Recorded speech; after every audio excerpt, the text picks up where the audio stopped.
Welcome back to Worlds of Protheka audiobooks. And if this is your first time, be warned.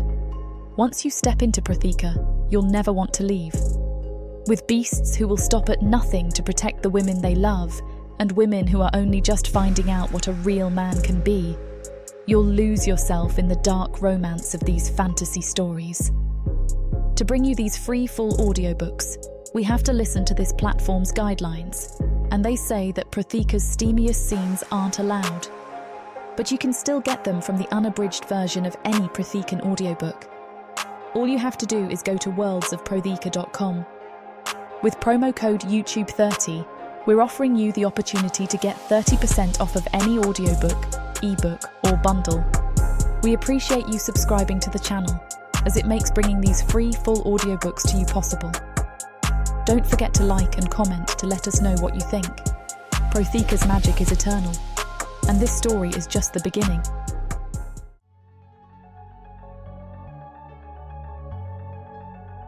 Chapter 1. Hurian. An ice-cold splash of water hits my face, invigorating a wave of alertness over me. I take a deep breath and do it again, not only to clean myself, but in an effort to distract my mind from the intruding thoughts that have been internally plaguing me for the past 2 months. Images of destruction, burning houses, and utter chaos ran rampant through my mind.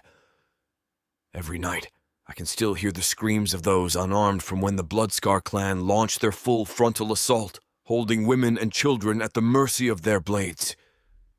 I had a hand in foiling the full effects of the terror they inflicted upon the Burning Sun clan that day, with no innocent bloodshed. So why does it haunt me? Why must I continue to suffer, to feel the full capabilities of their wrath on my mind? Alas, it'll take more than cold immersion to block out those thoughts. I see my reflection in the bucket of water, rippled and distorted from the rhythmic motion of the water. I almost laugh out of self-pity, for the face of the orc in the water is unclear, knowing the same is true of my purpose. What is there left in my soul now that I've had my revenge? Nothing of ambition I can see in there anymore. Colorless, with nothing beyond the surface level, much like this bucket of water. I raise my gaze to the stained mirror in front of me, its watermarks offering me another warped view of myself. Somehow I feel the world is mocking me, laughing as it takes away from me the chance to be able to see who I am anymore. All the mirror allows me to behold is my tired, sunken eyes that have seen enough battles for one lifetime. I've let myself go, my once well-groomed hair now messy as stray strands swirl down over my forehead. No doubt I'm in need of a major cleanup, but I cannot, for the life of me, muster the energy right now. This splash of water will have to do as I immerse myself with another handful of its biting sensation. I grab the cloth hanging off a hook next to the mirror, its dryness serving as a slight warmth to the chilly sensation that sits on my face. As I hang it back, a silhouetted figure in the background of the mirror's reflection makes his presence known with 2 knocks on the wall. I turn to acknowledge my visitor, greeting the chieftain of the Burning Sun. "Hello, Loki." "Hello, Hurian. I hope you don't mind me saying this, but you look rough," he says lightheartedly. "Thank you for the observation." Loki comes further into my quarters, glancing at a half-packed bag that lays on my bedroll. "Are you okay?" he asks. "No, far from it," I reply. "What's with the bag, Hurian? Making an excursion?" "I've made the decision to leave," I inform him, wiping up the mess from my wash. "I've been thinking about it for some time, and my choice came in light of my realization that there's nothing left for me here." "Hurian," mutters Loki in concern. "There's been an increase in attacks from wild animals outside of our clan's enclosure." "None of that presents a problem for me," I reply, gesturing to the axe resting beside my bedroll. I see. Is any of this to do with the attack from 2 months back?" he inquires. "Look," I sigh in frustration. "I should have left after the executions took place, but the consequences of the Bloodscar's attacks put a cathartic halt to that." "Are you forgetting who you rooted for in the end? How you had helped in preventing an all-out massacre?" he reminds me. "I know, but it doesn't change the fact I was still a part of the Bloodscar's acts for as long as I can remember. Though it's over now, of course, But so is my time here with it, I declare. I think you're making too rash of a decision, Hurian, replies Loki. We stopped the Bloodscar clan on time. There's absolutely no need for you to treat yourself like this. Shamefully, my gaze drops to the ground. Halls destroyed, livelihoods ruined, human lives hurt, food supplies ravaged. Do I need to go on? I mutter, turning to face my broken reflection. Stop it, commands Loki. Enough is enough. Ignar's maid almost died, I yell, startling Loki as I spin around. Jane's life was this close to being taken. I know she's still alive, but I can't shake the weight of that burden off of my shoulders. The last thing I need for the Burning Sun clan to see is me carrying this disgrace around with me. You said it yourself, Hurian, replies a calm Loki. Jane didn't die, and neither did anyone else. The Burning Sun has a place for you in its clan, he tells me reassuringly. Loki, you need not feel such gratitude toward me for my assistance in bringing down the Bloodscar clan. My reasons were personal. It was nothing to do with you, nor anyone else here, I say defiantly. I finalize the packing of all my supplies into my bag and pick up my axe for a quick inspection. I wanted the Bloodscar clan annihilated, and you helped me with that, I tell him, placing a hand on his shoulder. I will be forever grateful for what you did, but understand that our mutual business is no more. I'm sorry. I empty the bucket of dirty water just outside the entrance to my quarters. I turn to see a disappointed chieftain shaking his head at me. Well, you can't stop me from holding my gratitude as well as everyone else in the Burning Sun. Your old clan leader could never have dreamed of being half the orc that you are. Okay, I chuckle. I can accept that. Is there anything more I can say that would get you to reconsider staying here? He proposes. I'm afraid not, I respond. Like I said, my mind was made up a long time ago. In that case, let me walk you to the gate, he offers. Hoisting my bag onto my shoulders and fastening the axe to my waist, I take one last look at my quarters. I called home for the past while, bidding it a final farewell as I turn my back to it. I walk by Loki's side as we trot away. May I ask where you'll be going? He says. I haven't thought of anywhere specific.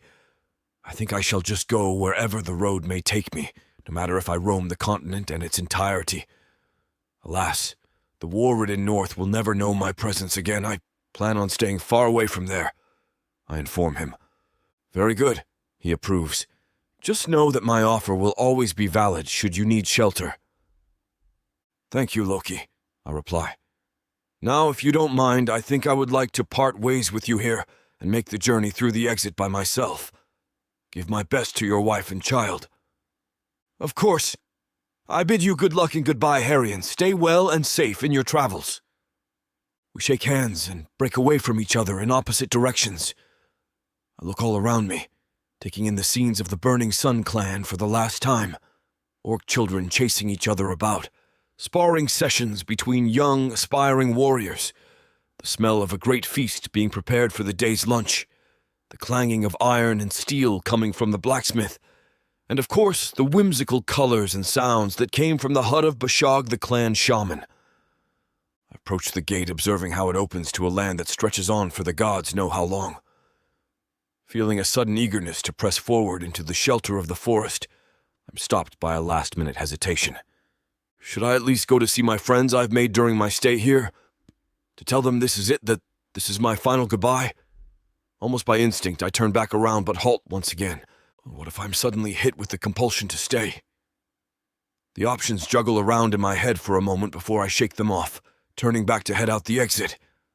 I nod and wave at the guards patrolling the gate as they bid me farewell on my journey. For too long I have lingered here. It is best not to waste another moment. I look ahead to all the possible directions for me to take. With no pressing destination to rush to, I let my body make the decision for me, taking a straight route headed to the deep center of the forest. This next journey is only one of two I must make, for it lies in my hands to find purpose for my life again. Forever my goal was revenge, and that drove me through each gruesome, laborious day. Now that I've exacted what I wanted on those who wronged me, I no longer have a reason to live. So where will this road take me? to a greater sense of being and fulfillment. I accept that only time will be able to tell as I take one last look at the Burning Sun clan before venturing deeper into the forest with only my trusty axe for company.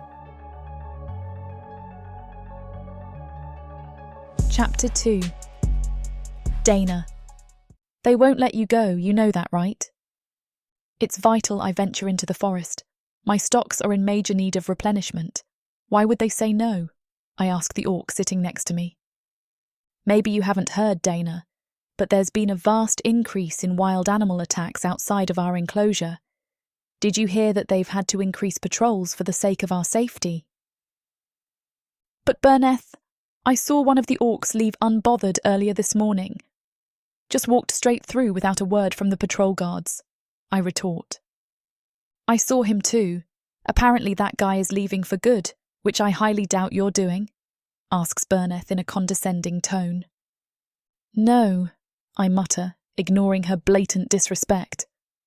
Some of our clansmen are lucky to make it back with only injuries, Dana. Others are not so lucky. Also, I truly mean no offence, but if warriors can't defend themselves out there, what makes you think a herbalist can? So you're telling me they're afraid of a few wild animals while they carry around their obnoxiously big axes and swords? Give me a break. My work can't be neglected because a bunch of others can't handle Mother Nature. Well, Berneth says as she stands up, good luck with making it out. Be their guest to try. She walks away, leaving me alone to contemplate how I'm going to make it out into the forest today. With nothing coming to my head, I spot the patrol guards making their shift changes at the gate. Determined, I decide to confront them directly. What good is an escape plan without a little intel from the opposition? They notice me as I trot over, scoffing and rolling their eyes. Yes? Can we be of any assistance to you, young lady? One calls out when I reach them. I heard that none of us can leave because of an increased amount of wild animal attacks. Is it true? I shout up to him. Yes, no one is to leave unless they're sent out to gather food, the guard explains. How long will we be on lockdown for? I ask. I don't know, shrugs the guard. We don't have that information yet, just give it time. Well, I have herbs that need replenishing. I must go into the forest to find some, I insist, trying to sound assertive. There ain't no way that's happening. You'll just have to make do. Well, I mutter, trying to think of something else. What about the escorts? They usually accompany me on my trips anyway. The guard shakes his head. None of them are available. Every single escort is out on an emergency mission to gather more supplies. So you can't spare even one? I ask. The guard sneers, bursting into a mocking laugh. Do you hear what you're asking right now, young lady? I don't think anyone else in this settlement would agree that wanting to go exploring in the forest counts as an emergency. Now piss off before you trouble me any further. He waves me off, turning his back on me. I storm off, deciding no rules are going to prohibit me from carrying out my work. A few hours have passed. Everyone in the settlement is busy tucking into their lunch meal, roasted hare with steamed carrots and broccoli.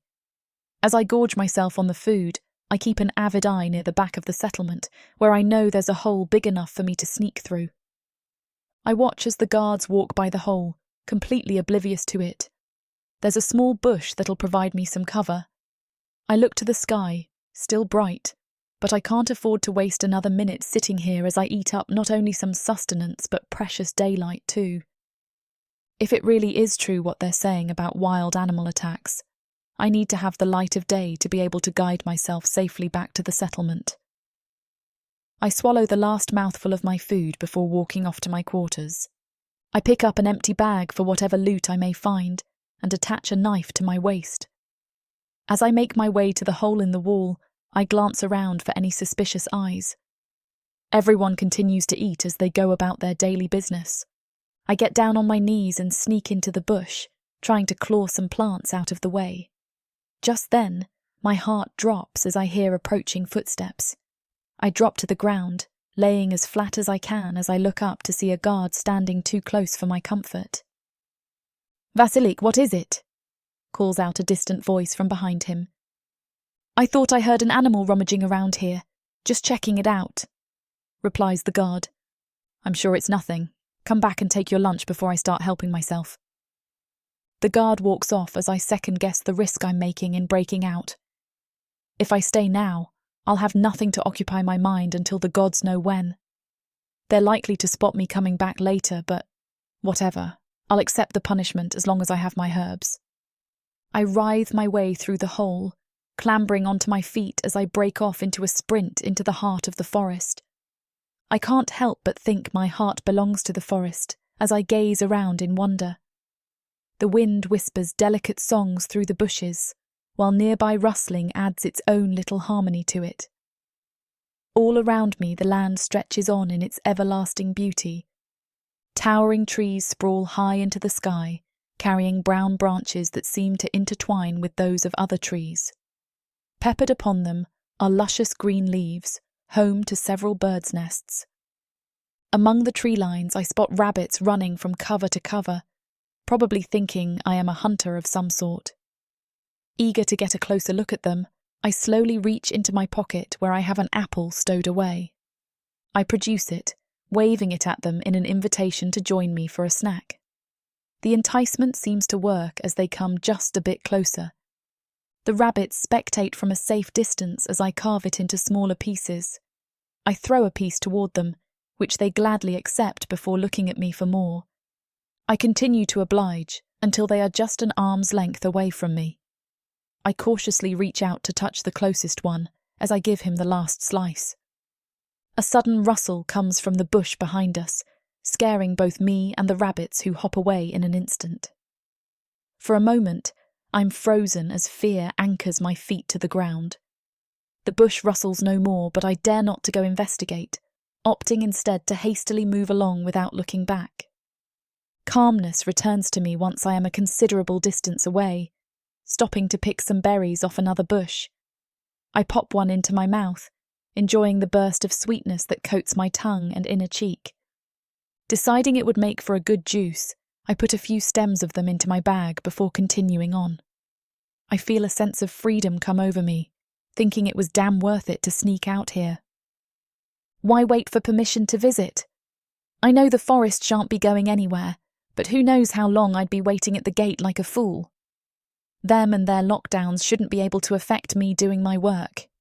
Right now, the only thing I want to do is lay down on the grass and look up at the sky through the tops of the trees.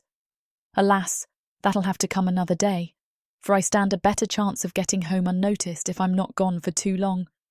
Finally, I come to my favourite spot in the forest, what I consider to be my own little treasure cove by a small lake. All I need is found here, and so I waste no time in getting to work, gathering herbs and more berries. I bring each one to my nose to indulge myself in their aromas, each one ranging from earthy to sweet to soft. As I stuff the last one into my bag, a nearby bush behind me makes the same rustling noise from earlier. A chill crawls from the base of my spine all the way up to my neck as I slowly turn around. I grip my knife in my sweaty hand for reassurance, though I'm unsure of how much damage a relatively blunt knife will do against an animal. From the trees beside the bush emerge not one, not two, but a pack of 5 wolves. Their snarl clutches the breath out of my lungs as I back up against a tree. Their coats are a dark brown tinged with pale white. The nature lover in me can't help but admire how beautiful they look, but something tells me flattery won't get me out of this one. The alpha approaches me, his coat fully black and looking mangy. He growls, baring a full set of teeth at me. Hanging from between each tooth are stringy remnants of flesh from a previous kill. Deciding I don't want to be next, I shakily point the knife at him, which appears to only enrage him further. Just my luck. Chapter 3. Hurian. I walk through the woods to clear my mind. I do this every so often when my thoughts begin to mix. It's not easy for me to categorize different areas of my life in my mind, but nature helps sort through the weeds of them all. Something about the warm air and rustling of leaves brings me calm. Feeling the ground underneath my feet reminds me that I'm connected to the world and that my thoughts can't fly me away. Also, It's nice to get away from the compound for a while, leaving the issues of clan politics and war strategies behind. I look around and watch the leaves fly by me slowly like my thoughts are. I try not to hold on to thoughts too tightly, but rather let them pass as they come and go. This is a tactic Loki taught me when I first came to the Burning Sun clan. He could see my distress when I spoke of a member of my clan killing Flora, the woman I thought I would be with for the rest of my life. To calm my anger and manage the rest of my emotions, he took me on a walk on this path, and any time I find myself overwhelmed, I always come back. I'm looking at my feet, trying to focus on my steps, when I see red spots on the trail. At first I think they are small piles of red sand. Maybe a traveler dropped a bag of it while trekking to the nearby town. As I continue, I see more of them and realize it's not sand. It's blood. And there is a trail of it. They are spaced out well, too. It seems that whatever was injured was either a large beast or sprinting. Based on the footprints in the dirt, I determine them to be human and conclude they must have been chased by something. I squat and touch one of the droplets. The blood is fresh, and I begin listening intently for any sound that might lead me to the injured human. I don't hear any screams, but instead, growls coming from the woods to my right-hand side. I look in that direction and take off, knowing a pack of wolves has been sighted in this area recently. Loki announced it to us the other night, saying the animals had been pushed out of their traditional territory by another compound being built. They are searching our land for the food they so desperately need. As I get closer to the growling, I weave through the trees and mind my steps. Once I'm within the wolves' earshot, I slowly creep through the woods, making my steps silent to not alert them of my presence. I peer through a bunch of bushes and count 16 wolves, and they aren't the ones I've seen in the past. These are much larger and seem to be moving in a calculated pattern. Watching their movements, I catch a glimpse of an injured human woman in the middle of their swarming. It's Donna, the woman I've seen at base a few times. She's striking, but I've never spoken to her. What gives her away is a scar burned onto her chest that I can see from here. She looks oddly confident in her stance, a particular one Loki taught me when I first arrived at the clan that's vital when enemies surround you. I watch as she viciously brandishes a knife at the wolves, spinning around as they yap and snap their jaws at her intimidatingly. I watch the wolves' movements, their light gray fur bristling as they stare at her primally, stalking their next meal. She pivots on her feet and spins in circles slowly, making eye contact with the wolves as they circle her and mock her with their noises. She yells and jabs at them with her knife, which only makes them bite back at her with intimidation. I've never seen this formation before. One circle around her is moving in one direction, and the wolves on the outer circle are moving in the other. No matter which way she tries to break, they will catch her. It's also highly unlike them to spend time intimidating their prey, and I wonder if this specific pack has adapted a ritual of sorts. Now I have to figure out how to break the pattern and get her out of here. There's no way she can take all of them on. I'm not even sure I can. I look to the ground on my left side and see a large rock. Looking at the side of the pack, I notice a large boulder sitting behind a few trees. If I can throw this rock against the boulder, the sound might be enough to distract them for a moment while I rush in and grab her. I pick up the rock and turn it in my hand before swinging my arm back and chucking it. To my surprise, it hits the rock, and the sound makes them turn their heads. They snarl and rush off in that direction, and I watch Dana break away from them. I run after her, hoping to catch her before she gets too far. I know she must be injured, and she can't go on long until she hurts herself more. I dart toward her and see her fall into the woods in front of me. She rolls over and groans, holding her leg with her hand as she looks at it. "Are you all right?" I ask as I approach her. She flinches and points the dagger at me before breathing a sigh of relief. "Oh God, I don't know what I thought. I'm so sorry." "No, don't be." I lean down and look at her injury. The gash is deep. It looks like she fell on a jagged rock. At least it's not a wolf bite.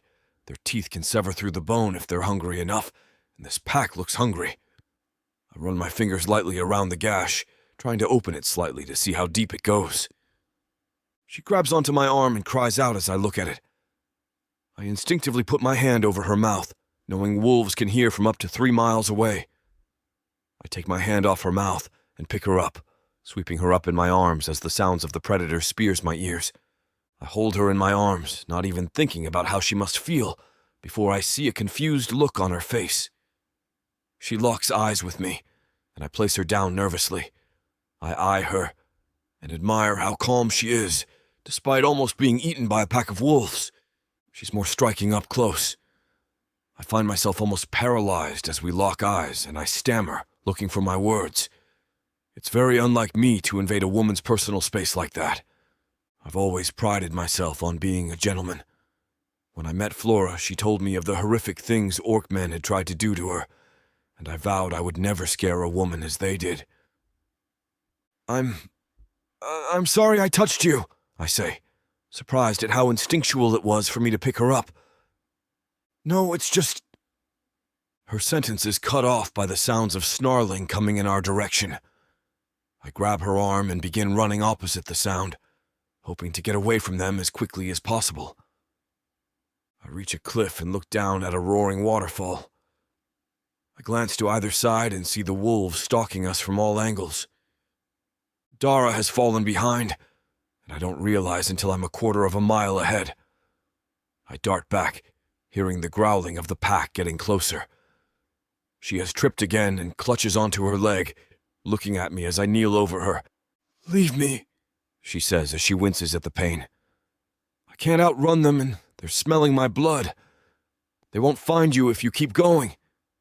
I grit my teeth and see the wolves approaching through the trees. Loki's clan has saved my life and taught me everything I know, and I can't abandon one of his clan members to a pack of wild beasts. I look behind me at the waterfall and then glance around us in a half circle. The pack is stalking us in their formation again, but instead of circling, they're weaving around each other and staring at us. I look at Dara and see her looking at the beasts with defeated eyes. I try to think of options for how to get us out of here. There are too many, even for both of us to fight, and there's no way to distract them from us now. Looking behind me, I gauge the drop of the waterfall. It's steep, but it seems like it's our only option. I look at Dara, and she glances at me with fear in her blue eyes. "Do you trust me?" I ask firmly. "Trust you?" she asks as she scoffs. "I don't even know you." "Good," I say as I stand and look at her. "Don't trust anyone." I run off the cliff and jump into the waterfall. The air rushes past my face and picks at my skin, and for a split second I regret my decision to jump, but I know we have no choice. I want her to be all right, but I can't save her if she doesn't want my help. I hope I don't regret this or that she chooses to follow me as my body smacks the water below.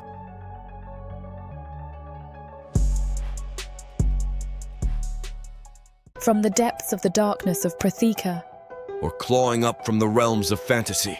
come the most fearsome beasts you have ever seen. These monsters are done watching from the shadows.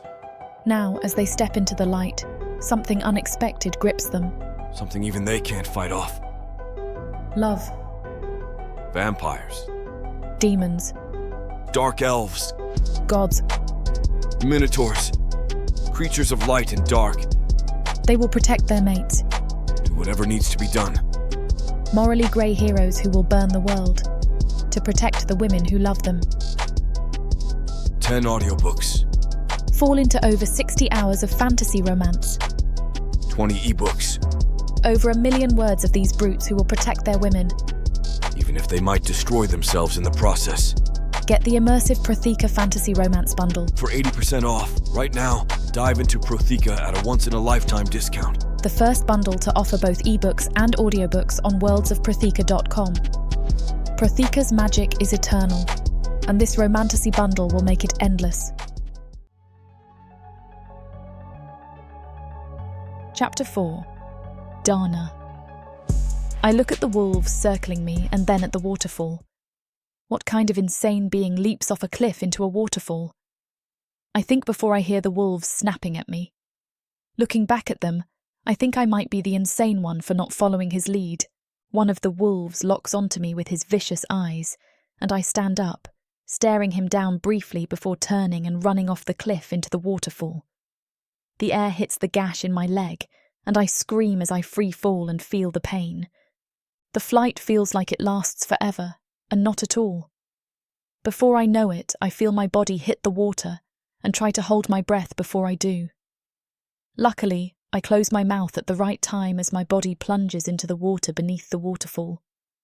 Unfortunately, I instinctively try to breathe through my nose and feel the water enter my throat and mouth. I struggle to find the surface, vertigo overtaking me as I begin to panic. I writhe underwater and look for something to hold. My hand brushes something solid, and I grasp onto it, holding it tightly as my vision begins to blur. I finally find the surface, but by the time I see it, black and purple dots cloud my eyes. The next thing I see is a sliver of the forest through barely cracked eyelids, and I feel my body move back and forth. I know I'm in motion, but I'm not strong enough to fully open my eyes and survey my surroundings. Then everything goes black. I open my eyes slightly again and see the sun begin to set through the trees. I feel wetness on my left-hand side and solid arms carrying me.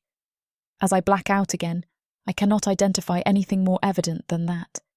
The next time I come to, I feel a cold rush from my lungs to my mouth and hard force hitting my chest.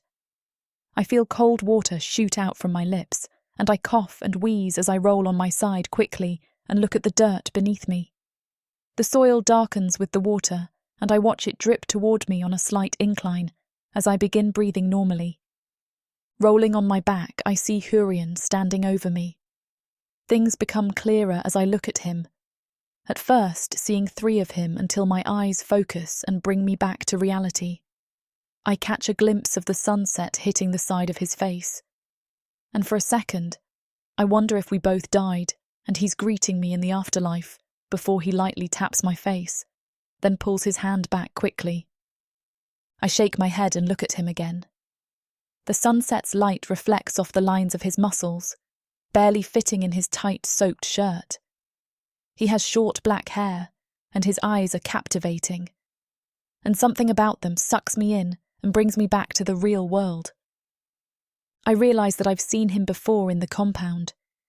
He's usually very quiet and tends to blend into the background despite his towering stature. I've never heard anything about him.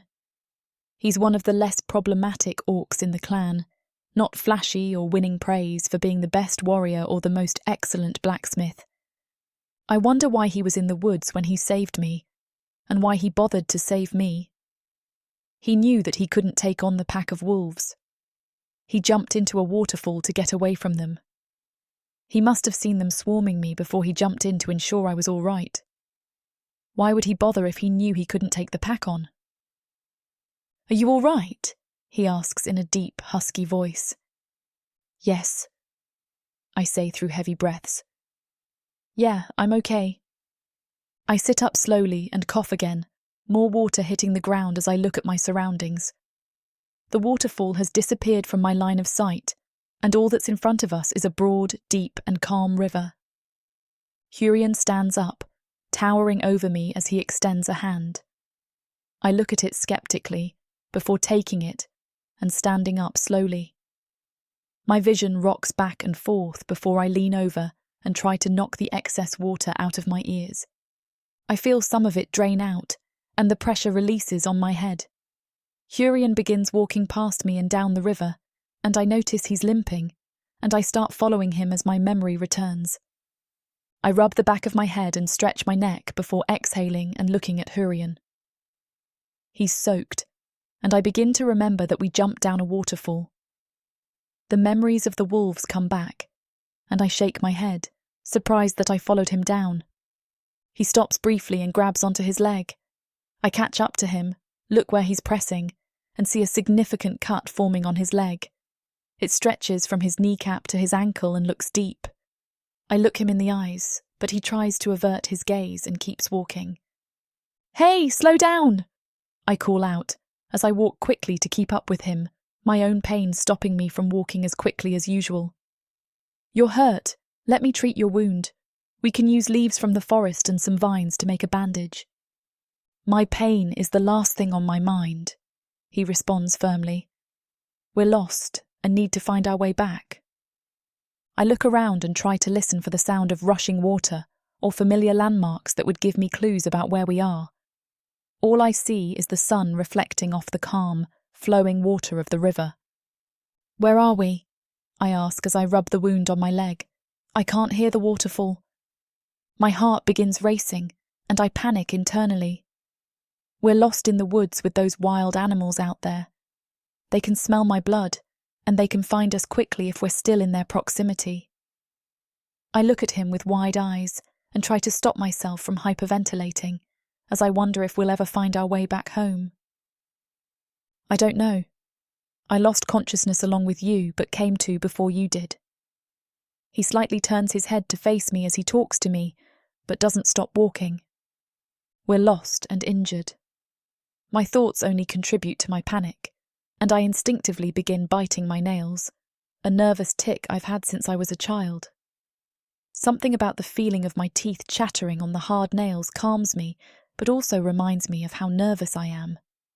I always wondered if it was more harmful than helpful, but as Hurian said, we have bigger issues on our hands. We can try to trace the water upstream, he tells me. If we can find the waterfall, we can find our way back to camp. My panic subdues slightly as he tells me the plan. When I get worried like this, and my head begins to spin frantically, it helps if someone nearby gives me firm direction. I can easily get lost in the what-ifs and could-bes. I feel grateful that he's here and brought me back to life.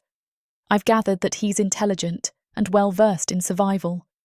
If I were alone, I would have remained too nervous to realise which way the water flowed and followed it upstream. Well, I'm glad you're here. I chuckle. I would have no idea what to... First things first, we need to find shelter. He interrupts me, and I quiet myself as I listen to him. It's getting dark, and we need a safe place to defend ourselves. These woods are dangerous at night. I stay silent and listen to him, feeling shut down by his interruption. I imagine he's in a fix-it mode, rather than a talk-our-feelings-out mindset. He turns around and stops walking, looking around at the river and surrounding forest. I look around with him, wondering where a safe place to rest would be. Given his bossy nature, I doubt my ideas will do much good, so I pretend I know what I'm doing. Part of me wonders why I want to impress and make him feel like he's the leader. I can't decide if it's because of my panic, or because I keep catching glimpses of his ripped muscles in my peripheral. I've always found the members of the Burning Sun clan to be attractive, not just in looks but in their personalities as well. They've always cared for me and treated me as an equal, something I was not used to when growing up. Looking at Hurian, I feel a slight difference in attractiveness. He catches my eye differently. Maybe it's his stoic nature that gives him an air of mystery, or it might be his ripped figure and broad shoulders that give me a feeling of safety. If anything tries to attack us in the night, I have a greater chance of staying safe with him, even if we don't have weapons, than I did trying to fight the pack of wolves with a measly knife. Something catches his eye in the distance, and he quickly begins walking away from me. I flop my hands to my sides and roll my eyes. It's like he doesn't even know I'm here, or that I can't keep up with his fast gait easily. "Hey!" I yell after him as I fast walk into the woods. "Wait for me!" Chapter 5. Hurian. I listen to the sound of Dana following me as I roll my eyes. I've been known to have bad luck all my life. Flora used to tease me about it. She would say I pissed off the gods somehow, and because of that, little mishaps always followed me. My luck has never put me in a life-threatening situation, though. It also hasn't placed me stranded with a human who has no idea how to survive on her own. She should have scaled a tree to escape the wolves. They would have left her alone eventually. Instead, she thought a puny dagger would be more intimidating. I have to give her credit, though, because her bravery and determination in such a crisis is astounding, especially for someone so small. She's not small in height for a human woman, but her build is skinny. There's not enough muscle on her to wrestle a cub wolf to the ground if she wanted to. I walk quickly, aware of the dusk setting on us. We have a list of things we need to do before dark. Find a shelter that can hide our movements and scents from predators, build a fire to keep us warm and give us light, and preferably find something to eat. Although if we can't, that can be a mission for the morning. "Can you slow down?" I hear her ask from behind me. "No," I reply firmly. "We have to hurry." "Well," she scoffs, "I'm not going to be able to find you if you keep walking so quickly and I lose you." I roll my eyes and slow my gait, listening to her breathing heavily as she catches up to me. Part of the reason I haven't delayed is that I don't want to think about the pain shooting through my leg, and I would rather keep my mind occupied and move quickly than take my leisurely time finding shelter. She walks beside me quietly as I look for anything. A cave, a few large trees in a semicircle, or even a clearing where we can see in all directions. All that greets us is deep woods with spaced-out trees, and I begin to get worried that we'll have to scale a tree to find somewhere safe to rest tonight. Out of the corner of my eye, I see a large structure sitting between two rows of trees. I veer in that direction, almost stepping on Donna as I pass her. I hear her exhale in annoyance. It's all right because she'll thank me once she's safe for the night. I make out a house in the woods. There's no light coming from inside, but it looks mostly intact. The closer I get, I see that the door is half off its hinges, and some of the windows are busted out. I look inside and see dirt on the floor and glass by the walls holding the windows. I open what's left of the door and go inside. I hear Dana open it behind me, and I turn around quickly and motion for her to wait outside. She closes the door slowly behind me, and I survey the house before letting her walk in. It's empty, but has some remnants of life left. There is wood in the fireplace. Although covered with cobwebs, it looks like it can be salvaged. The house overall looks like whoever lived here last left in a hurry. The kitchen is mostly intact, but the smell of rotting food unpleasantly fills my nose. I notice candles placed around the house strategically, and some are burnt halfway down, but I imagine more are stored here. I walk back to the door, open it, and motion for Dana to enter. She walks in and steps over the dirt on the floor gingerly. I wonder how she will make it through the night if a bit of dirt bothers her. I know the house isn't much of a home, but beggars can't be choosers. It'll do for the night. I examine the roof from the inside, ensuring nothing can see us if it flies overhead. We don't want birds of prey circling us as they sniff out our blood. I see mostly solid panels, except one is split in two over what I assume used to be the dining room. I look around for Dana and don't see her. My heart begins to race, and I check all the rooms, looking for her. The last one I get to is the bedroom, and I find her by the old bed holding a picture in her hands. I quietly sigh of relief, and she turns to look at me, holding the picture out. I take it and examine it as she sighs. "Looks like they had kids," she comments sadly. She's right. There is a family in the picture, 2 human parents and 2 human children smiling by the river. I hand the picture back to her and shrug. Maybe they moved. I neglect to tell her that it looks like whoever lived here left suddenly. I noticed her panicked face when we were by the river, and don't want to say anything to her that might make her more nervous. One of the primary keys to survival is conserving energy, and anxiety always burns through it quicker than other emotions. Walking back to the kitchen, I look for anything else to help us survive the night. I find more firewood in the living room under a tarp. It's dry and perfect for lighting. Along with that, the kitchen has a few pots and pans that are still intact.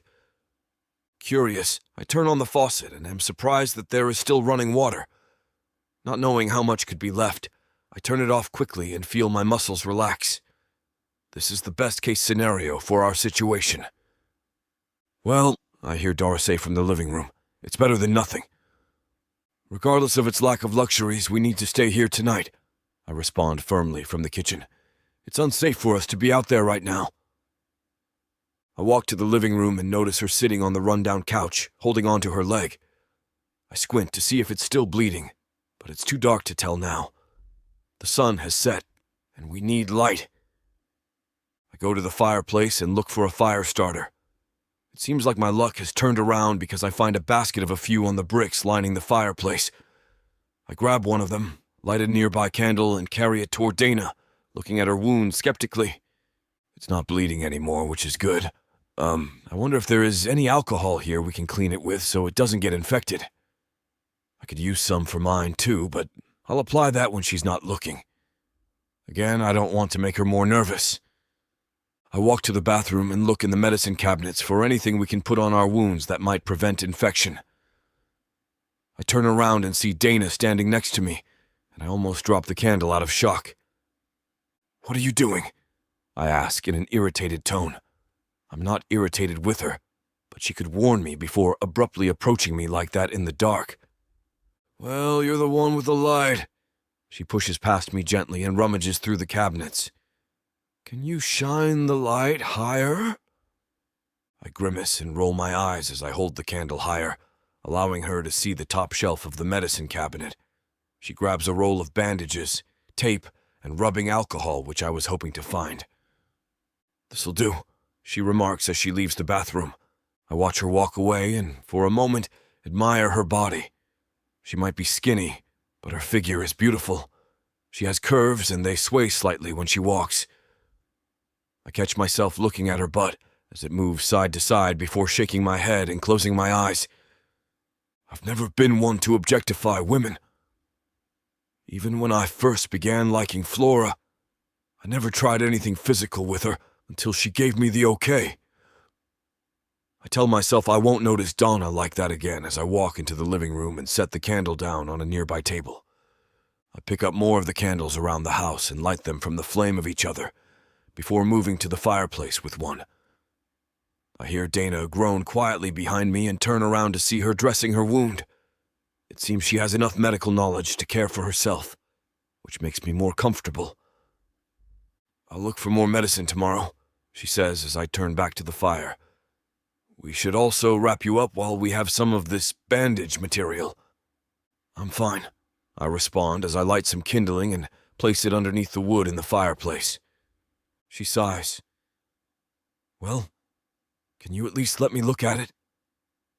"I said I'm fine," I respond, trying not to sound too cold. I don't want her to worry about me. I've been a warrior for years. The scratch on my leg is minor compared to our circumstances. I appreciate that she's trying to be caring and look out for me, but that shouldn't be her job. I'm the one that's supposed to protect her. "Well," she groans and kneels beside me at the fireplace. "At least let me help with the fire somehow." I roll my eyes and hide a smile. She is sweet, I'll admit. I lift my chin in the direction of the firewood underneath the tarp. "Can you grab some of those from over there and bring them to me?" I ask, as she nods in response. I don't need the wood right now, but it might help her to feel like she's doing something. Maybe she's like me because she needs something to do when her mind begins spinning. I wonder about that as the fire starts to catch on the logs in the fireplace, and it crackles before me. I smile and stand up, feeling accomplished and relieved now that we have the essentials going for the night. Suddenly, I'm startled by Dana screaming. I look in her direction and she jumps on me, clinging to my neck and wrapping her legs around my hips. I instinctively grab onto her, looking over her shoulder and seeing no movement around us. "What the heck?" I think as I look at her burying her head in my chest. Chapter 6. Dana. I leap onto Hurian and wrap my legs around him as I bury my head in his chest. My heart is racing, and I debate raising my head and checking if the menace is still there. I try to, but I'm too scared. I bury it into his chest again before I realise what I'm doing. "I'm sorry," I apologise as I notice the confused and fearful look in his eyes. "What's wrong?" I can tell he's trying to keep his voice calm and not talk to me like I'm insane. I snap back into reality from my panic and feel his strong arms holding me. I look at him and exhale, trying to figure out how to tell him I leapt on him because of a damn cockroach. I drum up the bravery to look behind me and see if the creature is still on the floor. I pause, knowing how insane this is about to sound. "I saw a cockroach." A cockroach, he says surprisedly, losing the ability to not talk to me like I'm crazy. I step down and clear my throat as I avert my gaze from him. I can feel his eyes on me, but I can't look at him after my embarrassing act. It's not only the creepy crawly nature of them that gets me. Every time I see one, I get flashbacks of being locked in a small compartment, with them running all over me. When those triggers hit, or I see one, I remember exactly how they felt crawling all over my bare skin. It was terrible, barely being able to see anything around you, but knowing there must be hundreds of tiny creatures in your vicinity. I often remember trying to think of a number when I was locked in there. Maybe it was a craving for control that I had in an odd sense. If I knew how many there were, perhaps it would have made it easier for me to take my situation into my own hands. It's transformed into a phobia now. Not only do I feel like they're crawling all over me when I see one, but I also feel like it's hard to breathe. My vision goes dark, and I dissociate from everything around me. My body goes into fight or flight, but tries to fly from the memories instead of reality. It's something I wish I had a better hold on, because of moments like this where to outside people who don't know my story, I look like a complete idiot. I'm so sorry about that, I say to him as I walk away from him. It's just a weird fear of mine. I'm sorry. I know that's a horrible explanation, but I'm trapped here with him for the night, and don't need him looking at me as a pesky human who can't handle herself. I'm sure I've already accidentally given off that impression a few times today. It's, He pauses as he looks at the fire awkwardly, then back at me. It's fine, just try to relax. You need all the energy you can get. He points at my leg, and we don't want that bandage to come off and your wound to get infected. I want to bite back with a comment about how he won't let me inspect his leg, but hold myself back. I don't understand why he's been so cold about me taking care of him. His wound could get infected just as quickly, and I wonder if this independent man thing he has is doing him much good. I follow his suggestion and sit on the couch as he meanders around the house. I remain silent and watch him, curious about what he'll do next to help us survive the night. He walks to the bedroom, and I hear dresser drawers opening and closing. While he's gone, I think about the pack of wolves. Why didn't they kill me when they had the chance? It felt like they wanted to feed off my fear more than my body. Why spend all that time stalking and intimidating me if they just wanted a meal? Maybe I wasn't enough meat for them, and they just wanted to play a game. Either that, or perhaps they wanted to investigate me somehow. Everything I've learned about wolves has taught me that they're bloodthirsty and will attack on sight. This situation felt different. When Hurian returns, he wears a white tunic shirt and loose white pants. He carries his wet clothes by the fire and drops them on a nearby table before he hands me a change of clothes. "Bring your wet clothes to me after you change," he tells me, a sweet twinge coming from his voice. "I'm going to make a clothesline so we can dry ours out by the fire." "Thank you." I look at him and notice the amber and gold swirling in his eyes. They're captivating, and as I take the clothes from him, I feel more empathy coming from his being than I have before. I wonder what's underneath his tough exterior as I walk to the bedroom and change. The air hits my cold body as I strip off my wet clothes. The new ones stick to the remaining wetness on my body, but it feels like a warm blanket when I put the fresh linen shirt and pants on. I walk back to the living room and see that Hurian has used some twine and tied it to either side of the fireplace. I walk over and hand him my clothes. Barely looking at me, he takes them from me and hangs my shirt and pants next to his over the fire. Sitting on the couch, I wonder why he seems so avoidant of me. Is it because I almost died right in front of him? Or is there something else that makes him avoid humans or women? Since we're stuck together, I might as well try to get to know him more. "What were you doing in the woods?" I ask gently. He sighs and looks into the fire. Thinking. Thinking. About what? I pry as I cross my arms, trying to let the fire warm me more. I go there to clear my head. I pause, noticing he's very closed off to my questions, but I hope I can get him to open up a little more. How did you learn all these survival tactics? Loki. I don't want to anger him, but I don't understand why he's being so short. I know that he left his previous clan. It was the talk of the compound when he first arrived. It's unusual for orcs to abandon the clan they grew up in, and his air of mystery only makes me more curious as to why he left. Because he left his previous clan, he must know how odd it is for an orc to travel alone. Their ties to their clan are strong, and if Loki was the one that taught him most of what he knows, he should know better than to wander off aimlessly. Why did you... I pause, wondering if this is too big of a question to ask right away. He looks at me, and I notice the figure of his body illuminated by the fireplace. What? He asks softly. Why did you save me? He sighs and looks back into the fire. You're a part of Burning Sun. That's what we do. He looks at me with kindness in his eyes. We look out for each other. Gratitude swarms in my chest when I hear his words. I arrived at Burning Sun not long ago, and they have redefined the meaning of the word clan for me. They have been nothing but kind, and they understood the backstory of my previous clan. The brutes I was with before enslaved me and used me for their vendettas.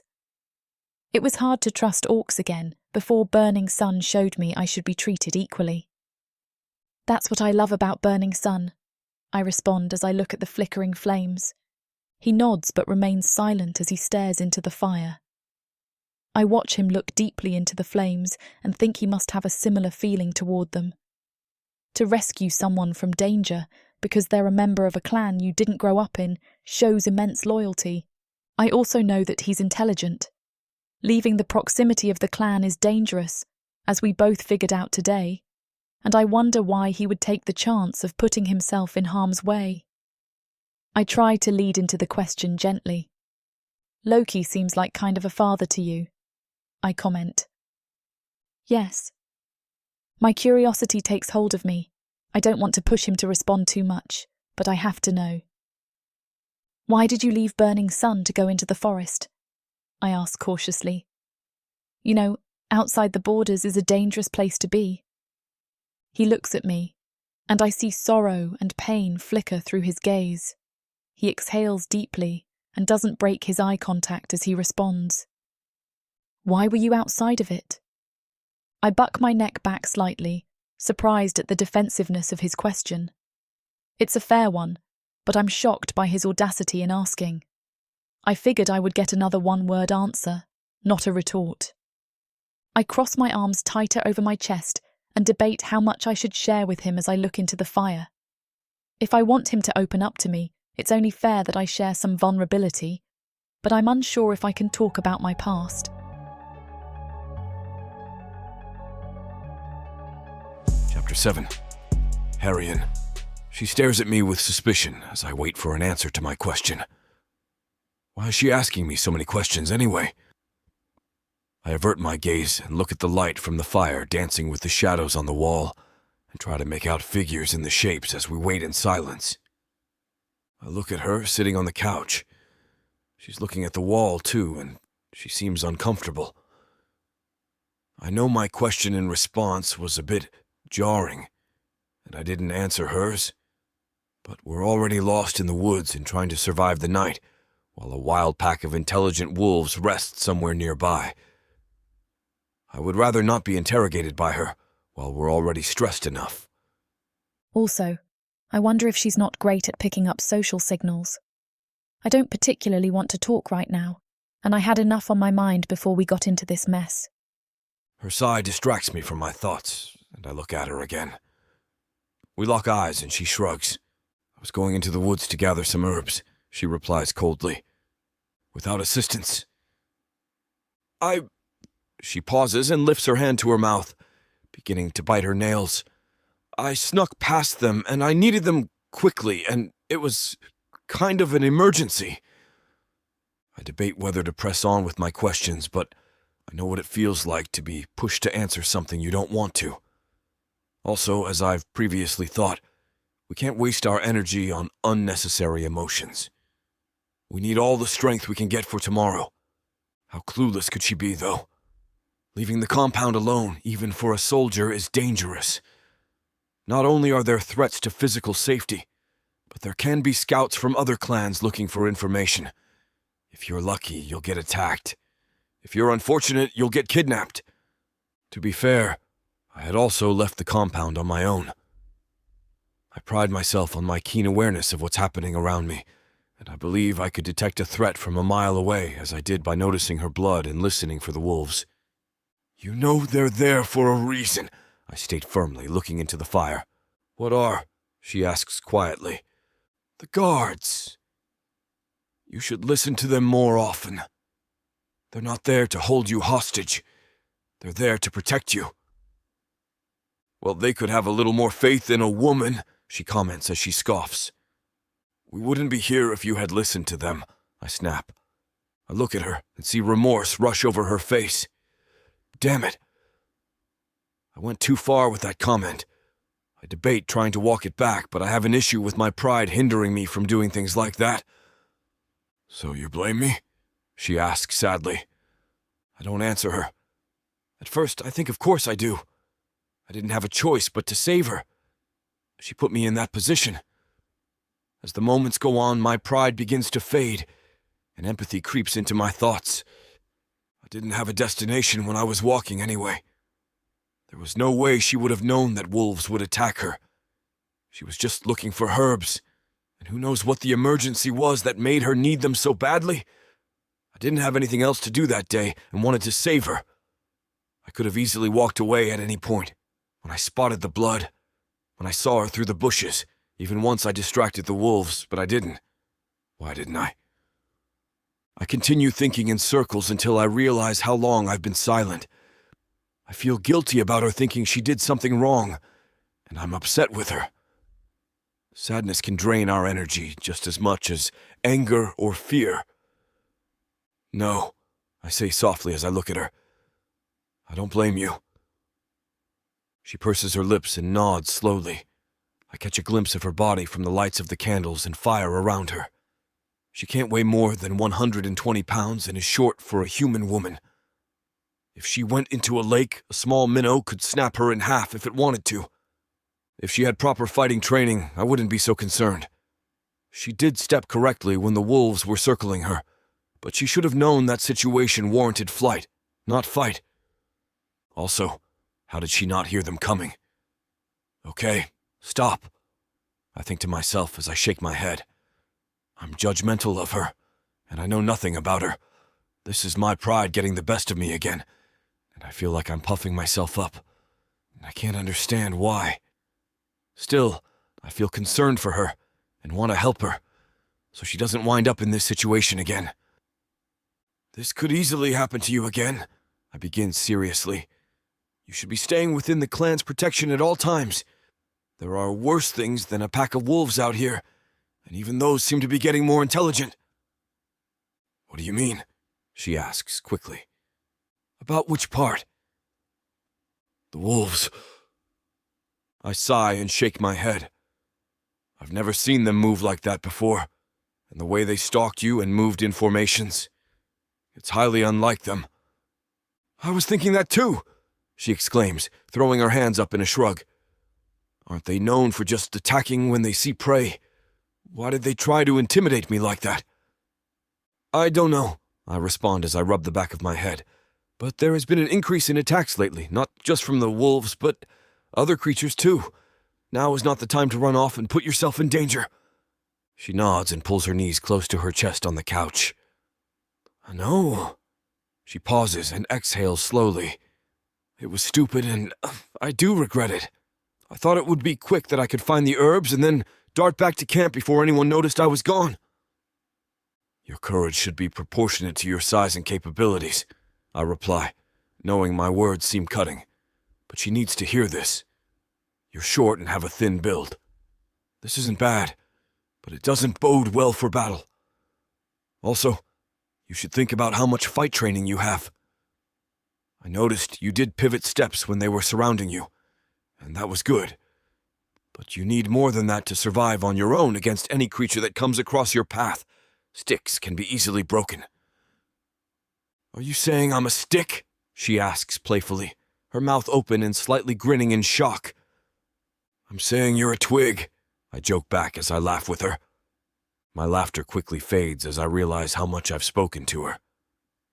I don't know what got me to lecture her like that or joke with her.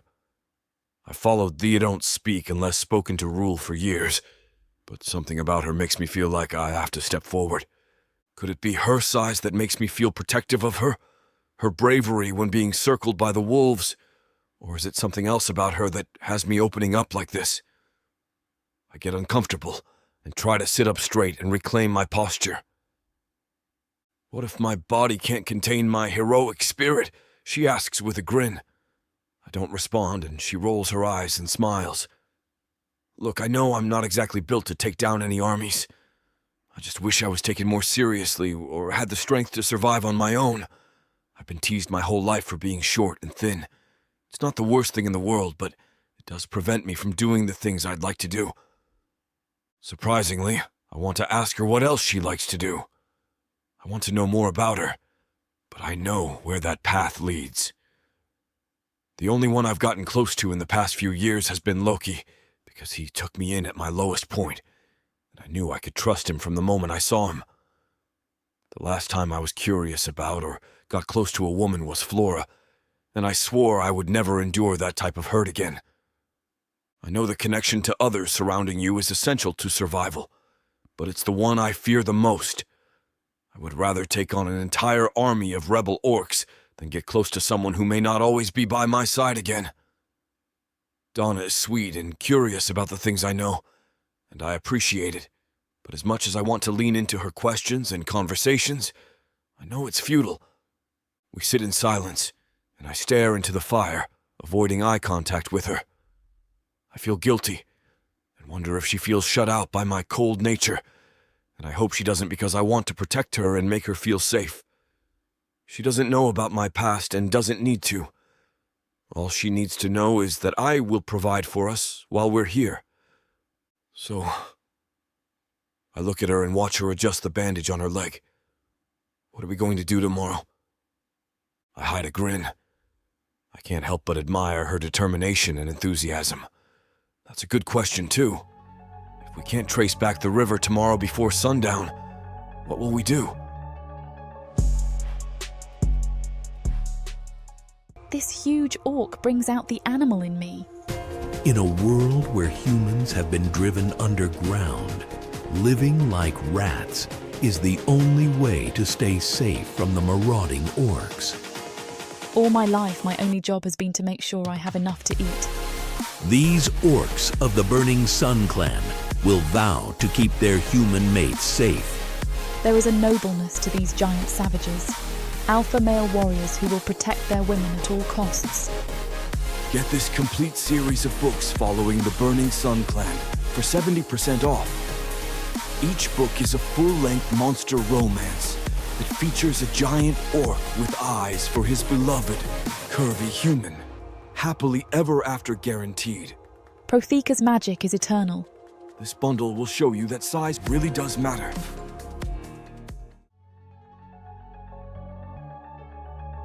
Chapter 8. Dana.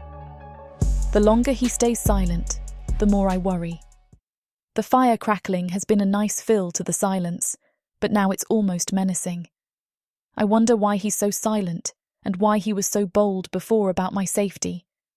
I'm slightly offended by how little faith he has in me. But then again, I tried to fight off 16 wolves with a minuscule dagger. I wonder if I said something that made him upset. Was it my questions that made him shut down? Is he worried about what we'll do tomorrow?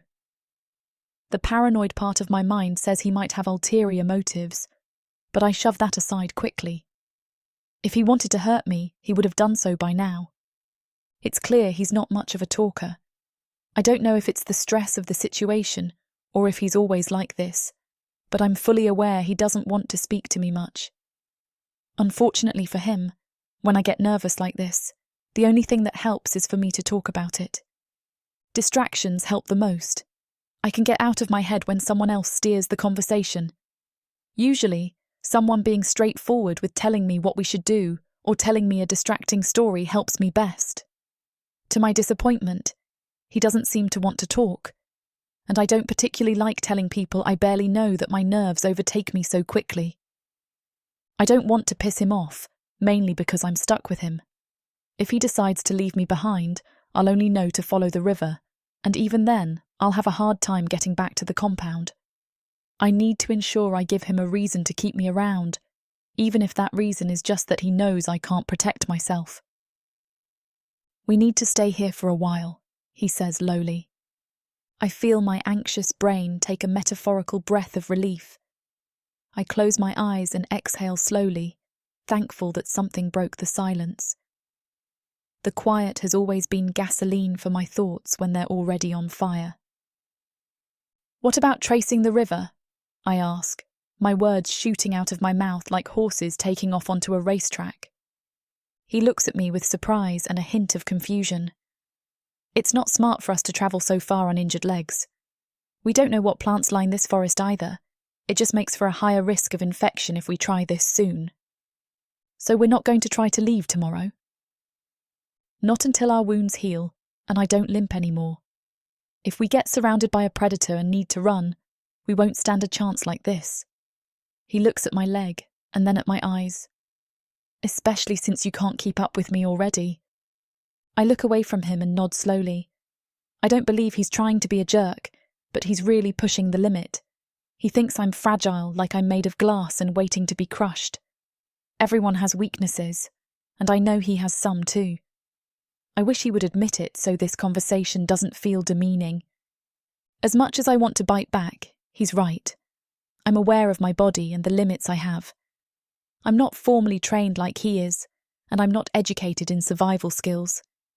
I hate to admit it, but I need him to stay and help me. I hear a loud pop and look at the fireplace.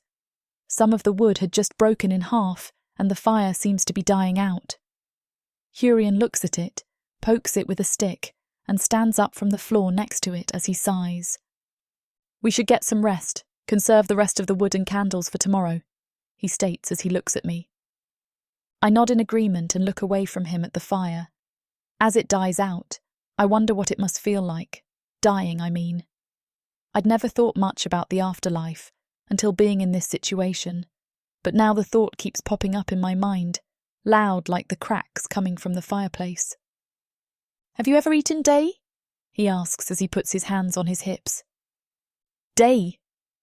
I look at him, confused, before nodding. Yes, of course. Have you ever eaten a baby day? I look at the ceiling and furrow my brow as I ponder his question. I shake my head and look back into his eyes. No, I don't believe I have. I'll see if I can find some tomorrow. Their meat is richer than the adults. I'll try to find some while you search for the medicinal herbs. Okay. I nod as he extends his hand to me. I take his hand, and he gently helps me off the couch. I stand, and he takes his hand back slowly, maintaining eye contact with me. I start to notice the little intricacies better in his eyes, watching the gold and amber streaks alternate around his pupils until the sound of water dropping distracts me. We both turn to the kitchen and begin to hear raindrops on the roof. He sighs and shakes his head as he looks at it. Let's hope it's just a light shower, he comments disappointedly. If we're going to be here for a while.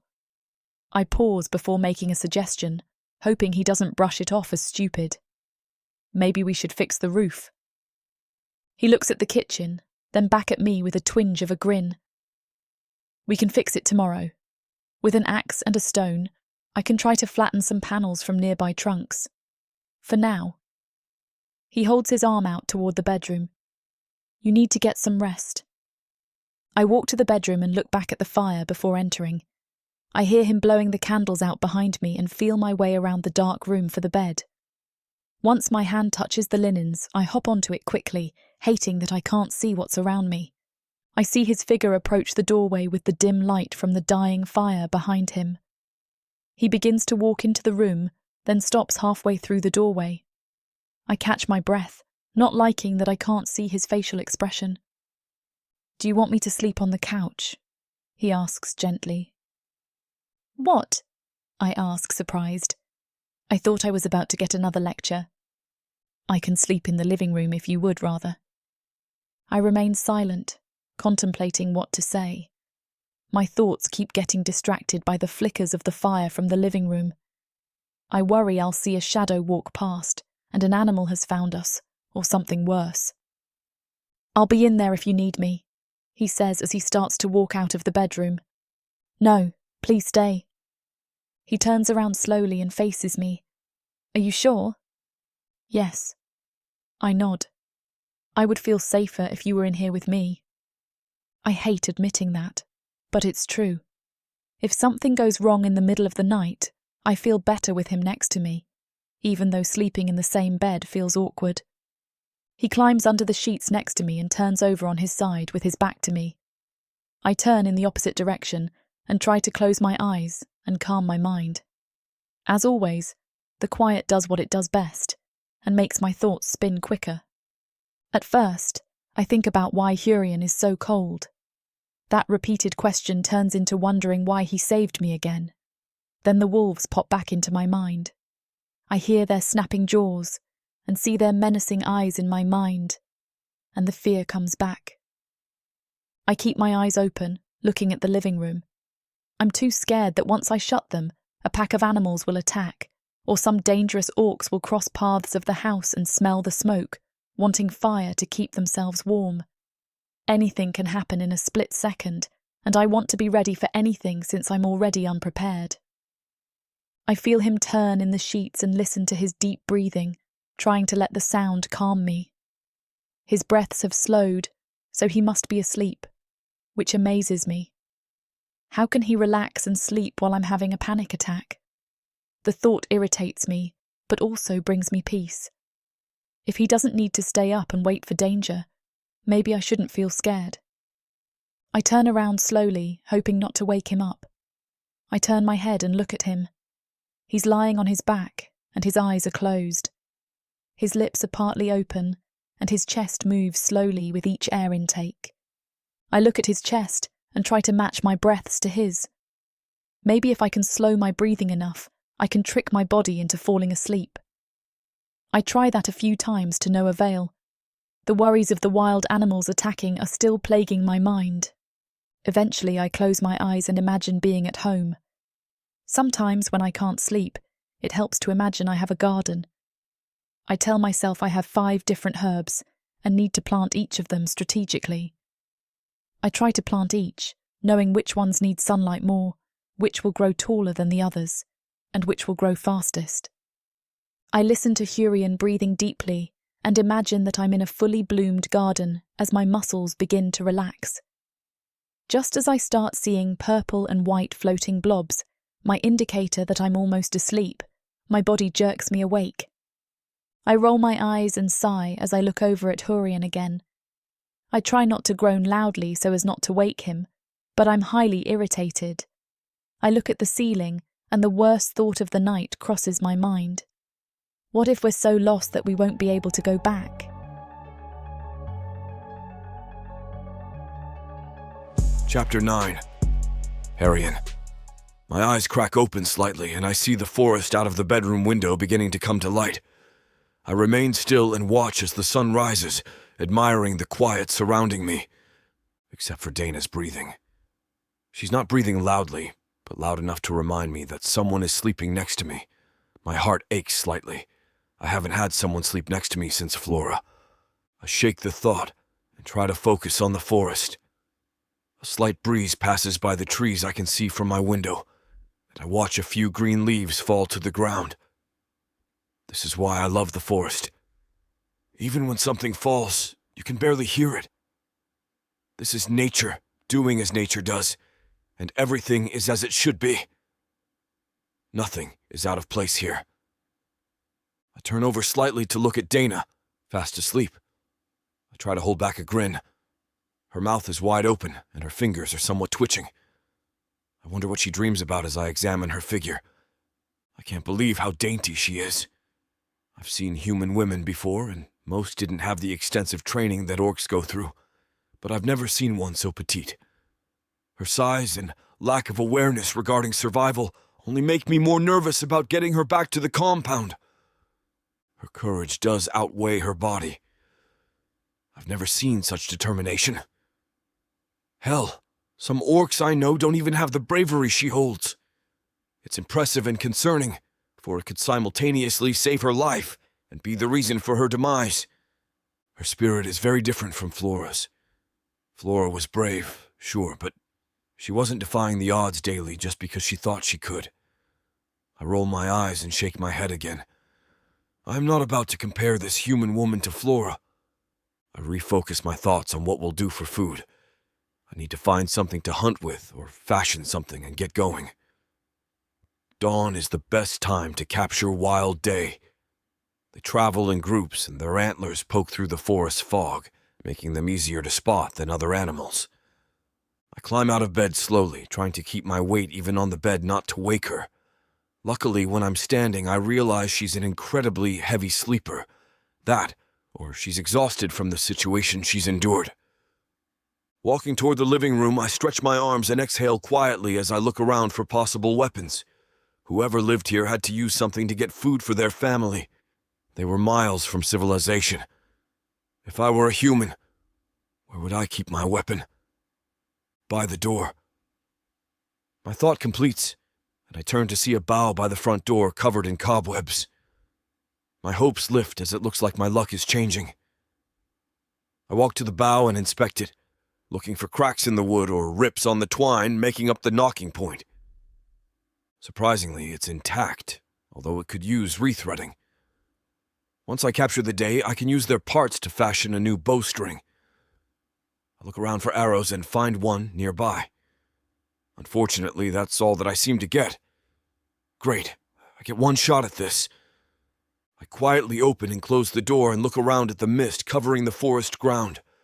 I chill slightly from the cold morning air and take off toward the river, hoping a group is going for a morning drink. No day to be found, but the gods must have heard my prayers because I've been blessed with the presence of a wild dripper. Luckily, it's alone in the woods, without other members of its group around to hunt me down if I miss my shot. The tusks on its chin make it a formidable creature, along with the coarse fur that lines its gray skin. It can't stand higher than my knees, but its hooves do give it more height than it should have. I listen to it oink and grumble as it drinks its morning water. I pull my arrow back on my bowstring and aim for it, holding my breath as I steady my hands. It leans its snout to the water and begins to drink again, giving me the perfect opportunity. I release my bow and listen to it whiz through the air. It hits the driper in the haunches, and the animal takes off. Damn, I was trying to aim for the heart, and now I have to chase it down. I roll my eyes and bolt from the bush before remembering I'm still injured. I clutch onto my leg and slow down as I approach where I shot the animal, hoping it left a trail of blood for me to follow. Luckily, there are droplets on the grass, and I can still hear it oinking even from afar. I track it slowly, minding my limp and keeping my steps quiet. I think about what I can use to kill it now that I've wasted my only arrow. I might have to get over my wound and tackle it to the ground in the name of nourishment for Donna and me. I follow the blood trail and listen intently for sounds of it in pain. I find it in a small clearing, licking at its wound, the arrow still stuck in its backside. Damn it, I think as I look around. It's going to see me no matter which direction I come from, but from the looks of it, it's walking with a limp. At least we're evenly matched now. While this might be a stupid idea, I decide to charge it. My stomach is growling, and I can only imagine how hungry Dana must be.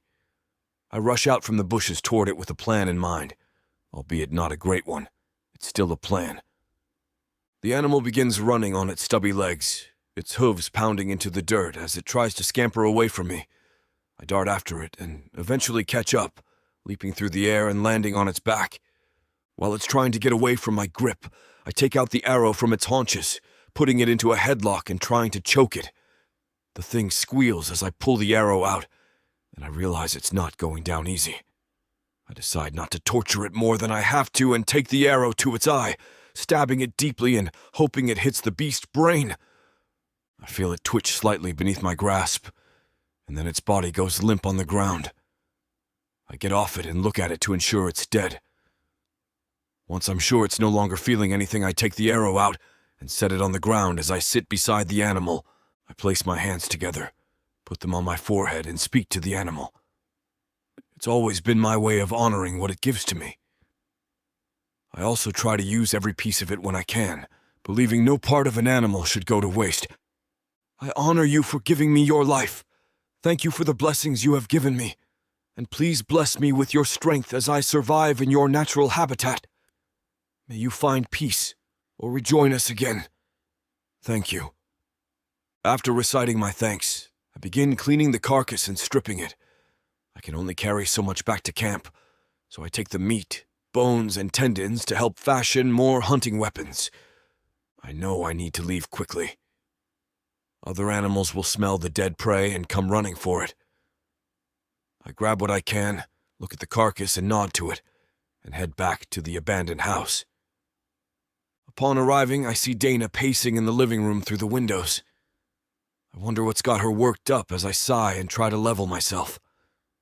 I need patience and empathy, because I understand what it's like to have your mind run faster than you can, but I'm also starving and exhausted. I open the door, and before I can say anything, she looks at me angrily and walks toward me. "Where did you go?" she exclaims. "I thought you left me."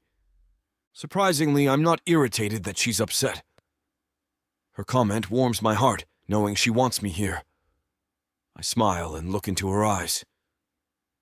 "I would never leave you," I respond, surprised at the words exiting my mouth. "Didn't I tell you I was going hunting in the morning?" Her eyes dart around my face, and she purses her lips before closing her eyes and sighing. She runs her hand over her face and looks at the floor. "You're right," she says softly. "I'm sorry, She pauses and walks toward the kitchen, beginning to clear off the counter. "I don't know what I would do if you left me here. It makes me happy to know how badly she wants me here. I feel like I'm helping someone more than I've felt in a long time. It's hard to help people when you choose not to get close to anyone." I walk the meat over to the counter and set it down as I glance at her in my peripheral. She still looks worried, and I feel bad that she's this nervous about me leaving. I know she wants to get home, and I want to be the one to lead her there for no reason other than I want her not to feel nervous anymore. Also, I like it when she's upbeat and excited, and I feel oddly sad when she's upset, something I haven't felt since Flora. This feels different, though. Of course, I never liked it when Flora was sad, but Dana has so much energy and light to bring to this world. Her mind shouldn't be holding her back from letting others see the brightness she carries inside her. Panic hits me, and I look away from her, staring at the meat on the counter. A terrible thought crosses my mind. What if I can't protect her? What if I can never bring her home? Chapter 10. Dana. You're sure the smoke won't attract any predators? Something stirs in the bushes, and I nearly jump. It's just a squirrel, chittering away. I turn back to the fire and look down at the portion of the meat Hurian's prepared for us to cook. He's cleaned it well, even trimmed it up and helped me spear a few root vegetables and edible mushrooms onto the long sticks. My mouth waters just in anticipation of the meal, but unfortunately the rest of me can't forget how active the rest of the animals in these woods have been. It's a little late for me to worry about the fire, since thick grey smoke is already curling up towards the trees, but adding the smell of grilled meat seems like tempting fate. My hands shake a bit on the long sticks, and the meat and vegetables wobble, echoing my concern. Hurian seems either blasé or greatly annoyed. It's difficult to get a read on him, because he doesn't do much more than grunt and stare off into the distance. I frown down at the kebabs he helped me make. He'd cubed the meat neatly and fashioned them on the sticks after I seasoned them with some herbs I found nearby. We make a great team, except for my constant, thrumming anxiety and whatever it is that's bothering him so much. Is it me? I just mean, since the animals have been more active, maybe we should guard against them while I cook, or something. Hurian fixes me with a flat stare. I will protect us. Right. Like we didn't have to jump down a waterfall in order to escape a pack of wild wolves. But I bite back my retort. Orcs don't typically enjoy having their ego called into question, and Hurian might be a bit odder than most orcs I've met, but he's still an orc. Besides, without his hunting, we'd still be surviving on a diet of edible but nutritionally empty plants. My hands might shake as I roast the boar, but we both need the protein. It's worth the risk. The blood. He nods over at the cleaned boar. Blood will also attract them. Oh, isn't that a pleasant thought? I scoot a little closer to the fire, even though it makes my eyes sting. We soak these sticks for a while to keep them from burning, but maybe I could still make a torch in a pinch if I burned it long enough. Good to know. At least my voice doesn't shake. Slowly, I turn the stick just outside the fire. My stomach grumbles and clenches when the scent hits me. Don't think about wolves or mountain lions or... I've never liked campfire food, you know? Either he doesn't know, or he'd prefer a different topic of conversation, because Hurian remains silent. I'm speaking just to keep my mind off a possible impending animal attack, but I'd still like some mutual participation. I've been in the woods a bit, but I'm pretty sure I remember how interpersonal communication works. It's just, you know, never enough salt. It cooks unevenly, half the time. Maybe our canteen is just too good, and I'm spoiled. Nothing. I drum my left hand against my knee. Not that I was always spoiled. I mean, where I come from, this would be a gourmet meal, so don't think I'm complaining or anything. This doesn't even earn me a laconic grunt, and finally, I lose my patience. This would be where you contribute something. I smile to soften the sting of my words, but there's no reason. He's not looking at me at all. Hurian first looks at the weapon, ready for use at his side, and then at his own stick of meat, which he's expertly roasting. Am I not contributing? At first I assume he's being sarcastic, but then I realise he's genuine. There's a frown of concern between his impressive brows, and he seems to be looking around our makeshift camp as if he's searching for something else to do. If I had both hands available, I'd tug my hair. Are you always like this? Like... Hurian blinks at me. Does he really not know? Are you always this quiet? I clarify. I've been trying to make conversation with you all day, and you're just... At first, I'm afraid I've offended him, but Hurian huffs almost in laughter as he leans back. Yes. He almost seems content to leave it at that, but something in my eyes must prompt him to expand. Yes, I am always like this. Dealing with others isn't something I do well. I can feel my eyebrows climb. Everyone in the clan seems to like you, though. I would have heard if he's disliked. Orcs aren't known for hiding their disagreements, but he's never been summoned to the arena to settle any dispute, and everyone seems to clap him on the shoulder as he walks by. If anything, he seems like he's quickly become one of the more admired orcs on base. I've seen him speaking with Loki more than once, and Loki isn't known to suffer fools. Of course they like me. He angles the meat back a bit to roast the last morsel of meat. Vala rambles on about architecture. Loki goes on about possible ways I can fit into the clan. Inzo goes on about Loki. I just want to sit in peace, and they take it for tacit agreement. I could teach classes in popularity. Oh, so he's got jokes. Not just jokes, but he's observant about the clan dynamics. If he's not doing well with others socially, it's because he doesn't want to, not because he's incapable. So you're telling me that you're... What? Shy? This provokes a reaction, and a thrill spikes my heartbeat when he looks at me with disdain. I am not shy. And back to staring mysteriously into the distance. Forget teaching classes on popularity. He could teach an entire workshop on how to artfully brood. I am efficient with my words. Okay. Where the hell did this guy even come from? I don't speak for a while. The fire crackles, and I wait for him to volunteer any other sort of information. It soon becomes clear that the fire is more likely to speak to me than him, at least without prompting. So you're not originally from Burning Sun. At least I haven't seen you around before recently. He grunts. Is that a yes grunt or a no grunt? He nods. You know, I'm not from the Burning Sun originally either. I don't blame him for not wanting to talk about his past.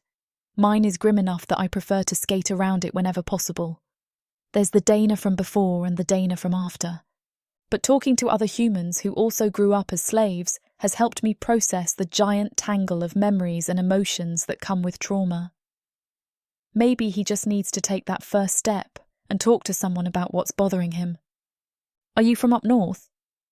He grunts again, this time even less enthusiastically. Is that a yes grunt or... It's a mind-your-own-business grunt.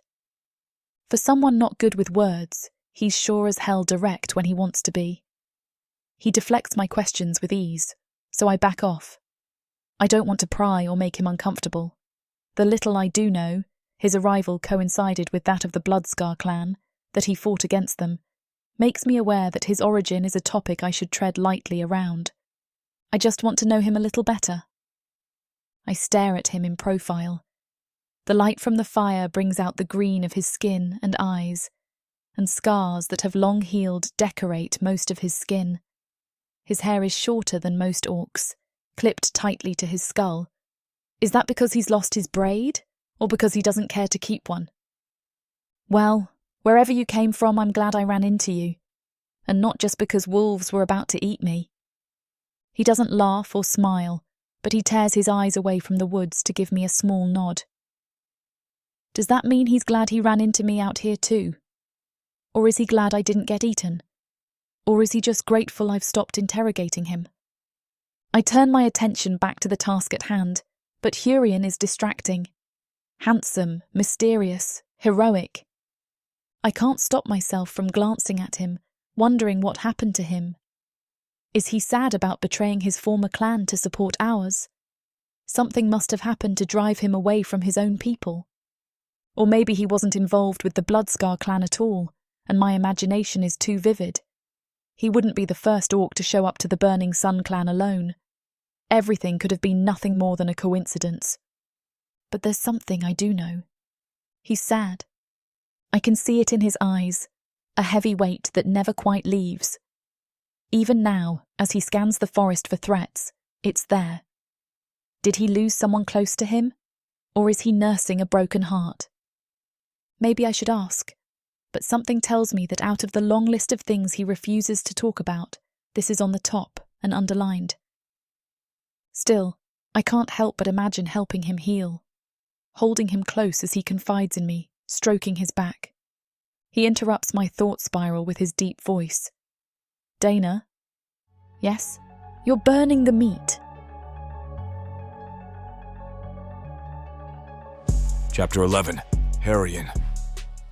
I take the last bite of my food and look at her as she finishes hers.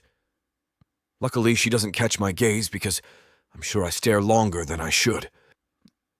As she lifts her eyes from her food, I avert my gaze and look at my dish. I can't help myself. She's captivating, even entrancing, and I can't place my finger on it.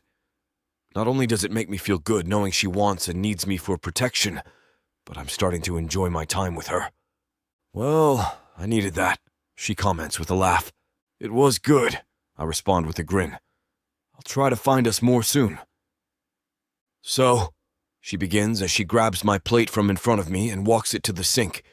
Want to come with me while I get some herbs? Is this the medicine you were speaking of? Yes, it is, she exclaims and smiles at me like I've just offered her a generous sum of money. I'm surprised by her enthusiasm about herbs. I can't imagine they're all that interesting, but I suppose herbs are to her like my walks are to me. Something others might not find unique or exciting, but they mean a lot to the person involved. I'd love to join you, I say as I stand and walk to the front door. I grab my shoes from beside the front door and my bow and arrow, wiping the blood off the arrow's tip before turning around. I turn, and she is right in front of me, reaching for her shoes. We come face to face, and I grin nervously and step aside. "Sorry," she chuckles as she pulls on her shoes. "No, my fault." I rub the back of my head and close my eyes, frustrated with myself. Anything I do that isn't impressive to her feels almost idiotic now. I get embarrassed and nervous quickly around her the past 2 days, and I'm surprised as to why. I'm the leader of the two of us. If anything, I should feel proud and confident. I open the door for her and watch her walk in front of me. I catch myself staring at her hips, swaying as she walks. Although she's tiny and skinny, she still has a figure that makes me want to go wild the more I think about it. "Stop," I think as I shake my head. "You know where this leads?" I refocus on the forest around me and walk alongside her, trying to stop myself from taking glances I don't need to take. "How long have you been interested in herbs and medicine?" I ask her. I can't help myself. It's like a compulsion. Despite what my head tells me, I want to know more about her. "Since I was very young," she replies. I notice a wide smile cross her face. "I would always plant herbs in the garden outside of our house. My mother taught me about them, and each morning it was exciting waking up and not knowing what you would find that day. They might have sprouted overnight. It always felt like a little gift once they began growing." She pauses and looks at me. "It almost feels like you have a magical power. You can almost communicate with nature." I smile as she talks, noticing the excitement in her eyes. I know what she means. That's how I feel when I walk in the woods. When my worldly troubles get too loud, it helps to talk with nature, even if I remain silent. The woods have a good way of talking to you and providing answers, and you don't even have to ask the question. That's what I was doing in the forest that day, I admit as I look at the ground. "What's that?" "Walking. Just taking a minute to connect with nature, similar to how you feel when gardening." "That makes sense." She smiles at me before looking past me and gasping. I draw my bow and arrow in that direction before seeing her run past me. I roll my eyes and sigh, realizing she's darting after a plant. She's cute, but damn, she's going to be the death of me. If it's not her killing me with her looks, it'll be a heart attack from her sudden gasps and running everywhere. "You can't do that," I begin to lecture her before she turns around and looks at me with a shocked open mouth. "What?" I ask, worried she's found something dangerous. "It's peppermint." I roll my eyes and rub the bridge of my nose with my fingers as she turns back to the plant. I'm about to start lecturing her again when I open my eyes and see her walking toward me with the leaves in her hands, and she holds them close to my nose. "Smell," she says excitedly. I lean down and smell the leaves. The strong mint fills my nose, and I almost back away from it. After a moment, I relax into the scent and smell something else. It's her, a scent I don't think I'll ever forget. It's sweeter than the mint and more calming than burning sage. "Isn't it good?" she asks happily. "It's excellent," I respond, wondering if she knows I'm not talking about the plant. "It's great for digestion and upset stomachs. We can take more of the leaves back to the clan and use them there, especially for warriors who are recovering from poisoning. It might help their stomachs." "That's a good idea," I respond as she walks past me, staring at the plant. "Oh my God!" she exclaims from behind me. I whip around and almost draw my bow before seeing her bend down by another plant. I grin and follow her, not irritated this time. If an animal is going to attack us, I'll hear it, and she doesn't need to be told to tone down her enthusiasm. I kneel next to her on the ground and look at the leaves she's picking off the plant. She breaks them off gently, like the plant can feel the loss of its leaves. She's so gentle with it. I think that's a trait I wish I had. I would rip the thing off the ground and snap the leaves off later. "What's this one?" I ask as I run my fingers over the soft leaves. "This is calendula." She turns to me with a broad smile and laughs. "This is the best one we could have found. I can't believe it grows so close to camp. This is what I was looking for when—" Her voice trails off and she looks at me. Our eyes lock, and I feel my heart race. I don't know how long we stare at each other, but the world slips away from me. I'm not paying attention to the sounds of the forest or the sights of it. I can only see her. Our gaze is broken by her hand slightly touching mine on the plant. She smiles and looks away from me as she clears her throat and shakes her head. It's, if you dry the leaves, you can use them in any ointment. This will do the trick if you need something to treat burns, bruises, or cuts. It's also great for reducing skin inflammation. You mix it with some petroleum and fat, and it's good to go. Have you used it much before? I ask as I watch her pluck off more leaves. I don't actually care if she's used it much before. I just want to hear her talk more about it. I want to continue seeing her so vibrant and enthused about these plants. There's a sparkle to her when she's talking about them, very different from the nervousness I've seen in her before. We stand up and walk toward the river while she tells me about her experiences with plants. She darts away from me every so often, and I check our surroundings. I can't get too close to her again. Losing sight and the sounds of my surroundings could be fatal for both of us if I get lost in her again. She returns with different plants: thyme, sage, golden seal, hyssop, and angelica. I learn a lot about their various uses. Golden seal can be a laxative, hyssop is excellent for wet coughs, and angelica is helpful for bronchitis. Mostly what I learn is how intelligent she is. I'm great with hunting, fighting, and protecting others, and I can handle anything before or during a battle proudly on my own. I've never thought much about what to do after you get hurt in a war. Typically, I just take someone or myself to the healer in the compound and let them handle it. If I had her knowledge, I could have previously helped numerous others in the field. I begin to appreciate her more. She has skills and talents I've never considered valuable. I start thinking I might have been too hard on her. She can handle herself better than I thought. As I'm beginning to soften toward her, she darts off farther than usual to collect an herb. She's gone too far for me to hold back and look at our surroundings this time. I dash after her and watch her step across stones on the river. "Slow down," I call out after her. "I have to get this one. I'll be right back." I groan and walk across the stone steps. The calm river makes this less intimidating, but she doesn't know what else is in these woods, and I can never seem to get her to listen to me. I reach the other side of the river and find her kneeling and taking stems from another plant. I sigh as I approach her and put my hands on my hips as I look around. "I know," she says mockingly as she stands, "but this is motherwort.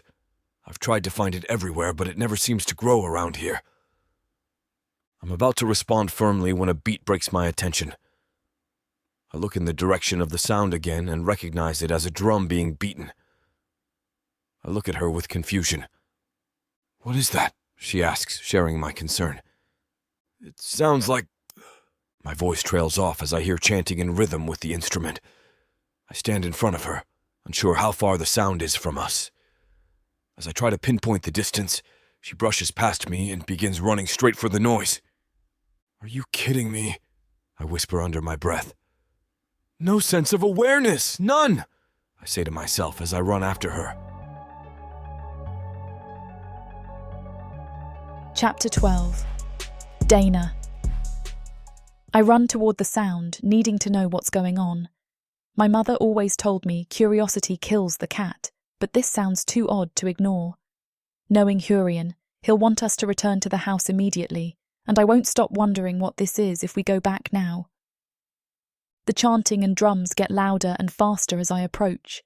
It sounds like over 10 voices are chanting, which is surprising since we're in the middle of nowhere.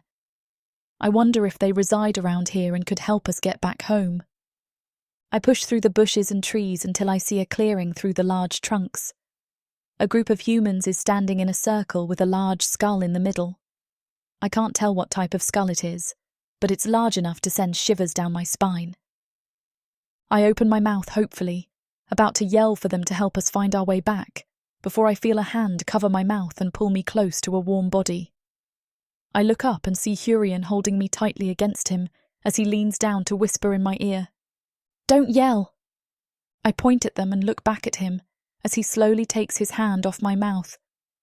He shakes his head, not taking his eyes off the humans. "No," he continues lowly. "They're dangerous." Dangerous. I think as I look back at them. They're humans. He's an orc, and he could kill them in seconds. I don't know why he would be afraid of them until the circle parts, and I see what they're doing. I see one of the men wearing a fur headdress lean down near the skull.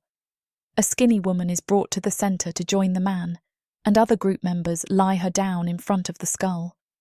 I watch curiously, partially intrigued, but also fearful. My gut begins to twinge, and I wonder what's about to happen as I watch intently. The man in the headdress stands up, throwing his arms out to the side and yelling as the drums beat faster and the chanting quickens. I flinch and back up against Hurian's body. He grabs my arms and I look up, noticing he still hasn't taken his eyes off the ritual. I look back, feeling my heart rate quicken as the man in the headdress looks at the woman on the ground with deranged eyes. The woman says something, but I can't make out the words from the loudness of the drums. Her tone sounds pleading, almost begging, as she lies still on the ground. The man in the headdress holds up a dagger with both hands above his head and looks at it like it will bring him eternal life. He chants something, and his arms begin to shake. I notice the veins in his arms almost popping out as he speaks to the object. He swings down sharply and cuts the woman's chest open. Hurian covers my mouth. I'm unsure whether I was about to scream or gasp, but he must have known I would do one of the two. Hurian's other arm weaves across my waist, holding me tightly as we watch the ritual unfold. I see the woman's blood spill over the grass, seeping through each blade like a tiny creek. The man kneels by her as the chanting continues and cuts into her arms and legs, severing large veins and making her bleed more. Within a few seconds, the ground looks like blood-filled lakes rather than creeks. The man looks at the skull and shouts something I don't understand. It sounds like a foreign language, but it's not one I've ever heard before. The rest of the circle gets on their knees, and the chanting slows. Hurian pulls me back into the forest, away from the clearing. "We need to leave now." I barely hear him. My eyes are fixated on the evil before me. I'm almost in a trance, staring off into the clearing like a void has captured my attention. Hurian turns me around quickly and holds my arms tightly as he looks into my eyes. "Dana, we need to run, now." I snap out of my daze and nod. He takes my hand, and we run through the woods quickly. Hurian slows his pace enough for me to keep up with him, but I can barely keep my attention on the trunks in front of me and logs beneath my feet as the gory images play over in my mind. We reach the river, and Hurian stops to let me go first. I walk across the rocks carefully and turn around to see him staring back toward the clearing. "Hurian, what are you doing?" "Making sure they don't come anywhere close to us," he responds as he climbs over the river's rocks. We reach the other side and continue to run to the cabin. My leg is beginning to hurt from my gash, and my heart is racing. Sweat starts to drip down my back, and I feel scrapes on my arms from running through the trees burn. We reach the cabin, and Hurian opens the door for me. I walk in and catch my breath as I cross my arms and hunch over the back of the couch. A few minutes later, I notice I'm staring blankly into the fireplace. I feel my breath on my arms and try to return to the present moment as I come down from the adrenaline. My eyes begin flickering around the room, and I start seeing my surroundings instead of replays of the blood pools in my mind.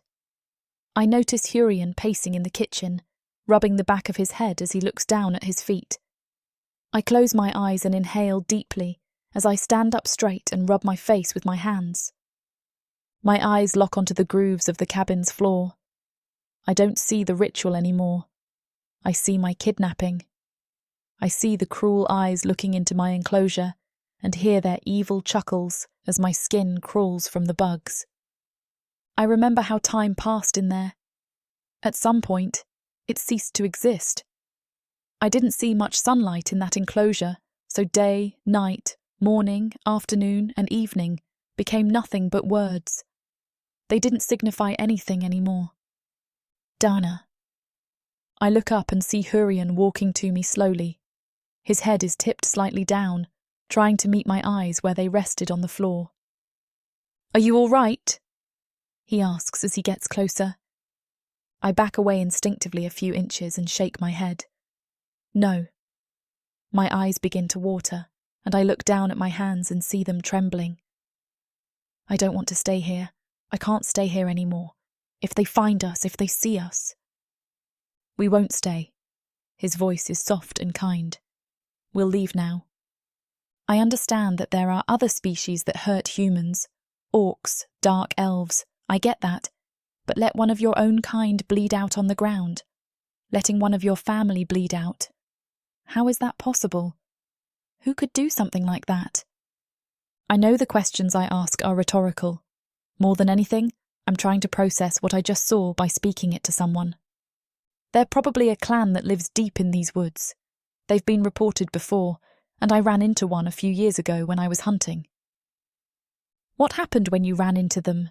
I ask, unsure if I want to know the answer. "A few members of Burning Sun and I came across a campsite. There were 4 tents, and no one was there at the time. Out of curiosity, we wandered through." He sighs and sits on the couch, looking at me over the back of it. "We found a lot of ceremonial paraphernalia. Knives, talking sticks, animal skulls. It was odd. We heard chanting coming from nearby and decided to investigate." "Were they doing what they did in the clearing?" Hurian shakes his head. "No, but they were sacrificing a bird. They spoke to some god, and we determined it was a sacrifice of sorts. I don't know if it was the same clan, but it seems they passed these traditions down through generations. Either way," he stands from the couch and looks at me. "They're dangerous, and I don't want to know what they'll do if they find 2 outsiders on their territory." I nod and look at the floor, memories of my imprisonment returning. I shake my head and close my eyes, trying to shut them out. I feel Hurian touch my shoulder, and surprisingly, I don't cringe at it. Usually when these memories rear up, I hate being touched, but his fingers feel soothing. "Why don't you get your herbs and pack whatever else you want? I'll pack everything else, and we'll go." "Okay," I respond softly. I watch him walk into the kitchen and turn around to grab the bag holding the herbs. I open it and notice they're all mixed up and crumpled from me running with the pack on. That's the last thing I care about right now, I think as I close the bag and look around the house. I walk into the bedroom and again notice the family picture on the nightstand. I walk over to it and run my fingers over their faces, wondering if the clan had gotten a hold of whoever lived here last. I put the picture down, grateful that Hurian thinks we should leave. I don't want someone to wonder the same thing about me, where I went, what happened to me, why I left. Hopefully we can find somewhere else to stay, or maybe even our way home, before nightfall. "Ready?" Hurian asks from the living room. "Yeah," I respond as I look at the photo, missing my home. "Let's go." Hurian opens the door, and I walk out in front of him. As I look at the forest in front of me, I think of returning to the compound.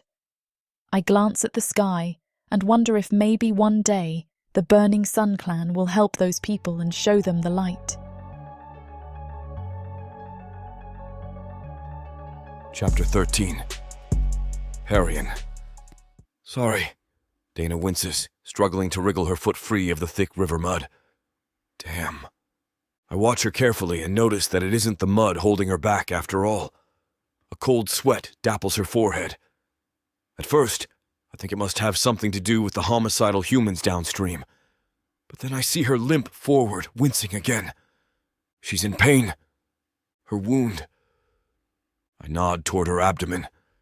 She's not clutching it, but the careful, stiff way she moves gives her away.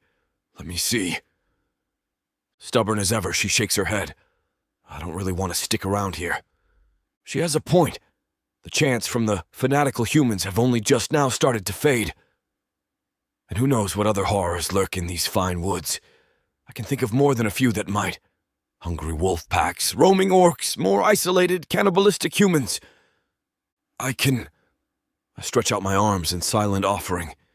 Carrying her would be no burden. She looks to almost weigh less than the wild boar I caught earlier. But it would be a burden to her, I suspect. She shakes her head. Your leg. I'm furious that I can't argue her point. My limp is worse than when we set out on this adventure. Knives of pain stab my thigh with every step I take. I haven't hidden my pain any better than she's hidden hers, it seems. Still, I would carry her if she asked. It's not much, but I find a branch large enough for Dana to use as a sort of walking stick and snap it off a nearby tree. Here. She takes it with a small smile of thanks. Something about the way she smiles never fails to hit me like a rock to the face, and I only realize I've been staring when her smile fades into a quizzical expression. Do you need more time to rest? She asks. I don't, but I think she might, so I jump at the excuse. We sit together for a bit near the stream, tossing stones into the water. She's not as talkative as usual, and I'm not one to carry a conversation. Eventually, she pushes to her feet, and I join her. There's something about her eyes I don't like. They're overly bright. But before I can check them out anymore, she's already marching forward. The wood is slightly too green, so it bends when she puts weight on it, but it seems to help her some. Her pace picks up and I out to slow down again, but a night is creeping up on us. I don't want to spend a night in an open clearing, not when I'm hearing too many branches snapping behind us. Wolves? A mountain lion, or worse. I'm not keen to find out. When we reach a cave alongside the riverbanks, I eye the yellow sky. There could be bears inside or snakes. There are definitely spiders, and unfortunately for Dana, cockroaches. Wait here for a moment. I don't like leaving her unprotected, but when I light a torch, the small creatures scurrying alongside the walls prove I made the best choice. I've never seen someone so terrified of something so small. Soon the fire chases them off into the distant reaches of the cave, and I help Dana crawl inside.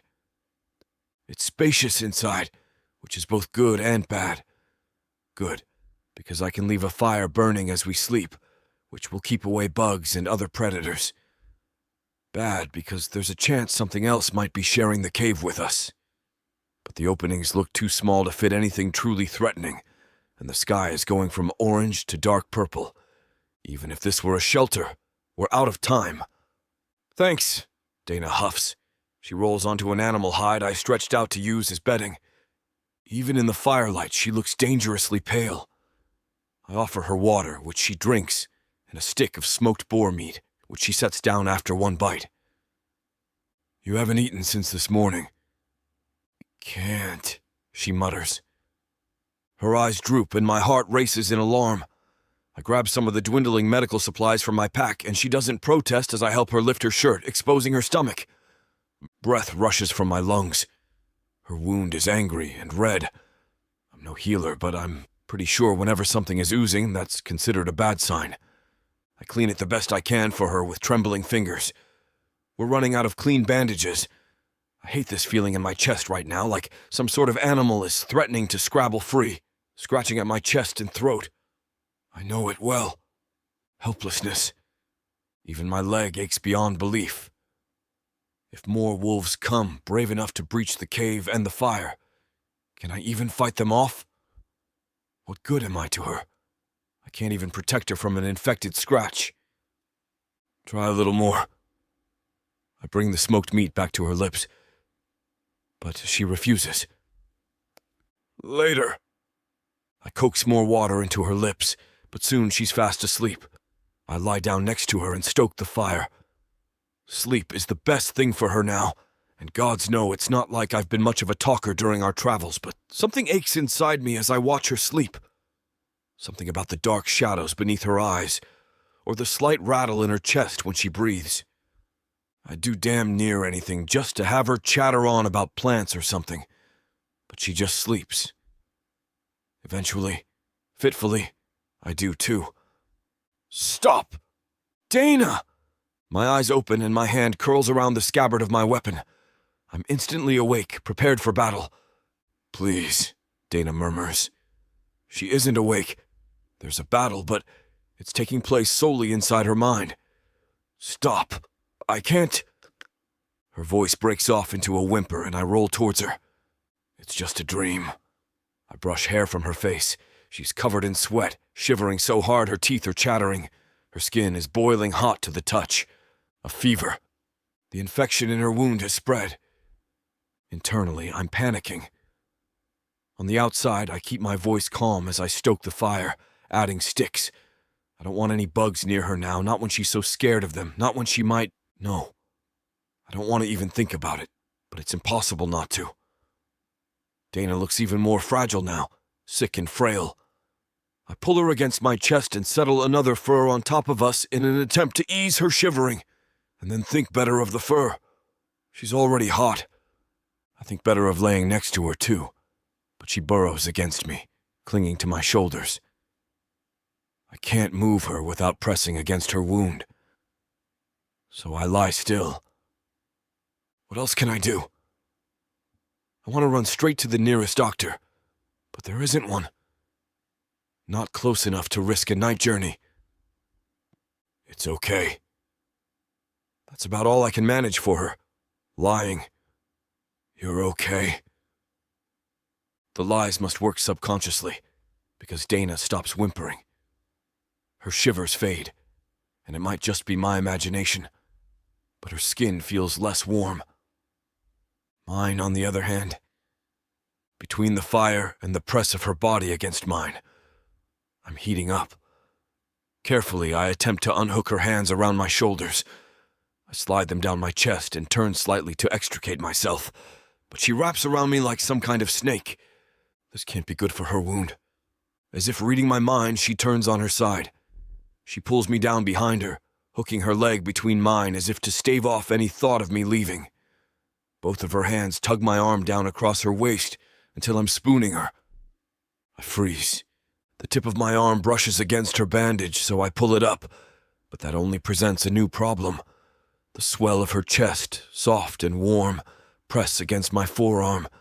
She sighs, finally content. The thrum of my heartbeat echoes in my ears. I swallow, my throat suddenly dry. I've been uncomfortable all night, worrying about her. Now I feel even worse, restless and unable to move. Like my skin is 3 sizes too small for my body. Against my will, my breath picks up. I'm almost panting against her neck. Images that have no place in my mind right now keep pushing their way through despite my best efforts. I see her smiling up at me, tugging down her shirt. Think about wound care. Licking her lips as she kneels in front of me, legs splayed wide. Cockroaches, wolf packs. How good she'd taste on my tongue. How often I could make her scream my name. Bizarre human sacrifices. How easy it would be to screw her just like this, on her side. We could lie here all morning, slow and easy.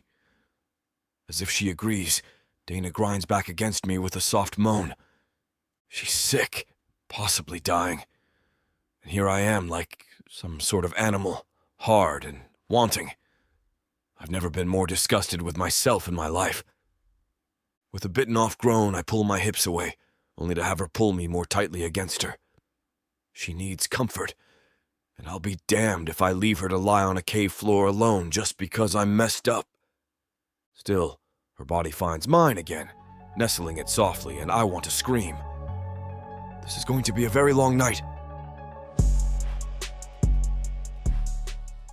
Protheka is a dark and dangerous world. My parents sold me to the dark market. I am the avatar of chaos, and nothing will stop me from fulfilling the prophecy. And the quest for godhood has made it even darker. Looks like you're the only one left. Take a step forward. Delia only seeks her freedom.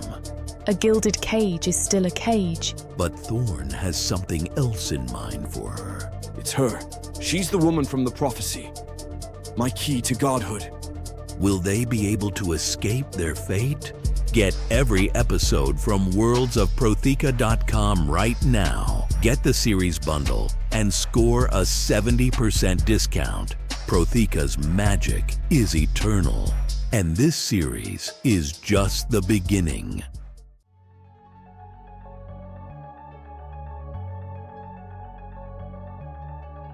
Chapter 14. Dana. Before I open my eyes, I feel myself shift in bed with weight over me. Cracking my eyes slightly, I see the cave wall and feel the warmth on my back. I smile and almost fall back into my slumber before my eyes shoot open.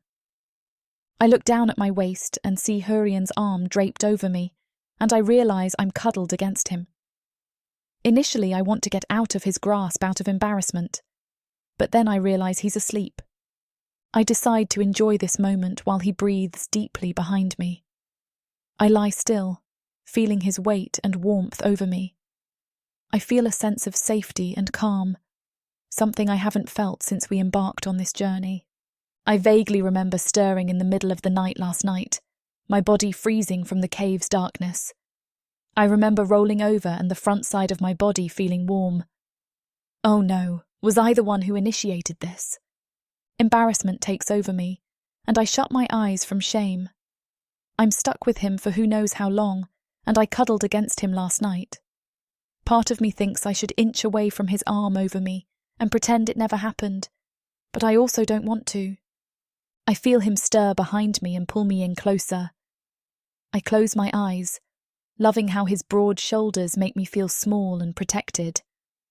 The fight between embarrassment and pleasure wages in my mind as I hear him clear his throat behind me. His arm moves again, this time off my body, and I hear him groan as he stretches. I don't turn around. I don't know how I can even look at him knowing I initiated that. "Good morning," he says in a low, husky voice. "Good morning," I reply softly, trying to keep my voice from trembling. I sit up with my back to him and look at the cave wall. I hope he doesn't think I'm weak or that I have feelings for him, even though the thought of the latter has crossed my mind briefly. "Are you all right?" he asks. "Yeah." I lie through my teeth. I'm sorry about that." I figure I should recognise the situation and apologise before he brings it up.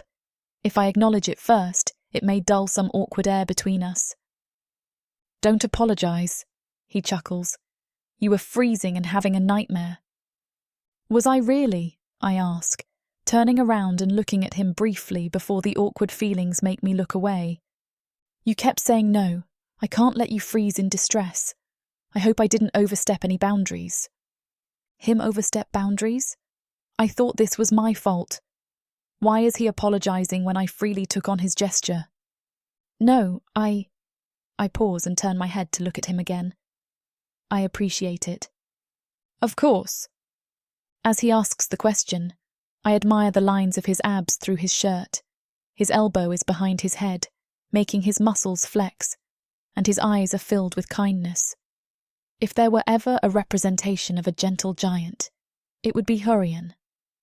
I look back at the cave wall and smile to myself out of his view. I feel a giddiness rising in my chest before shutting it down quickly. I'm tired, and we've been alone for days. I have feelings I usually wouldn't, and besides, he thinks I'm a weakling. He would never consider having any sort of fling with me. I hear him get up from behind me and stretch again. I don't make eye contact with him, but pretend to examine my nails, so I don't look like an oddball staring into space. Thoughts race through my mind, like my heart does in my chest.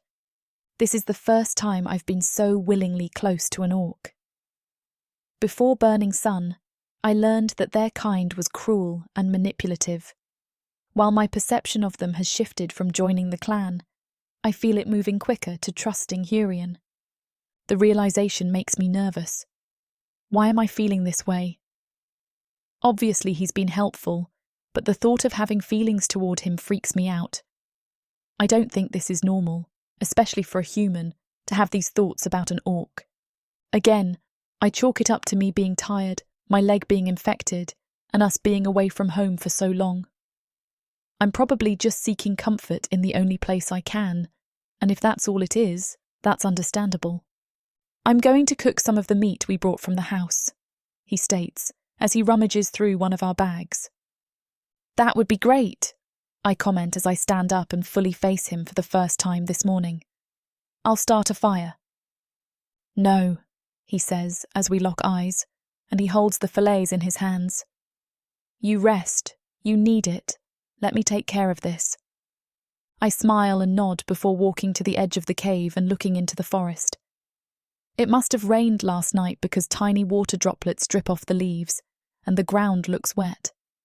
That explains part of why I must have been so cold in the middle of the night. I turn back and look at Hurian, taking the kindling and some wood from one of our backpacks. I hadn't thought about needing to bring it, but he thought of everything. I sit on a rock by the edge of the cave and watch him as he makes a fire. Do you feel better? He asks gently as he strikes the fire starter. Yes, I respond with a grateful smile. I think I actually got some rest. Good. He grins and locks eyes with me before looking at my leg. We should try to make an ointment from the calendula leaves you collected for your leg. I cock my head to the side and grin. I'm surprised he remembers what the calendula is for. I thought I was just annoying him with stupid plant facts that day.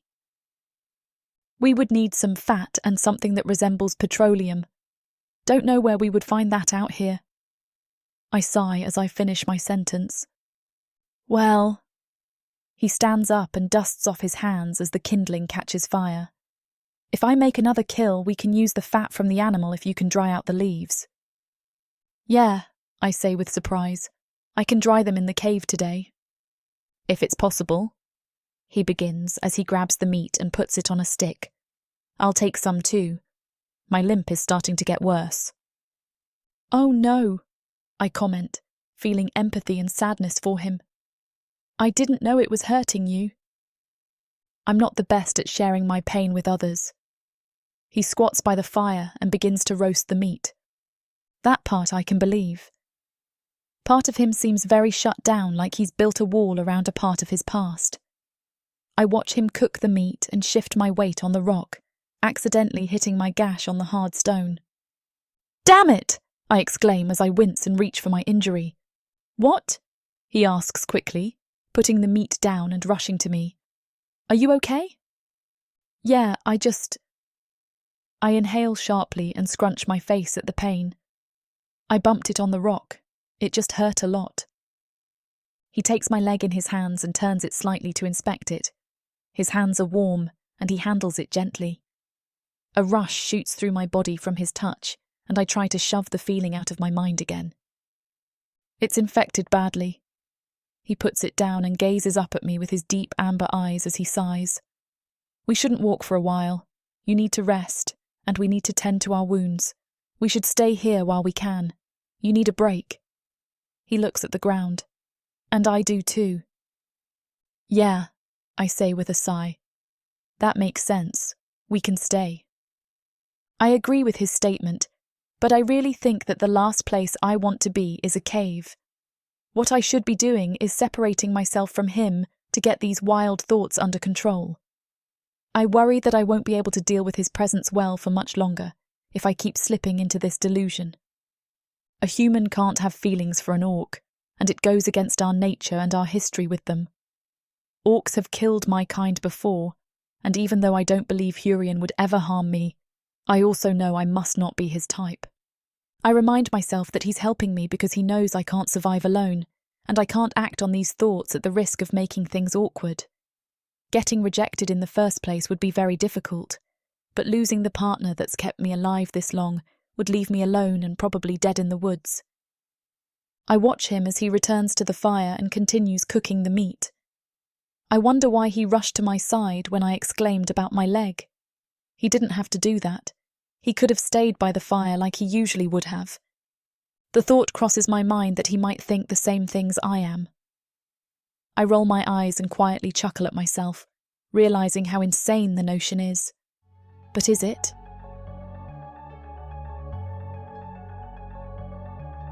Chapter 15. Hurian, did that tree do something personally to you, or... One more blow of my axe sends the small oak tree cascading down to the ground, and I might preen a bit when I see Dana's eyebrows raise in admiration. She's looking healthier after a bit of rest. Less wan. But she still makes a face as she sits on the newly formed tree stump. It's for the table. I pulled the tree down a bit, closer to the stream, and then I wait, listening. The human tribe is still close enough that I have to worry about potential scouts, or whatever they might call themselves. I'm not eager for Dana to become their next human sacrifice. Oh, of course, the table. What cave doesn't have a table? Dana nods toward our temporary shelter. I thought we weren't supposed to make too much noise. The wood splinters as I haul the axe down again. I'd prefer to cut it more evenly, but I'll have to make do with the tools I have on hand. Dana watches me work for a moment before speaking again. So, I'm not a master craftsman or anything, but how are you supposed to make a table without nails? Splines. And those are... If it were anyone else, these prying comments would drive me insane. But it's nice hearing her voice. Sharing. I answer her in bursts between chopping the tree into long pieces. They're like nails, but made of wood. I'll carve them so that they twist around. Typically, we'd add an adhesive to the joints, but unless you know of any particularly sticky plants around here, we'll stick to what we have. Dana looks thoughtful. Did you save the boar hooves? We could boil them down. I shake my head. I wanted to keep them for a stew, but they wouldn't have kept long enough. It's a small miracle we were able to smoke as much of the boar's meat as we could. And it'll have to keep us until Dana's healthy enough to travel again. We won't be here long enough to need it anyway. That's the mantra I keep using as the day progresses. But somehow I find myself fashioning a broom and sweeping the cave clean, and the wood is used for a table and a rough pallet that we fashion into a bed, heaping furs and anything soft on top we can find. Well, this is looking cozy. Dana leans against the wall of the cave, having just swept it clear of spider webs. Suddenly I have trouble meeting her eyes. It seems like a fool's errand, trying to make a cave into something livable. It's certainly much less than she deserves. I just wanted to make it a little more comfortable, I finally say. Dana looks at me strangely for a moment. Thanks. It's not like her to be without words and me to stammer on, but here we are. Not that we're going to be here much longer. I just thought, with the bugs, it might be better if we ate and slept off the ground. Oh, is she about to cry? What the hell did I do wrong? We don't need to if you don't... Sorry. She doesn't cry in the end, she just laughs as she shakes her head. Sorry, It's very kind of you to worry about me like this. I never expected a cave to feel this nice. All we need to finish it off is a nice library. Maybe some pictures on the wall.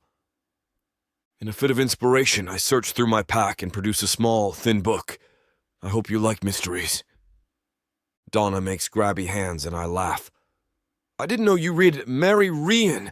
You know she was a famous author before you orcs took over. Yes. Vala droned on about her at length. You know she's suspected of killing her third husband. No. Dana looks at the picture of the innocent-looking women wearing thick, round glasses on the back of the cover. But I believe it. She was a little too good at planning the crimes out in these. Gods, it's so strange, isn't it? Reading about Earth before all this happened? Her arm sweeps out to include me and I shift uncomfortably on the balls of my feet. I used to read and just imagine what life used to be like with airplanes and huge government infrastructure and humans in charge. She shoots me a look. Not that we did a great job of things, but it's still something so difficult to believe. I like reading them too, I admit. Reading from a human's point of view, it's easy to see that we're not so different as some orcs would like to believe. That earns me a smile. Well, I'm filthy, and I'd like to go bathe in the stream before it gets too dark. Are you coming? I nod. I turn my back as she changes, watching the clothing we washed this morning, drying along a makeshift clothesline I fashioned out of vines. I swallow hard as I hear her step out of her dirty clothes and into the stream. So, besides reading, what do you like to do? For fun, she clarifies. Like sparring in the arena or hunting or... I like to paint. The words fall out of my mouth before I can keep them to myself. Painting isn't exactly a typical orc pastime. There's a reason she led with hunting and sparring. I mean, I like fighting. Or I like winning, at least. But painting... I don't have the words for it. Maybe that's why I like painting so much. I don't need the words when I can create the picture from my mind. Nothing gets lost in translation the way words can. Are you good at it? Of course I'm good at it. Why would I bother with it if I was terrible? Unbothered by my slightly snappy tone, Dana just chirps back. I don't know. I'm awful at singing, and I sing all the time. You don't have to be brilliant at something to enjoy it. I haven't heard you sing once since I met you. And that's a mistake because she sings terribly for the rest of her bath, and then into mine. She doesn't stop her unholy yodeling until I step out of the stream, water dripping down my body, to pull clean clothes from the line. She turns around a bit late as I change into my clothes, and I think I spy the start of a pink blush on her cheeks. It doesn't mean anything, not to her at least. But God's help me, I can't stop thinking about her. We take turns reading from my mystery novel that afternoon, and I almost stumble over the words when I feel her hair tickle my shoulder. The worst part is that she doesn't remind me of Flora, not at all. She's completely different. Flora could sing, for one thing. And Flora wasn't even a quarter as stubborn. Flora would listen to reason. And if we ever disagreed, she would always gently try to persuade me otherwise. Tonight, Dana just bumps me away from the table, brushing aside my protests that she should rest while I clean up. She grins at me while she does it, knowing I'm pissed off. When she launches into a horrible song, all I can do is laugh until my chest aches. Flora. I see her in my mind's eye less clearly than I used to. Before, just thinking her name was enough to bring forth a stabbing pain to my chest. But now my chest is warm and easy. My stomach twists. I have no right to be this happy. I've been nurturing fantasies of Donna despite my best efforts. Not even the physical daydreams, which are bad enough, but imagining a life with her. Imagining a simple life in a bare cave and small comforts, and how happy I'd be even if all we did was read together at night. Simple attraction is one thing, but nothing about whatever's happening between me and Dana is simple. It's like I'm caught in some sort of snarled web, and the more I flail, the more I fall. Well, Dana brushes her hands on her pants. Cleanup's done. I suppose it's off to bed now. Right. Off to bed, and off to that one bed I made. Subtle, Hurian. I don't even offer to sleep on the floor. I made it big enough for both of us. Donna slides in beside me and reaches over me to grab the book. Her arm brushes across my chest, and I bolt out of bed to ostensibly check on the fire, which I stoke and feed until her voice slows, and the book hangs limply in her fingers. Once I'm sure she's asleep, I slide next to her, finally allowing myself to drink my fill of her delicate face. What am I doing? Just looking at her sleeping makes something inside of me unwind. Every moment I spend with her, I learn something new, something surprising. She's so different from the person I thought I knew. She looks delicate, but she's strong enough to fight off an infection and still help build a table and sweep the floors. And she reads like an angel, even if she sings like a butchered goat. I can't deny that I'm glad to have met her. But what does all of this mean? I never thought I'd ever want anyone like I wanted Flora. Even now, I love her. And I haven't done anything with Donna that would betray her memory. So why do I feel so guilty? Chapter 16. Dana. I never thought being injured would have its perks, especially being injured in the middle of nowhere with an orc. This isn't the first time, but it might be the most intense time I've been proven wrong. For the past 4 days, we have called the cave home. Well, I've called it home. Hurian has so affectionately named it the Sanctuary. I don't know if he's noticed, but as we spend more time here, he seems calmer, like this cave really is a sanctuary for him.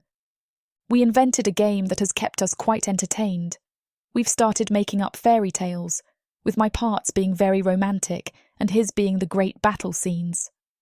Occasionally we'll throw a wrench in, an evil dragon overtaking the castle, or a character making a funny out-of-pocket comment. With any story we make up, we always laugh together. We've had long conversations in the past few days too. He's opened up to me a little about which wars he's fought in, how much Loki helped him adjust to burning sun life, and his survival skill knowledge. I've learned a lot from him, and he's also asked me many questions. He wants to know more about herbs, my childhood, and how I came to Burning Sun. Oddly, he shuts down or changes the subject every time we hit the topic of how we came to Burning Sun. I don't know if it's a conscious decision or more of him being distracted, but I want to find out. I get an odd feeling when he does that, like he's hiding something. I don't have permission to know everything about him, but I am curious. What could be so bad that he wouldn't want to talk to me about it? He has to know I'm not going to tell anyone anything. I've been vulnerable too, and I wish he could open up more. I look at him from across the cave, admiring his facial structure as he ponders what to add to our fairy tale. As we've gotten closer, I've noticed a few things about him in the last few days. For example, his jawline is so chiseled it could cut something in half. His high cheekbones accentuate his perfectly straight nose, and his eyes swim with amber and gold, making me swoon when he looks at me when we're close. I've caught the thoughts popping up more in my mind, not just about his looks, but his personality. He has a knack for making me laugh, even with short-winded comments. He's been incredibly caring and attentive regarding ensuring I eat and that my leg is feeling better. He even applies the calendula ointment we made to my leg every day. Aside from falling asleep next to him, that's my favourite part of every day, when he touches me. I've tried to talk myself out of it, the feelings I mean. I remember the moment when I couldn't deny them anymore. He had come back to the cave with a wild boar slung over his shoulder, and something about how he smiled at me when he set it down set my heart on fire. It was like he was happy he could provide for me. At least that's what I tell myself it is.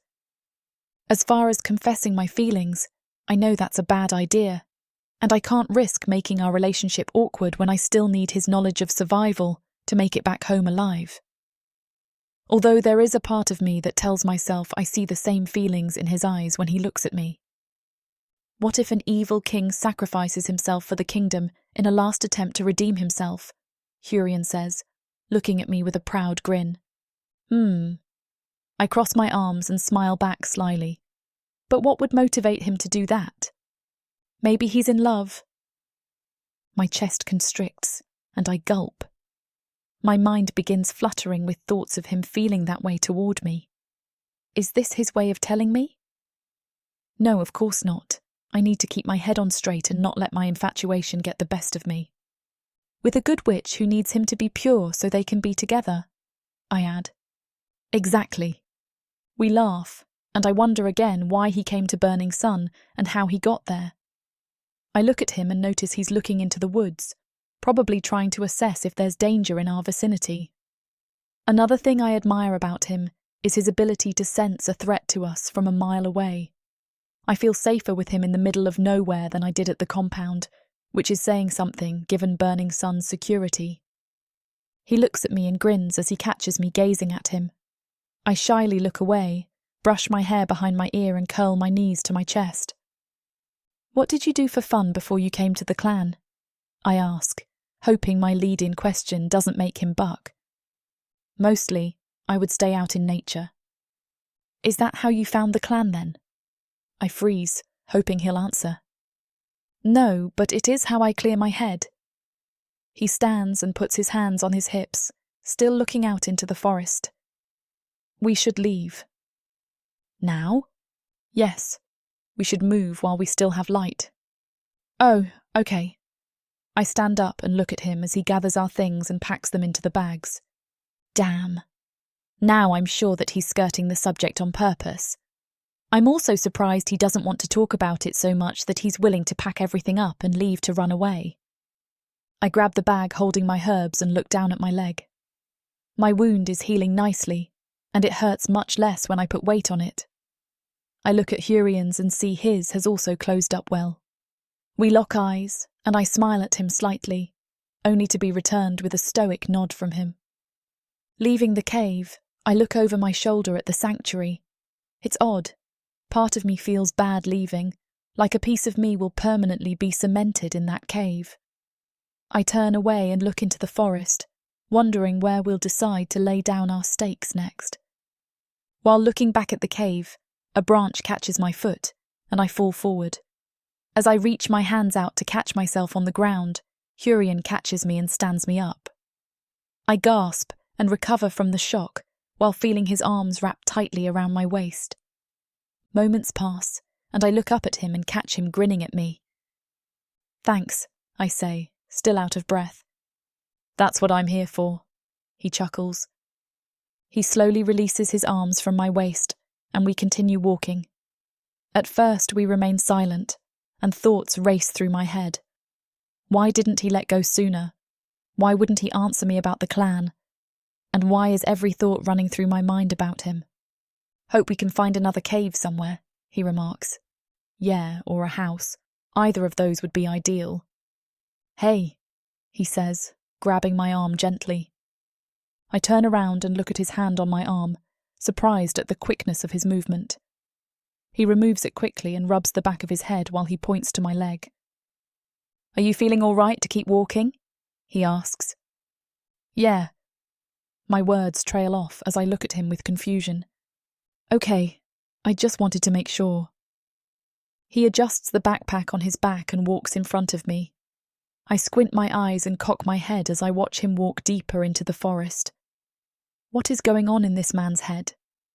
1 second, he's completely shut off, and the next, he's checking on me.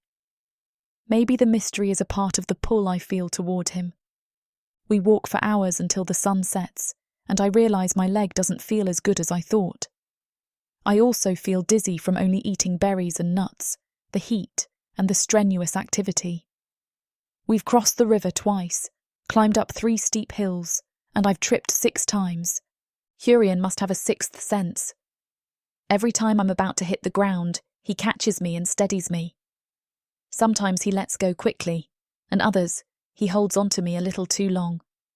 A sick part of me is glad I'm so clumsy, and an even sicker part has debated faking a trip or two, so I can feel him hold onto me more. The dusk sets on us quickly, and Hurian puts his bag down in the middle of 2 large tree trunks close to the river's edge. He turns to me and sighs. "We're going to have to stop here. If we make a temporary shelter against the trunk of one of these trees, we should be fine. If we wake at dawn and get moving, we'll most likely find somewhere new before dusk tomorrow." "All right." I nod and look at him. "What do you want me to do?" "Sit down and make yourself comfortable." "Such a gentleman," I remark with a smirk as I sit down, leaning against one of the tree trunks. Of course he wants me to rest. I can't get enough of this man's chivalry. He's always putting my well-being forward. I smile and shake my head as I place my bag down and watch him scramble around for sticks and large leaves. Within 20 minutes, he's managed to fashion a makeshift house out of wooden sticks in the ground and plant leaves stretched between the sticks. Within 20 minutes, he's managed to build a makeshift fort for us with our backs to one of the tree trunks. He lays down beneath it and groans as he rubs his face. I walk over and lay down next to him, looking up at the roof of our temporary home. I chuckle and look over at him, about to ask him to finish another fairy tale of mine. Before I get the chance, I realise he's fast asleep. I roll over on my side, intent on going to sleep myself, before I catch a whiff of my body odour and almost puke.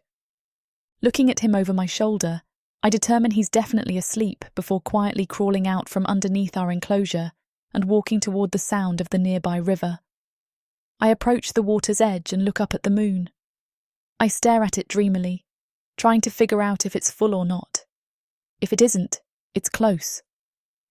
Either way, this is good news for me. The light will allow me to see predators from the centre of the river and help me find my way back to our camp too. I strip off my clothes and put my feet in the water, the coldness shocking my ankles at first. Eventually they warm up, and I think of how much I need to rest. It's better to do this quickly so I can get back in time to get some sleep. I look at the moon again and take a large breath before holding my nose and jumping into the calm river water. When I surface, I brush my hair out of my face and chuckle as I float on my back. I only hear the sounds of crickets and frogs as I float, bringing me a sense of peace and calm. My muscles feel like they loosen up with each small wave of water that flows over me. I exhale and close my eyes, feeling the weightlessness of my body as I clear my mind. Surprisingly, it works. I don't have any racing thoughts or unanswered questions. The narrator that consistently spins around in my head has taken a break, leaving me free to rest. The first thought that comes into my mind is that I could fall asleep on top of this water if I wanted to. I open my eyes and gaze at the moon. I wonder how long it will take us to get back home.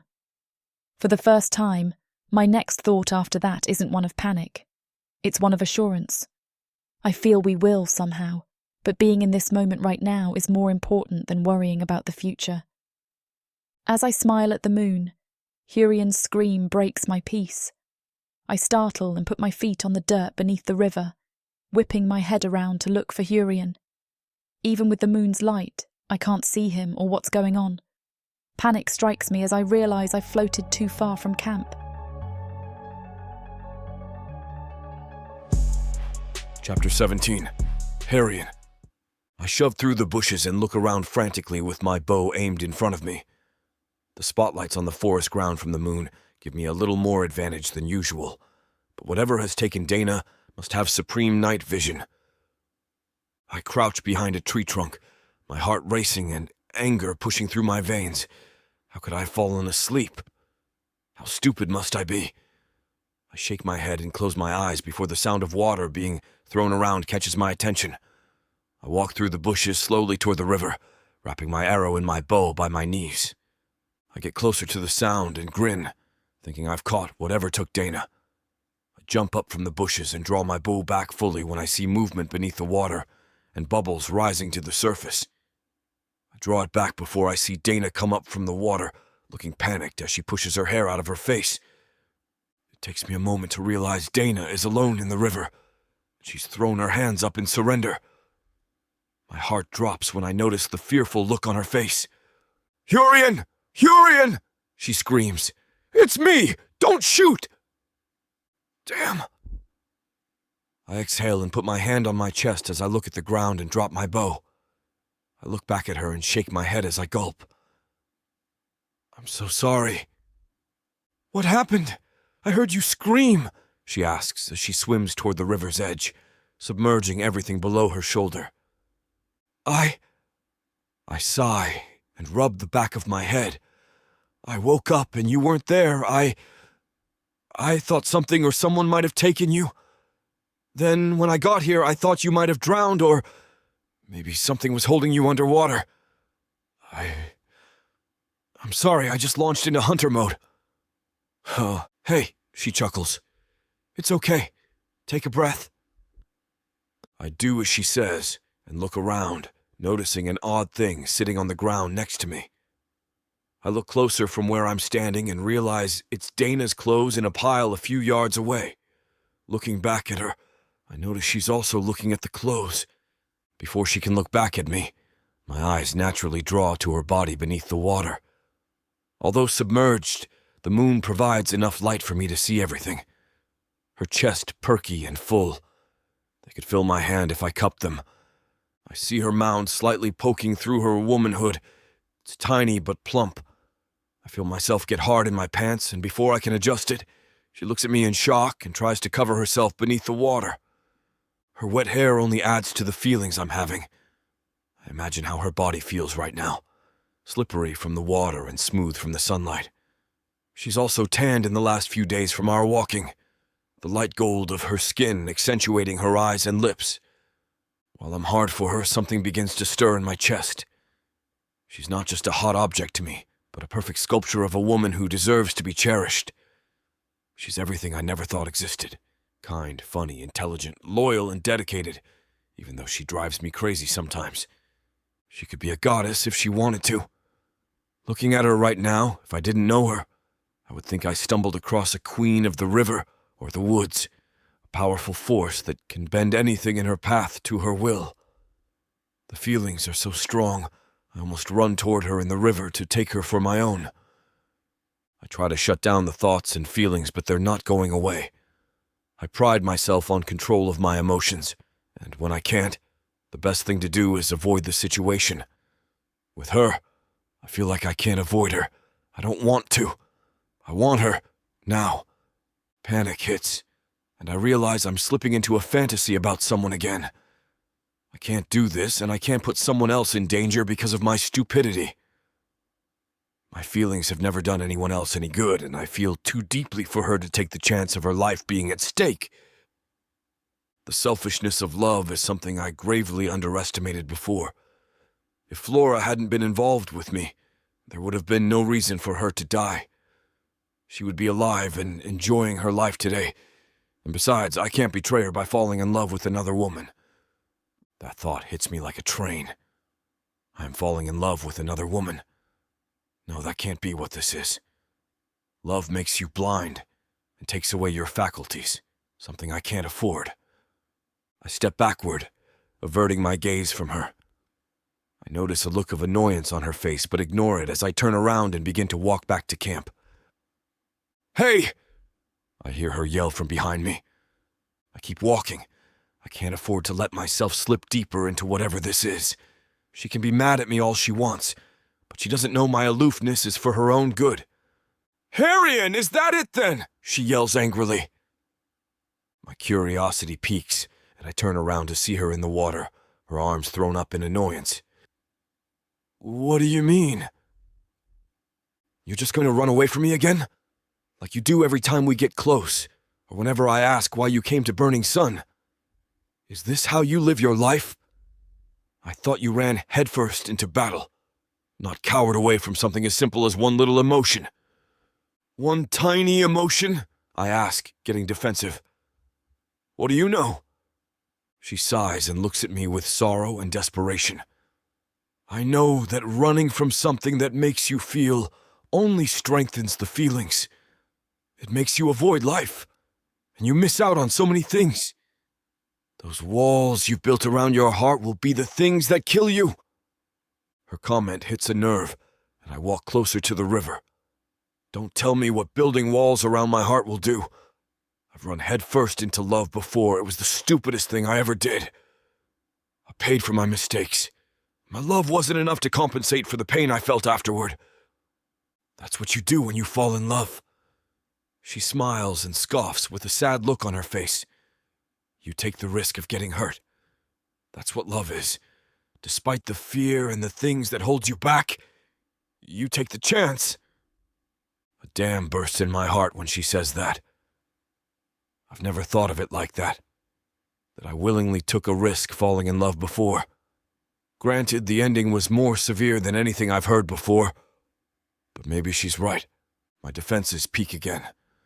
I scoff and wave my hand at her before walking away again. "Hurian!" she yells. Her voice makes me stop and I turn around again.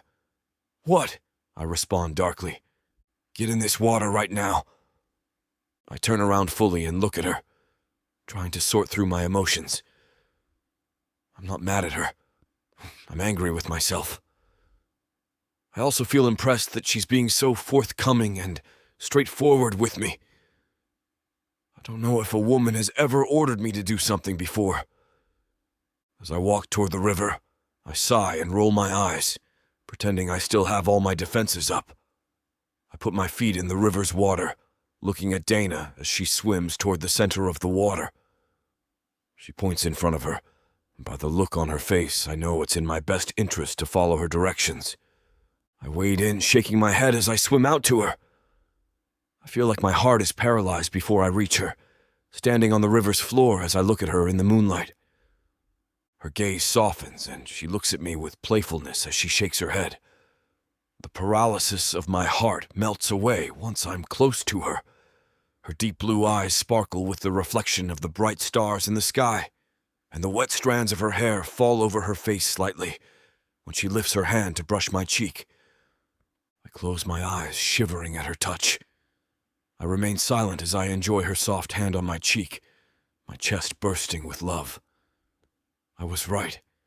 It is love for her, but I still feel I can't put her at risk as my stupidity did to Flora. I open my eyes and she's looking all over my face, her eyes moving slowly over my features. I look at her lips, wondering what they would feel like on mine as the tension grows between us.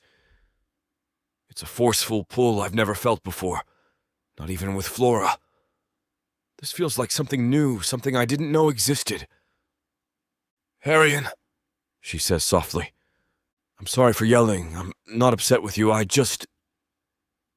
She places a finger on my lips, smiling as she looks at me with admiration. "Shut up and kiss me." I look into her eyes and realize it's worthless to fight my feelings for her. I gently weave my hand around the back of her neck and pull her waist to press her body against mine in the water.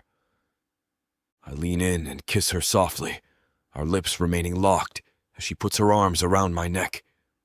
Giddiness and desire turn in my belly, and I kiss her harder, my lips moving over hers with an insistence that borders on depraved. I never thought I was one to lose control of myself, but I want to right now. Chapter 18. Dana. He pulls me in close, and our bodies touch beneath the water. His grip on the side of my waist feels so good, like he's never going to let me go. I press my lips deeper into his and part my mouth slightly to allow his tongue to sneak into my mouth and play with mine. I'm surprised at our natural rhythm. The speed and intensity of our kiss magnify as I place my hand on the back of his head and press him into me. He pulls away suddenly, and I wonder if I've made a terrible mistake. I cover my mouth and look at him, his bare chest drenched in moonlight. Have I made the worst decision by forcing him to feel the same way about me? "Look, I don't want to talk about the past," I say softly. "We don't even know if we'll get out of these woods alive. I pause and look at him, unable to read the emotions passing on his face. "I don't know." He remains silent, looking at me like he's studying something. I avert my gaze, feeling guilty and awkward for the bravado I've just put on. Running my fingers through my hair, I shake my head and walk past him. "I'm sorry, this was stupid," I apologize as I wade past him in the water. I close my eyes and feel embarrassed as I walk by him. I can't believe I've just made our situation so much worse. The water is almost down to my chest when I hear the water stir and his hand grabs my arm tightly. He spins me around and holds me close again as he looks at me. I could not read him before, but now, with his eyes so focused, like he's looking through me, and his lips slightly parted, I feel like his walls have finally come down. "It's not stupid," he assures me in a low, gentle tone. "This was never stupid." Pulling me in closer, he kisses me again, and I sink into him. He wraps his hand in the hair on the back of my head and uses his other hand to lift me onto him. I wrap my arms around his neck and my legs around his hips as I climb onto him. He holds me in the water, my bottom half left submerged as we kiss each other frantically. He kisses me like he's been in a desert for days, and I'm the first water he's found, and I return the favour by holding onto him like I'll never have this moment again. Sorry for the interruption. I know you were gearing up for a steamy scene, but it's way too hot for this platform. If we want to keep sharing our stories for free, we have to abide by this platform's guidelines. To get the full unabridged audiobook, go to worldsofprotheka.com. Browse through unabridged audiobooks, countless ebooks and bundles offered at a discount. If the thought of me whispering all the dirty details into your ear isn't enticing enough, use discount code YouTube30 to get 30% off of all digital products. Story after story, audiobook after audiobook, the worlds of Protheka are waiting for you. Protheka's magic is eternal. But unabridged, it's unforgettable.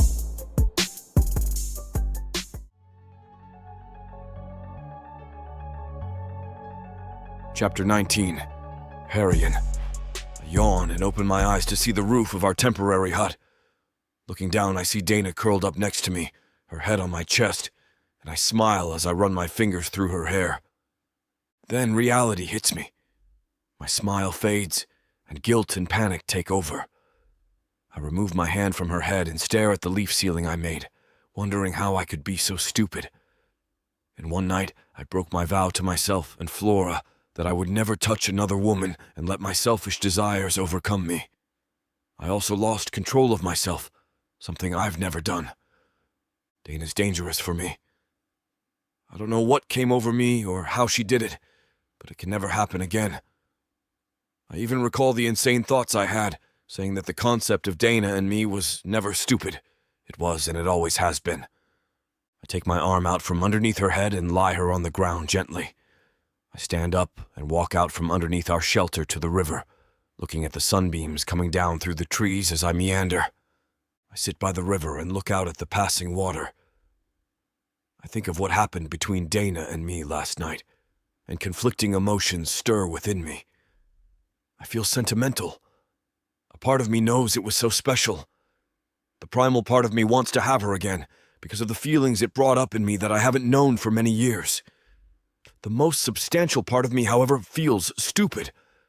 I've never believed in curses, but I know I would have one if I did.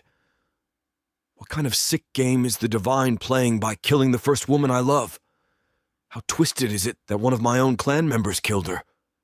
Who it was or the reason why is something I may never know, making her death all the more difficult to grieve.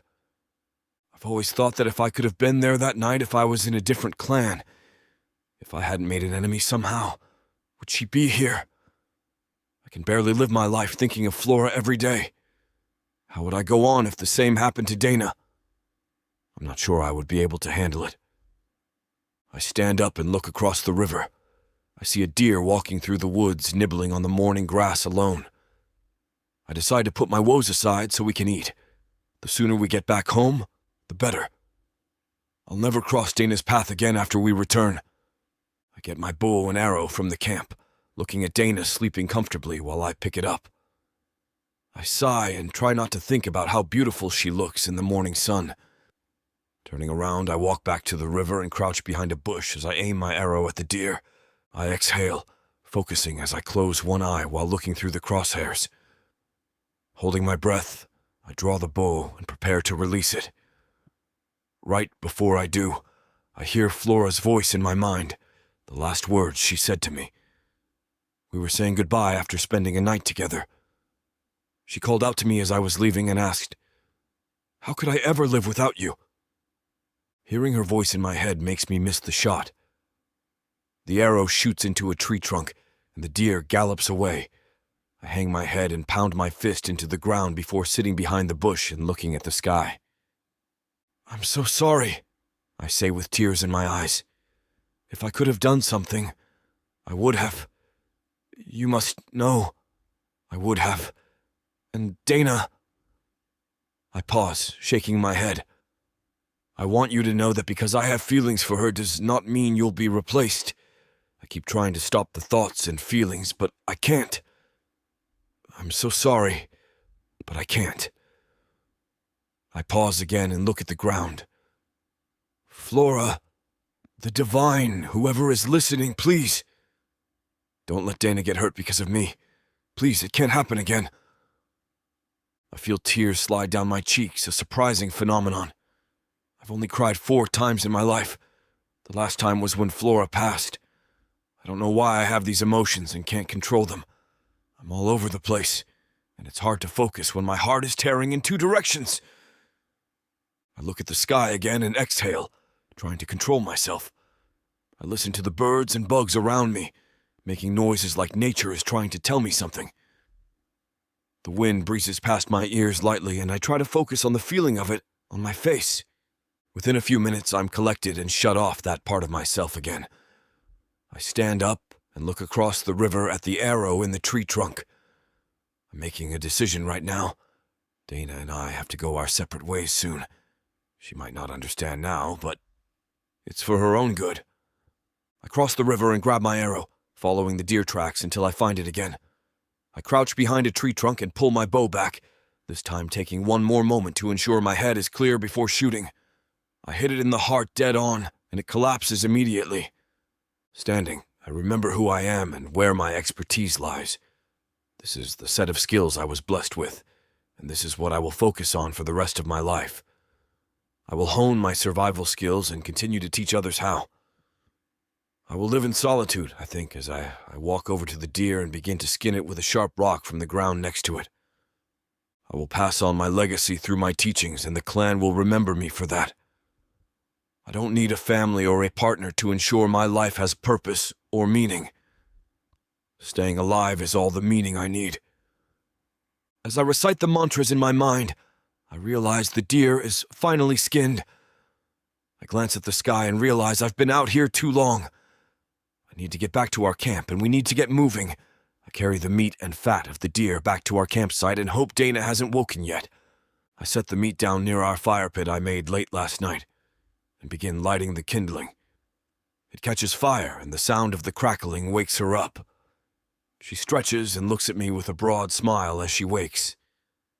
"Well, look at you up so early," she remarks cheerfully. "We needed food," I respond with a sigh. I don't make eye contact with her. I can't. She'll know something is wrong, and I can't waste emotional energy speaking about this. It's better to remain calm and quiet as I prepare our food. "What's that you have there?" she asks, pointing to the meat. "Get ready to move," I command as I cook the venison. "What?" she chuckles awkwardly. I look at her firmly. "Get ready to move. We're going to eat this while we walk. We have to cover a lot of ground today." She furrows her brows and looks at me with disappointment and sadness. Guilt strikes me, but I can't let my emotions win again. I look back at the venison and cook it as I see her get up from the bed in my peripheral. Once the meat is cooked, we're on our way. I walk in front of her but stop to ensure she's behind me, because I know she's slower than I am. I don't make eye contact. I just turn enough to see her movement. "Where are we going?" she calls out from behind me. "We need to move faster," I claim as I pick up my pace. "You're too fast already," she complains. "Do you want me to carry you the rest of the way?" I ask, knowing physical closeness with her is the last thing I need right now, but if it gets us home faster, it's worth it. "No," she snaps as she looks at me with anger. "I can do it. I just need you to slow your pace a little bit." "I can't," I respond coldly. "We have to make good time today." I continue walking and hear her scoff behind me. I can tell she's upset and has every right to be. She probably thinks I'm toying with her heart, the last thing I want to do. What she doesn't know is that if I didn't have any feelings for her, I would have given in by now. We would be making up our silly fairy tales and laughing about inside jokes. She also doesn't know that our laughter and stories could kill her. They could take her life from this world, and it would be because of my selfish nature. She would watch over me from above and blame me forever. I continue walking and hear her trip behind me. I turn around and look at her as she helps herself up using a nearby tree. I almost rush to her side, like an instinctual movement, but she shoots me a glare before I can. I turn around and continue walking, feeling my heart sink. She must think I'm selfish as it is. She probably thinks I used her for making love, and that I'm a cold and calculated orc with no genuine emotions toward her.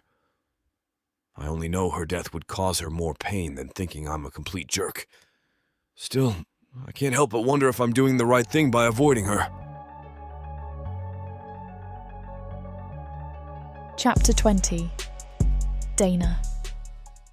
I walk behind him, seething more with each step I take, seething partially because I don't understand what happened to him. I even questioned if last night was a dream, something he wasn't present for because he's acting so cold. The other part of me is annoyed because he's back to his old Hurian ways, not talking much, cutting me off and taking charge.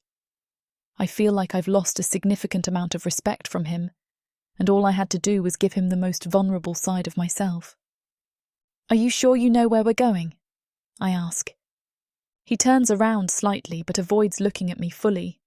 I would be lying if I said there isn't a sick part of me that wants to start a fight so that I can get a reaction out of him. It seemed to work last night. Why not today too? When I think of last night, I think of magic. I know that sounds corny, but I haven't ever felt connected to anyone like that. It wasn't just making love. I felt him, and his spirit connected with mine. I know at times I can be a bit scatterbrained, but there's no way I'm making this up. I know he felt it too. I could see it in his eyes. He was fully present, and how gentle he was with me makes me sure it wasn't just a physical act for him. Then again, I can't ever know someone else's true intentions, so maybe I'm wrong. I can't be wrong. There's no way. I think as I watch him walk in front of me. All the times he's saved me, how he opened up to me last night, even him saying that the notion of us was never stupid. That's not something that you speak to another being when you don't care about them. While he's a cold and calculated orc in this neglectful state, I never thought he would be malicious. I genuinely don't believe he has it in him to manipulate a woman for making love. If that were the case, he would have taken advantage of me much earlier. I replay every moment of last night and wonder if I did something wrong. Was I not attractive naked? Did I say something that made him feel pressured into sleeping with me? Did my speech about love sound too clingy? Or could it have been that we cuddled afterward? Maybe that was too much emotion for him. Should I have played hard to get? The bargaining questions race in my head non-stop, and I realise I must stop looking at him walking ahead of me. Seeing him only makes this worse. I'm not just sad and bargaining, I'm angry. I feel used and thrown out to dry. I feel like I was just the only option available for him while we were out here, and now he's trying to get back to the compound to take advantage of someone else who's actually his type.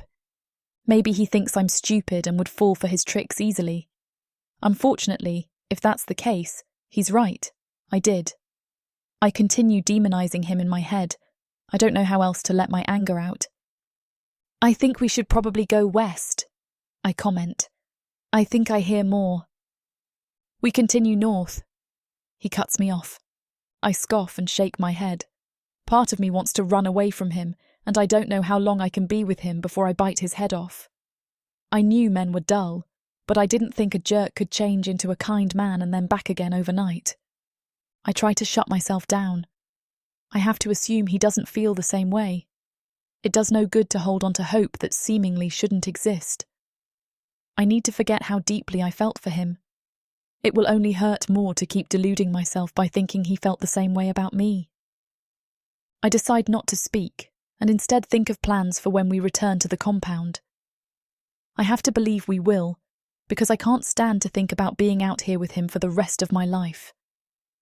Maybe I'll start planting again, grow my own garden and sell herbs to the locals. I could open my own shop. Now that my life has been at risk numerous times, I figure I should take another chance and make my life what I've always wanted it to be.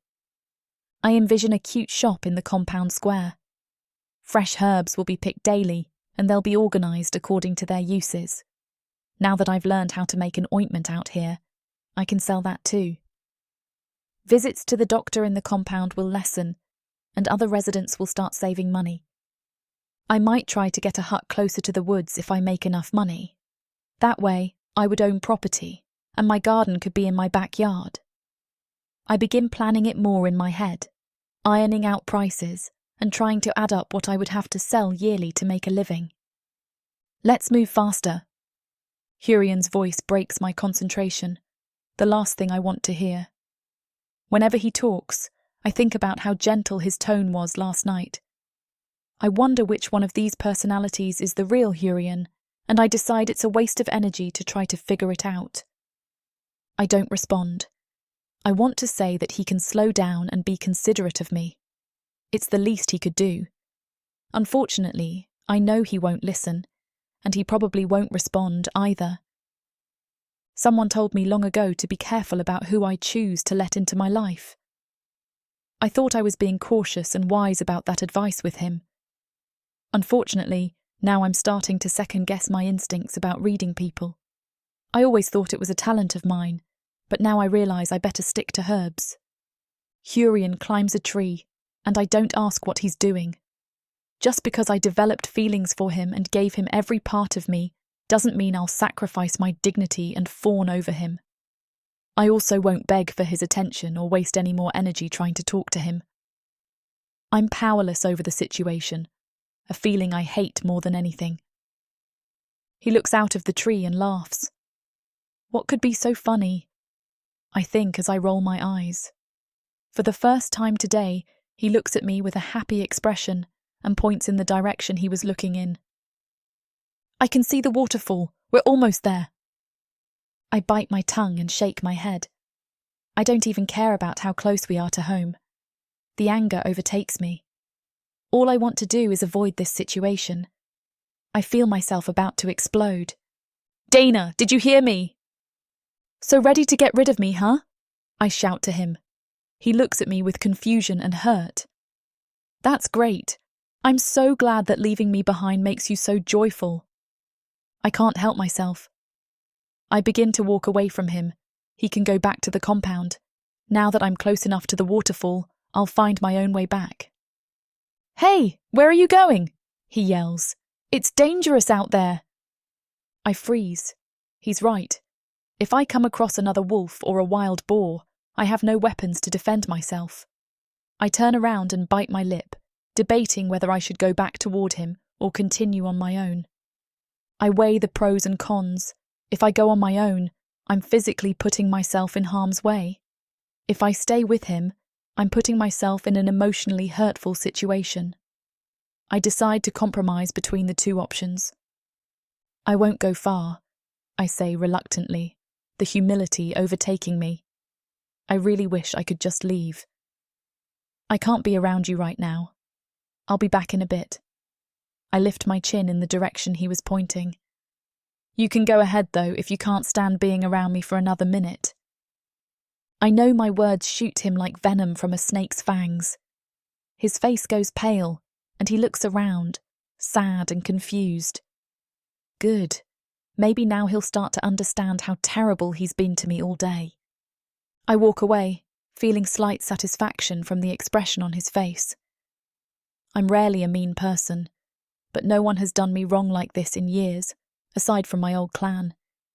This neglect from him after the night we had almost hurts as severely as the torture I endured. Looking at the woods, I don't feel its magic anymore. The trees seem dull, and plants I would typically be excited to collect have lost their sparkle. The woods just look like a quiet, empty void, a place I will never return to unless necessary when all this is over. The trees look like they're going to betray me somehow. They sway in the wind menacingly, something I used to find calming. The sound of the river behind me makes me anxious. The water could flow in any direction at any minute. It's unpredictable and cold, like Hurian. I hear a rustling beside me and turn to investigate, my thoughts broken by fear. I see nothing beside me and continue walking, telling myself it's my neurosis acting up again. I'm fine and safe. It's daytime. I'm more unlikely to be hurt now than at any other time of the day. As I'm comforting myself, I hear more rustling. I whip around, ready to face whatever it is. I quickly realize I wasn't prepared for it to be standing behind me. I scream, terror racing through my veins as I realize what has found me.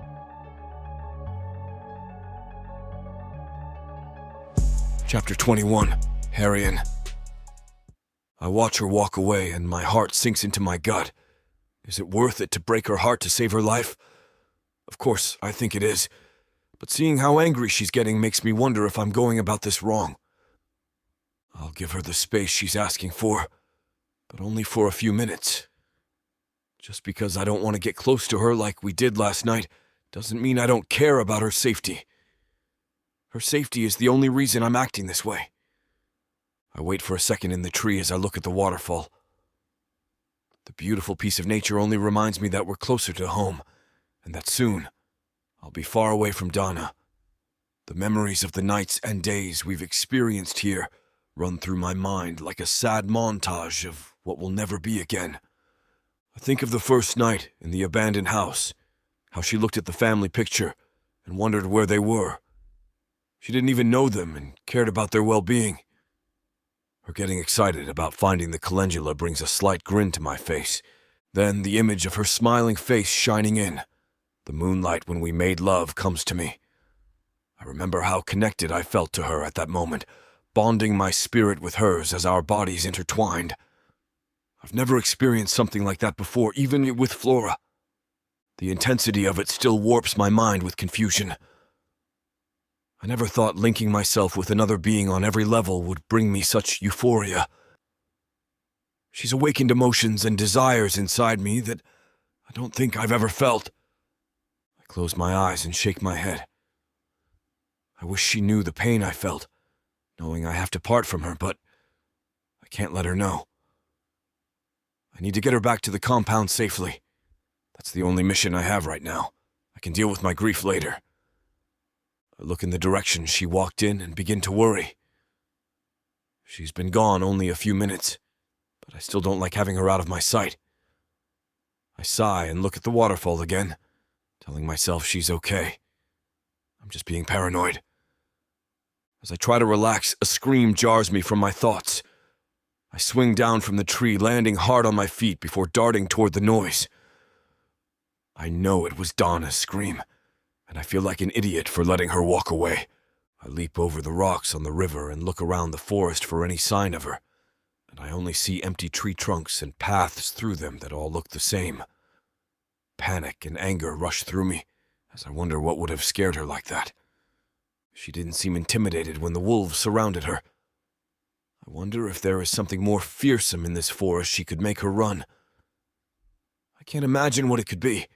The worst-case scenario would be a rebel orc clan.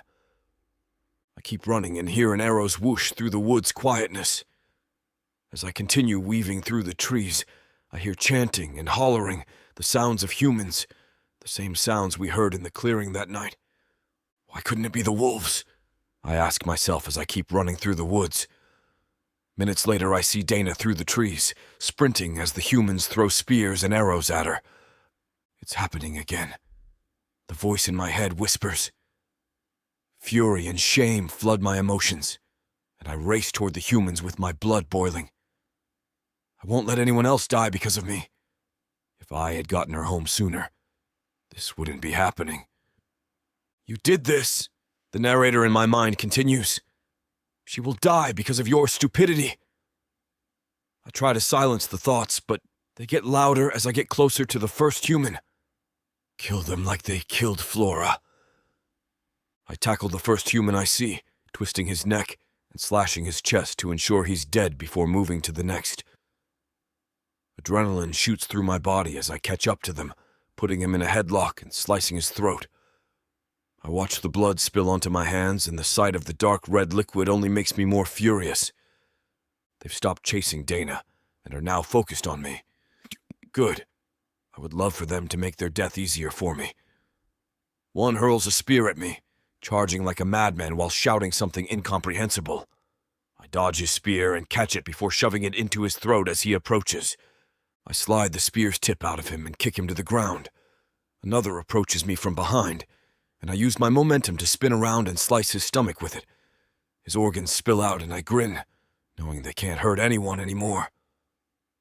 Eventually, I see black. The adrenaline and rage overtake me as I shed more blood of the beastly things. They might look human, but their looks only partially conceal their evil. They want to hurt something pure and kind. They deserve to die, but not without perishing first. I grab one and pin him against a tree, slicing him open and watching him bleed. I assume he pleads with me from the tone in his voice, and I grin as I watch him struggle before sticking the spear through his heart. I feel the tip of the spear slice through him and hit the tree trunk before I pull it out quickly, and he hits the ground. I feel arms take me from behind, and I turn around, ready to kill the next one. The arms hold on to me tightly, and I quickly realize this isn't a bloodthirsty human holding on to me when I hear the person sniffling and weeping. It's Dana. Hurian, her voice cracks. Stop it, please. Stop it. I look at the bodies on the ground as she holds me. I feel her heaving breaths against my back and start to see reality again. 10 bodies are on the ground, but I only remember killing 4, and I must have blacked out for longer than I thought. Why is she weeping? I slowly realize she must have seen me in my furious rampage. She's never seen me lose control before. I know what she endured with her last clan, and she must think I'm exactly like those devils that imprisoned her. I can't believe I've done this, especially before her. I haven't lost control like this since I found out Flora died. This must have triggered those memories, and I reacted as I did back then. Only I'm not that orc anymore. At least I thought I wasn't. I grab her hands around my abdomen and try to unlatch them gently. She's not letting go, so I force her hands off me more abruptly. I walk away, hearing her weeping behind me. I'm still not fully present, but I know she can't be close to me. I almost thought she was one of those brutes. What if I turned around and tried to kill her? "Hurian, where are you going?" she cries. "Stay away from me, Dana. Go your own way." What the hell are you talking about? I don't respond because I have to be sharp with her.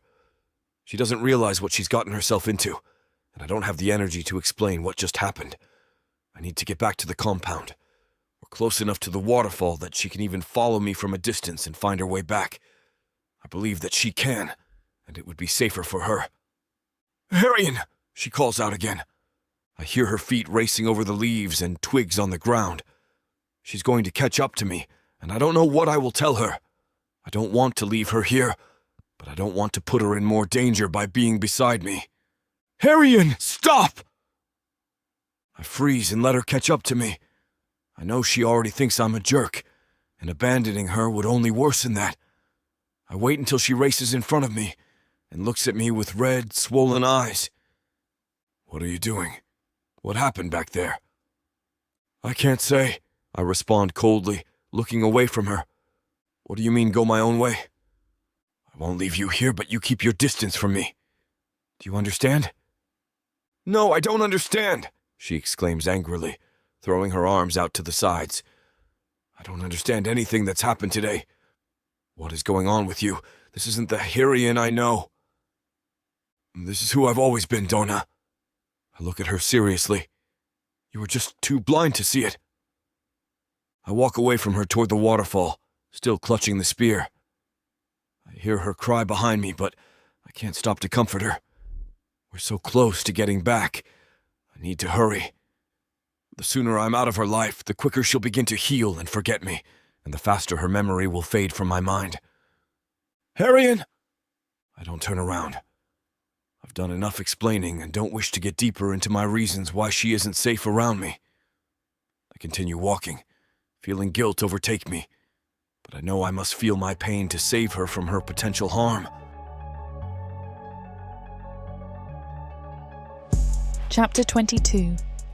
Dana. It's been 5 days since the attack, and we're still not at the waterfall.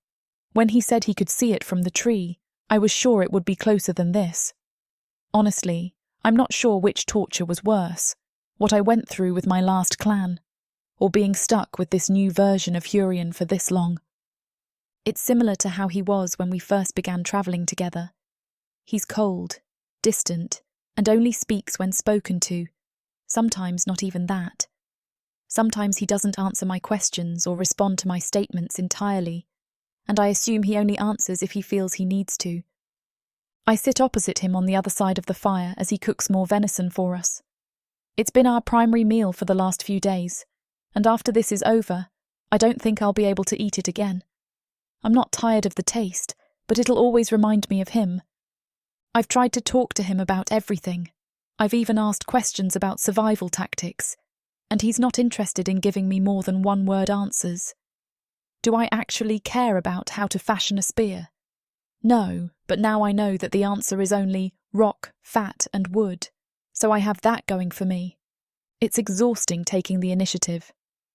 At some point, I think yesterday, I lost the will to continue to try to make conversation with him. I'm putting myself out there and wasting energy on someone unwilling to reciprocate even half my efforts. I've known pain in the past, being locked in a box with cockroaches climbing all over me, being betrayed by my clan, and even losing my parents. All scenarios were dreadfully painful, but this is worse. Not that it hurts more intensely or is more fearsome, but because I can't avoid the person causing it. I wake up every day inches away from him, and I'm reminded that I'm only good for a quick screw and making healing ointments. Luckily, We haven't encountered any more danger since the insane tribe of humans attacked me. I was terrified when I saw him slaughter them, although I know he did it to save my life. I never thought he would get so vengeful and furious as he was that day. Again, maybe those are more emotions he's evading. I still feel safe physically with him, but I don't want to open up to him any more than I already have. Even though a part of me sticks to that statement, I can't help but want to keep trying. I have to be able to get through to him somehow. He warmed up to me once before. Would one night end the chances of that happening again? He lies down on the mat underneath another temporary shelter and looks at the sky. He does this every night when he's letting the meat cook, and I've also noticed that he does it when he's done with a conversation. When we're walking during the day, his body language signal for me to stop talking is that he'll start fiddling with his spear. He's kept it since he fought off the humans, whether as a method of protection or a trophy of his efforts, I'm not sure. "You can eat," he says firmly, pointing to the venison he cooked while not making eye contact. "I'm going to sleep." "Great," I reply flatly. "Sleep well." He turns on his side with his back to me. I roll my eyes and take the meat from the fire, letting it cool for a few moments as I look at him. The sadness doesn't lessen the farther away we get from that night we slept together, and I don't even call it making love anymore, as that's clearly not what it was to him. After the meat is cooled, I chew on it. It's tough but still nourishing. I've also noticed he's cared less about cooking lately. It seems anything but getting back to the compound so he can get rid of me doesn't matter anymore. I eat and look into the woods, practicing my gratitude. I've had to every day since the attack, since I no longer have someone by my side emotionally. If I don't entertain myself somehow, I'll go insane. Every day and night, when my head begins racing, I either think of opening my herbalist business when I get back, or looking into the woods and trying to find the beauty I used to see. My thankfulness has been scarce lately since every tree trunk we pass is just another reminder of him. I finish eating and put out the fire before lying on my back on the other side of the fire pit. He's left room for me under the temporary shelter as he does every night, but I would rather get eaten by bugs or rained on than be close to him. The last thing I see before I close my eyes are the stars hanging over me, shining like beacons, telling me I'll get past this. I have to believe there's more out there for me than this journey and being brushed off by a man I thought was different from the rest. I still can't believe he convinced me he was an excellent orc. I'm definitely going to have some issues trusting any male orcs after this, I think as I close my eyes and drift off to sleep. The following day, I awake to him packing our things on his side of the fire pit. While I want to ask if we're making breakfast, another part of me is glad we aren't, and it's better if we get a move on. As we walk along the river, I look at him walking in front of me. I wonder if I'm demonizing him too much in my head. He deserves empathy too, and maybe the trip has just exhausted him. While I'm hurt and bitter, I don't hate him or wish him any harm. I just wish he didn't pull away like this. While I hate how much I still feel for him, I hear rushing water. It's loud and close, and I smile, praying it's the waterfall. We round a corner, and I gasp. I was right. It's the waterfall. We made it. I laugh and run ahead, dying to get to it. I pass him and don't care for a second that I'm leaving him behind. I stare at it, tears falling down my face as I bathe in gratitude. I turn around and see Hurian approaching, his face stoic. I lose control of my pride and race to him, wrapping my arms around him tightly. He doesn't hug me back, but he also doesn't shove me off him. I need him to know I'm grateful he kept me alive all this time, even if our feelings are broken. I feel the heat of his body on mine and squeeze tighter before a voice breaks my grip on him. "Hey, I found them!" I let go of Hurian and turn around to see at the top of the waterfall. I cover my mouth and laugh as I wave to him. I turn around, thinking Hurian must be as overjoyed as I am. His face is stone cold as he walks past me without a word, and up the hill toward the orc at the top of the waterfall. My face falls, thinking this would have changed his heart. We've been working toward this for so long. Why isn't he excited? What could have gotten into him that would have changed him so terribly? I follow him up the hill, and a thought makes my heart sink and my stomach turn. He's going to leave now. He has no more reason to stay here. Going our separate ways would be the most efficient way to avoid more pain. But I don't want to avoid him. I want things to go back to how they were when I would look into his eyes and see kindness and caring instead of stoicism and apathy. The realization makes this return more bitter than sweet as I use my energy to climb the rest of the hill. Eventually, becomes more visible, and we reach the top of the hill. I look down at the forest, grateful I'll never have to walk among those trees again. "Dana," says enthusiastically. "Bonnie has been worried sick about you. Hurian," he says as he turns to him, shaking his hand. "So glad you two are all right. We were about to abandon our search for you two." "Glad you didn't," I chuckle, looking at Hurian, who still remains silent. I clear my throat and look away from him. Just as I do, Hurian starts walking away from us. I scoff and roll my eyes. How can he have this much nerve? The fury I have is too much to contain again. "Hurian!" I call after him, but he keeps walking. My eyes well with tears, and looks at me with concern. He tries to place his hand on my shoulder, but I keep looking at Hurian. "Hurian!" I call again, my voice cracking through my tears. I try to walk toward him, but grabs my arms.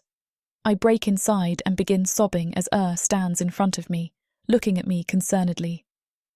"Dana, are you all right? You look flushed." He's right. I feel lightheaded.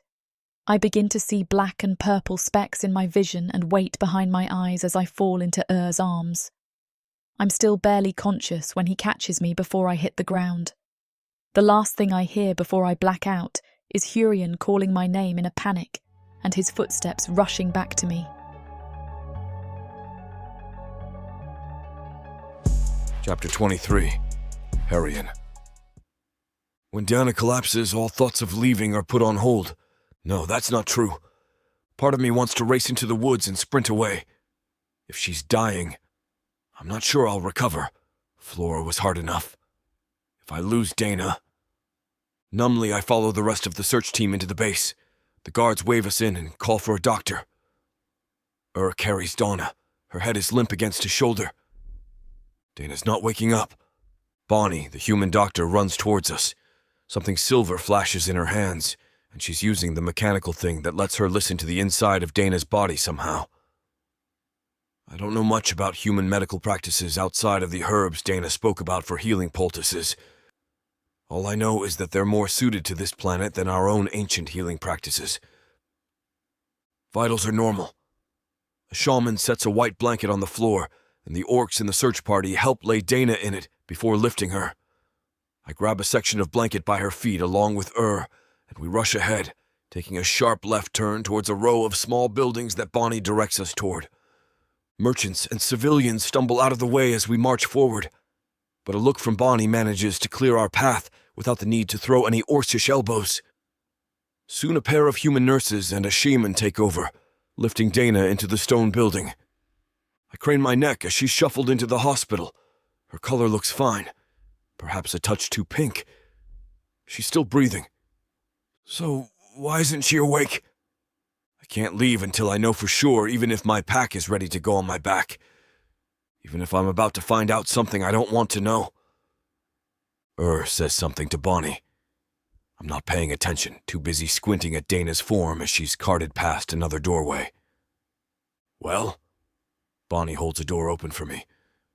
Are you coming? I nod, following her inside. No matter how many times I see this hospital, I can't get over my shock. There are still primitive tents in front of the hospital wing, remnants from previous generations.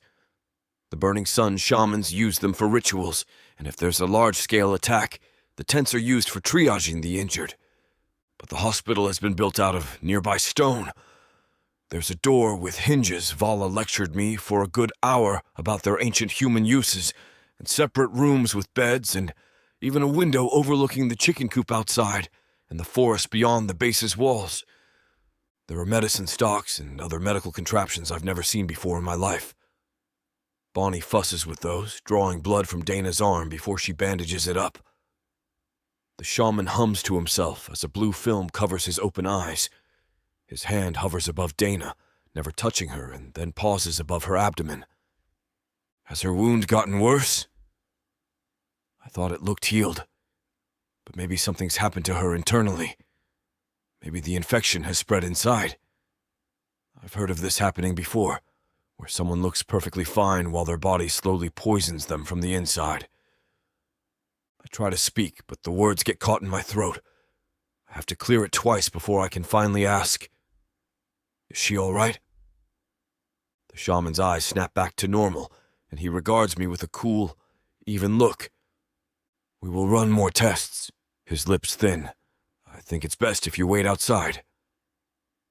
Two nurses behind him roll Dana's bed into an empty room. There's no window there, but the room looks to be more spacious than some places I've lived. There's more equipment there, ready to be used immediately if need be. Disinfectants and needles and what looks disturbingly like surgical tools. The nurses shut the door behind Dana and the shaman, and I shuffle back towards the front door.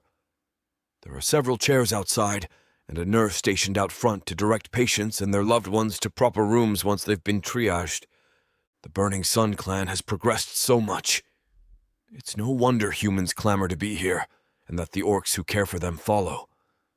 If I had known about them earlier, they might have saved Flora's life. I close my eyes and push the thought away. What's the point? Flora's dead, and I will carry the guilt of her death with me for the rest of my life. Playing what-ifs won't help her now. So I play other what-ifs. What if Dana is dying? What if Dana is dying because of me? What if I didn't protect her enough, or pushed her too hard, or let her linger in the forest for too long? What if those humans damaged a vital part of her? The longer I wait, the more likely it all seems. If everything was well, surely they'd have let me know by now. Instead, I sit, and I wait. My nails make half-moon patterns along my palms, and my teeth are grinding themselves into dust inside my head. But at least my face in the mirror above the front desk looks calm. Is this the face Dana always sees? I'm such a turmoil of emotions, a toxic mix of guilt, shame, and fear. It's strange to see that none of that makes it to the outside. Maybe I've gotten too good at holding everything in. It's the only way I survived losing Flora. If I had let any of that pain escape, I'm not sure I would have been able to get up in the morning. Bonnie is very good at what she does. I almost jump. Smiles wanly from the front door, and then nods towards the hospital rooms. Sorry, I tried to get your attention before, but you looked preoccupied. Everything seems to be taking place from far away. I nod, but it's as though I'm 1,000 miles above, pulling on a string to move my own head. I know that Bonnie is mate and that she's a well-regarded doctor. Vala said something about her medical skill being key in convincing Loki to integrate humans into the Burning Sun. I am, I admit. Gives a pointed look at the pack still strapped to my back. It would probably be more comfortable to take it off and let it rest at my feet, but I'm still too stunned to do much more than sit and wait. Sits with me. He doesn't talk much, which is good, because I can't focus on holding a conversation. But having him next to me helps settle my nerves for some reason. Instead of talking, I look out the window and stare mindlessly at the chickens scratching at the ground beyond the base wall. About an hour later, a pair of voices bring me out of my semi-trance. If you're sure... Never wrong about tests suggest... It's Bonnie and the shaman. They're discussing something in serious tones just outside Dana's door. When Bonnie's eyes meet mine, she scoffs and glares. Ur's eyebrows slant heavy over his eyes. Did you say something to Bonnie? No! Is she mad at me? It certainly looks like it. And now looks ready to pummel me in her honor. They brought her inside, checked her blood, and said they had to run some tests. Is Dana okay? Am I the reason she's collapsed? A voice inside me whispers that Bonnie knows I'm to blame for all of this. For Dana and Flora, that I didn't do enough for either of them, and I might try to weasel my way out of feeling guilty, but even Bonnie knows the truth. All of this is my fault. I pushed Dana too hard, and I pushed her away, and I'm the reason she's lying in a hospital bed right now. Bonnie stands in the hallway near the waiting room with the same expression on her face, and the shaman follows. He won't even meet my eyes. "Come on back," she orders. "In the hall for now, not a room." Remains in the front room of the hospital, looking conflicted. "Is she okay? What's wrong?" The words rush out of my mouth, jammed together, but Bonnie and the shaman don't rush to answer. Finally, she gestures to the shaman, who lifts his chin. Dana is pregnant. Blood roars in my ears. Pregnant? This whole time she was carrying another man's child? I'm torn between irrational jealousy and terror. How often had I put her child in jeopardy? For God's sake, I had her jump down a waterfall. The alternative was being eaten alive by wolves, but surely if I'd have suspected, there would have been a better way. Not to mention all the walking and sleeping on the ground and attacks. "I have a sense for these things," he continues. "The baby is only a few days old. She wouldn't even have any reason to suspect that she's carrying a child this early. But I can sense the growth of another life, and Bonnie's blood test confirms it." Bonnie crosses her arms. "And only an orc pregnancy would progress this fast." "What?" I don't understand. No, I do understand. I'm not a moron. But for some reason my brain won't stop fizzing and popping like some fermented brew gone wrong. Dana is carrying my child. It's a fact, stark and bare. I know how it happened. Hell, I've had nightly dreams about how it happened. But still, something won't register it, not completely. What?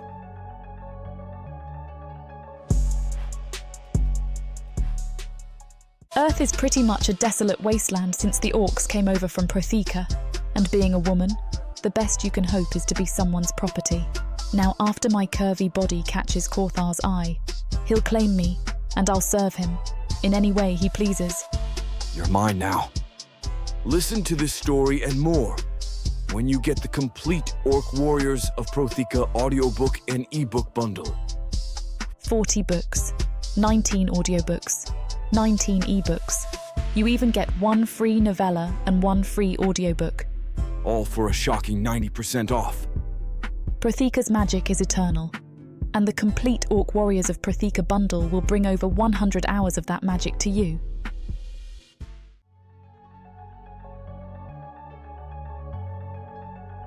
Chapter 24. Dana. I lie on the cot with my mouth open, staring at the wall in shock. The word keeps ringing in my mind. Pregnant. I look at my stomach and run my hand over it, thinking about how I'm carrying a life inside me, and I had no idea. The baby can't be even as big as a blueberry yet, but it's already beginning to grow. I'm going to be a mother, I think as I look at my stomach. The thought repeats. I can't believe this is happening. I've always wanted children, but after my clan betrayed me, my main objective was to live a peaceful life in Burning Sun. I never thought this day would come after the trauma I endured, because at one point, I thought the physical abuse might have made me infertile. I'm shocked that I even have a chance of being pregnant, let alone that I get knocked up on the first try. My face falls as I think of him. The baby's father, the man that's ignored me for the past week, an orc that I thought was my knight in shining armour, but proved to be a selfish jerk. I won't let him hurt my child as he did to me. He won't be allowed to come into the baby's life and leave abruptly. I know what that type of abandonment can do to a child, and I will do everything I can to ensure that doesn't happen. Just as I think about how the last thing I want is for him to find out, he rushes in. I roll my eyes and sit up in bed, not looking at him directly. Out of my peripheral, I catch a look of shock on his face. He stutters but doesn't say anything. I don't try to make conversation, but look away from him instead. Bonnie must have told him. The thought angers me, but I can't blame her. He and I were missing for over 2 weeks. Of course, he would be the father. Regardless, we have no reason to speak. He made his decision in the woods, and there's no walking back the neglect he put me through. Although I honestly believe these thoughts, I can't help but imagine him holding our little boy or girl. I wonder what they will look like and who they'll take over personality-wise.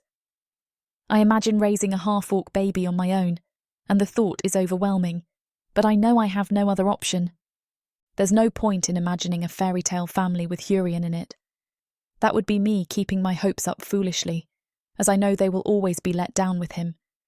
He wants to focus on survival and battle, and he can be free to do so without the confines of my wanting him to be a father. "Is it true?" he asks as he clears his throat. I run my fingers over my stomach and shrug. I look at the ceiling and sigh, debating what I should tell him. I could lie, but he would figure it out eventually.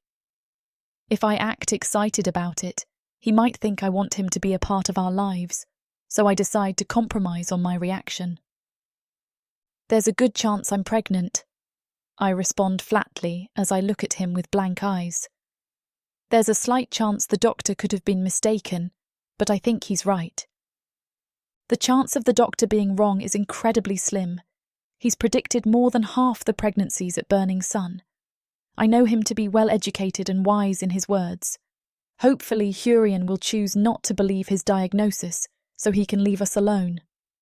I look away from him and feel the pain he caused me to creep back into my heart. I remember walking behind him in the woods and struggling to get his attention. The way he spoke to me so coldly after lying to me the night in the river, saying the idea of us wasn't stupid. I can't help but replay the memories repeatedly, maybe to protect myself from wanting to try with him again. I look at him standing at the edge of the hut, staring at me solemnly. I widen my eyes and stick my head out in annoyance with a slight grin. I laugh and glance away before sighing and meeting his gaze again. "What?" I ask, irritated. "What do you mean, what?" He frowns and shakes his head. "Why are you looking at me?" "Dana, I just found out you're pregnant with my child." "And?" I throw my hand out to the side and scoff. "Why does that matter to you?" "What do you mean, why does that matter?" "You know exactly why I'm saying that." I point to him, fury rising in me. "You shut down after we were together, pretended it meant nothing, that I meant nothing, and now you want to come back. How can I leave now that I know this?" His voice rises, and I can tell the distress is getting to him. "Well, you leave like you did last time, easily and without a second thought about anyone else. Just continue thinking about yourself as you have been. It wasn't a big deal for you then, and it shouldn't be now either.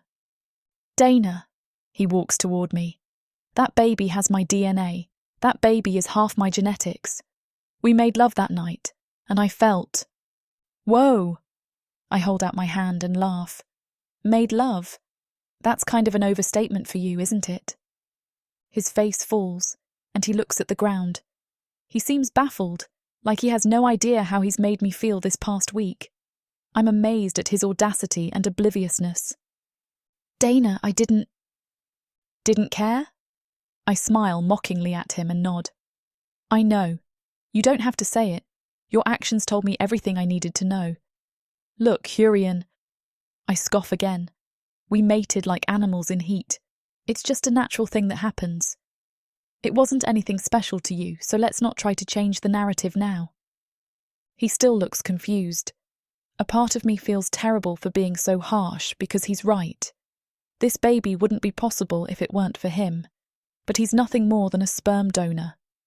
His eyes look at me with an abundance of self-pity, and I realise he is trying to repent for what he did to me. Unfortunately for him, it's past time for that. He had his chances, and if I meant nothing to him, then, eventually, the baby would too, once he got sick of it. It's just the newest, shiniest thing to him. He gets excited about it like a toddler with a new toy, until it is played with and set aside, never picked up again once he finds another, newer one. "Dana, you should leave." I snap as I place my hand on my stomach. "Hurian, I've had enough of..." I wave my hand up and down in his direction. "Whatever crap you're pulling here." "This isn't crap," he exclaims, raising his voice. Well, it is to me, I yell back. Your fake apologies and trying to be here for me. Do you think I haven't seen this before with other men I've known? It's a ploy, Hurian, an idiotic tactic to rope a woman back in. I know you always thought I was less intelligent and capable than you. I shake my head and smile. But once you see how incredible this baby turns out to be, without you in his life, maybe you'll reconsider your actions. Bonnie enters the hut and looks at Hurian sternly. He returns her gaze, the anger and sadness still expressed on his face. Bonnie points to the door and motions to it with the tip of her head. It's best if you leave now, she states firmly. But Leave, Bonnie commands. Hurian looks at me and exhales deeply. He glances at my stomach and rubs his head before turning and walking out the door. Before he leaves, he turns around and looks at me intently. I'll be back, he says softly. I bet you will, I respond sharply, locking eyes with him. Bonnie closes the door and looks at me as she shakes her head. She walks to my bedside and takes my hand in hers. Her warm touch makes my eyes water. Honey, are you all right? She asks concernedly. No, I'm not. Tears stream down my face, wetting my cheeks. What can I do? She asks gently as she rubs her thumb over my hand. I wipe my tears away and look at her with gratitude. Nothing, I whisper. Just you being here is enough. I shake my head. I don't know the first thing about being a mother. I'm going to need someone's help, and obviously he isn't the one who can give it to me. I will do everything I can, Bonnie smiles. Whatever you need, I'm here for you.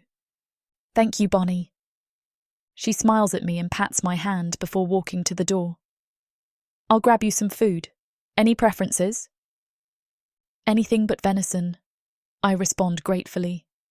All right. With a sweet smile, she closes the door gently behind her. I look at my stomach and run my fingers over it again. I don't want the baby to feel any irritation from me.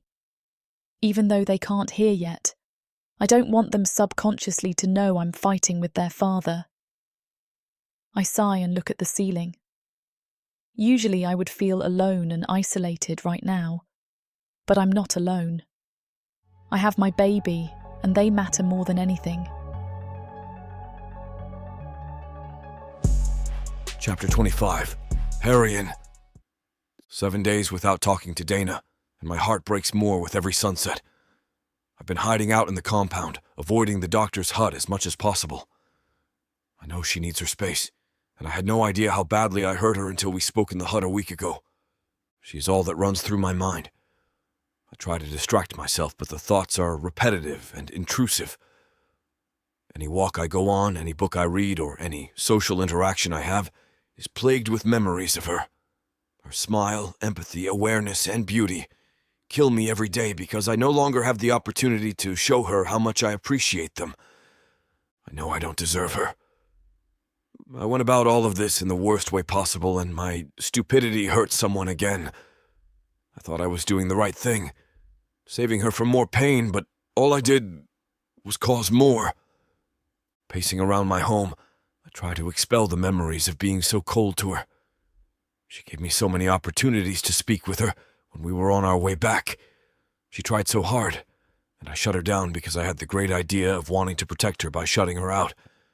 Again, I was wrong. Even if I tried to explain the reasoning behind my terrible behavior, I doubt she would believe me or want to listen. I've practiced my speech to her multiple times, and none carry the total weight of regret I feel. I want her to find someone who will be consistent in her life and doesn't have as much baggage as I do. I also want that for our baby, but I know I'm the best one to raise them with her. I don't want another man raising my child. How can I ask for happiness when I've destroyed hers? My baby might have first heard me being cold to Dana when we were out in the woods. I don't want them developing in her belly, constantly hearing us fight. Moreso, I don't want them born into this world where they first encounter her hating me. I know they wouldn't remember it, but I would. I want to abide by her wishes and leave her alone. That was the original plan for when we returned home. Now that she's pregnant, how can I do such a thing? Raising a child is hard enough, but leaving her to do it on her own would place a ton of responsibility and stress on her. Plus, throughout the years, I know I'll fall asleep at night wondering what sex they are when they've taken their first steps, what their first word was. If I'm not in the picture, I don't even know if Dana will tell them about me. Or if she does, I know she won't tell them good things. I deserve to have my child hear the truth about what a jerk I am. While I want to picture myself playing with my kid while Dana cooks us dinner, I know that will never happen. Not only have I messed up my chances with Dana, but now my child will likely grow up hating their father, rightfully so. I can't take it. I have to know how she's doing. I stop pacing in my hut and walk outside and through the crowd in the main gathering of the compound. I look around for any sign of her, but all I see are the typical merchants and customers buying and selling goods. I walk toward the doctor's hut, but remain on the other side of the main walkway, hoping the crowd will conceal me. I arrive just in time to see her walking out of the hut with Bonnie. She's laughing and talking with her, looking like she couldn't care less that I'm not in her life anymore. A part of me is happy she's better off without me, but my selfishness wants her to miss me. I watch them like a creep as they walk away from the hut. I wonder where they're going and what Donna has said about me. I'm sure she's only told the truth, that Bonnie will never look at me the same. That's the least of my worries, but I still would rather not everyone in the compound hate me, even though I deserve it. I walk to the hut and sneak around the side, peeking in the windows. I'm sure Bonnie has been taking great care of her, but I want to ensure she has everything she needs. I did some reading on prenatal care the other day, and they say that healthy food and bed rest are essential for the mother. This seems like obvious information, but I've never known anything about caring for children or a pregnant partner. As I look in the window, I see the bed she's staying in, along with bread, milk, and herbs on the nightstand. I feel like my heart is speared when I see the herbs. I try to look for calendula, hoping she has some as a reminder of me, but she doesn't. "Divine, have mercy on you, Hurian," says from behind me. I jump and place my hand on my chest, catching my breath as I look at him. I shake my head and look at the sky. Damn it, I think as I look back at him. Now he's going to think I'm stalking her. "Hurian," he says concernedly, "you look like a typhoon victim. You've lost, what?" He walks around me and looks me up and down. 10, 15 pounds? Are you eating and damn... He holds his nose as he backs away from me. "When was the last time you bathed?" This... I point at the window. "Isn't what it looks like. I'm not... Answer me, Hurian." I clench my jaw and stare at him for a moment before nodding. "Yes, I haven't eaten much. It's been more of a nuisance lately." I sigh and sink onto the hut's wall, looking at He joins me, sitting against the outside of the hut as I look at the window. He catches the panic in my eyes and tips his head to look at me reassuringly. "They're going to the pond. It's okay. They won't be back for a while," he says gently. I exhale in relief as I look at the ground and shake my head. "I'm not sleeping, "I can tell," he responds as he looks at me. "Hurian." I look up at him, embarrassed that he's seeing me like this. Come to think of it, maybe I've been avoiding the compound, not only because I don't want Dana to see me, but perhaps I don't want anyone to see me. "Just talk to her," continues. "Apologize to her. Your pride is killing you, literally." I grab onto my hair and rub my hands over my face. "I can't," I exclaim. "She's pregnant with your child," emphasizes. "You're not eating, not sleeping." He begins counting on his fingers. "Isolating, and you're spying on her. I hate to break this to you, Hurian, but you love the girl. People who don't care about someone don't have this kind of fallout when they lose them. Even if I do, that doesn't matter. I can't be in love with someone," I tell him quietly. "What are you talking about?" He chuckles. "You sound insane. People get hurt when I love them, What are you talking about?" I sigh and look at the sky, I swore I would never speak of this again, but I'd already broken a few of my promises when I slept with Dana. I look at and see him curiously staring at me. My heart begins to race as I think of how my old clan betrayed me. I don't believe would do such a thing, but I still find it hard to trust anyone after what happened to Flora. I was in love once before. I cave, sighing and avoiding gaze. Her name was Flora. She was my everything. I never found out why or who did it, but someone in my clan murdered her. My eyes begin to water, and I try to keep my voice from cracking.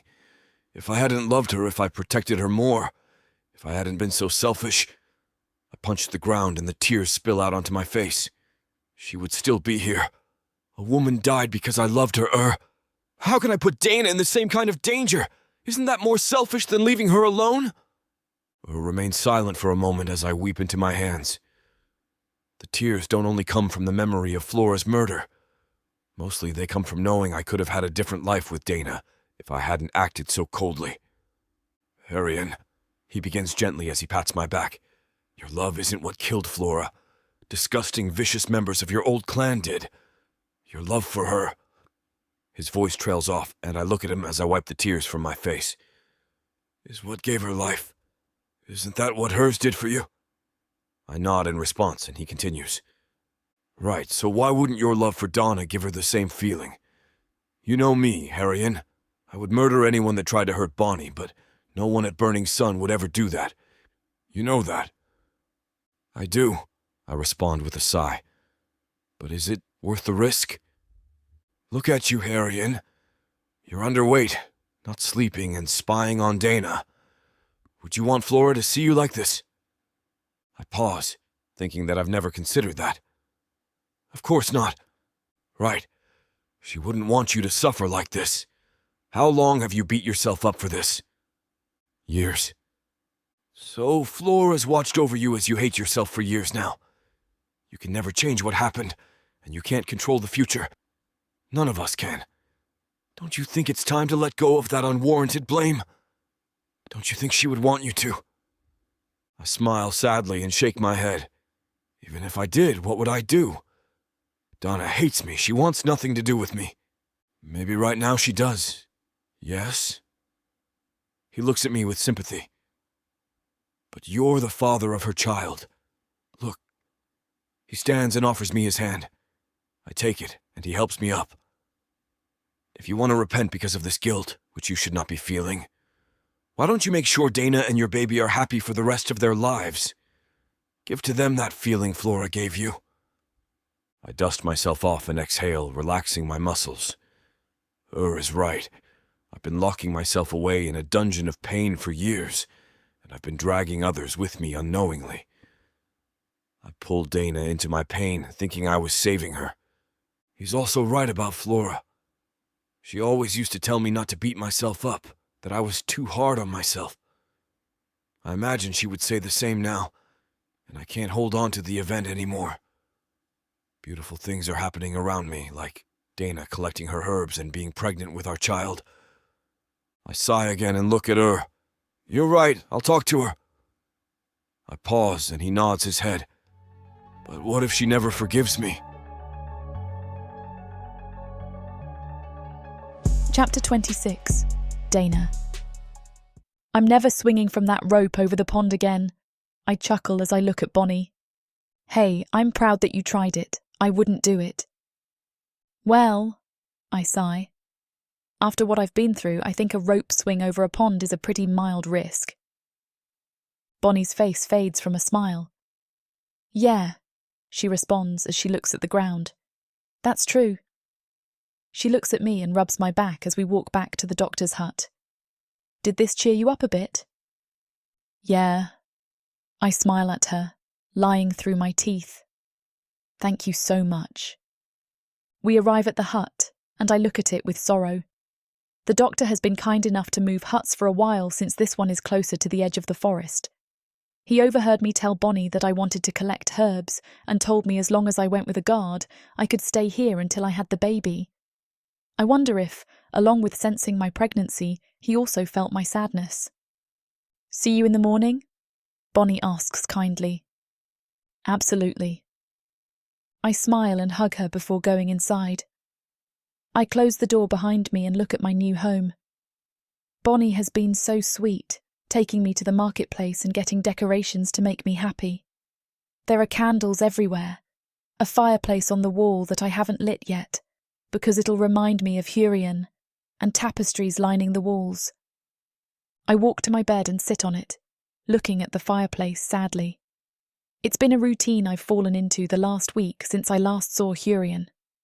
Wake up, meet Bonnie outside, let her try to distract me, burn all my energy, then come home and look at this damned fireplace. It's almost like if I look at it long enough, it'll take me back to the abandoned house with Hurian, and I can warn myself of the pain that's about to come my way. In the pain, though, there is the greatest blessing I've ever been given. This is never how I thought I would get pregnant, but it was meant to be.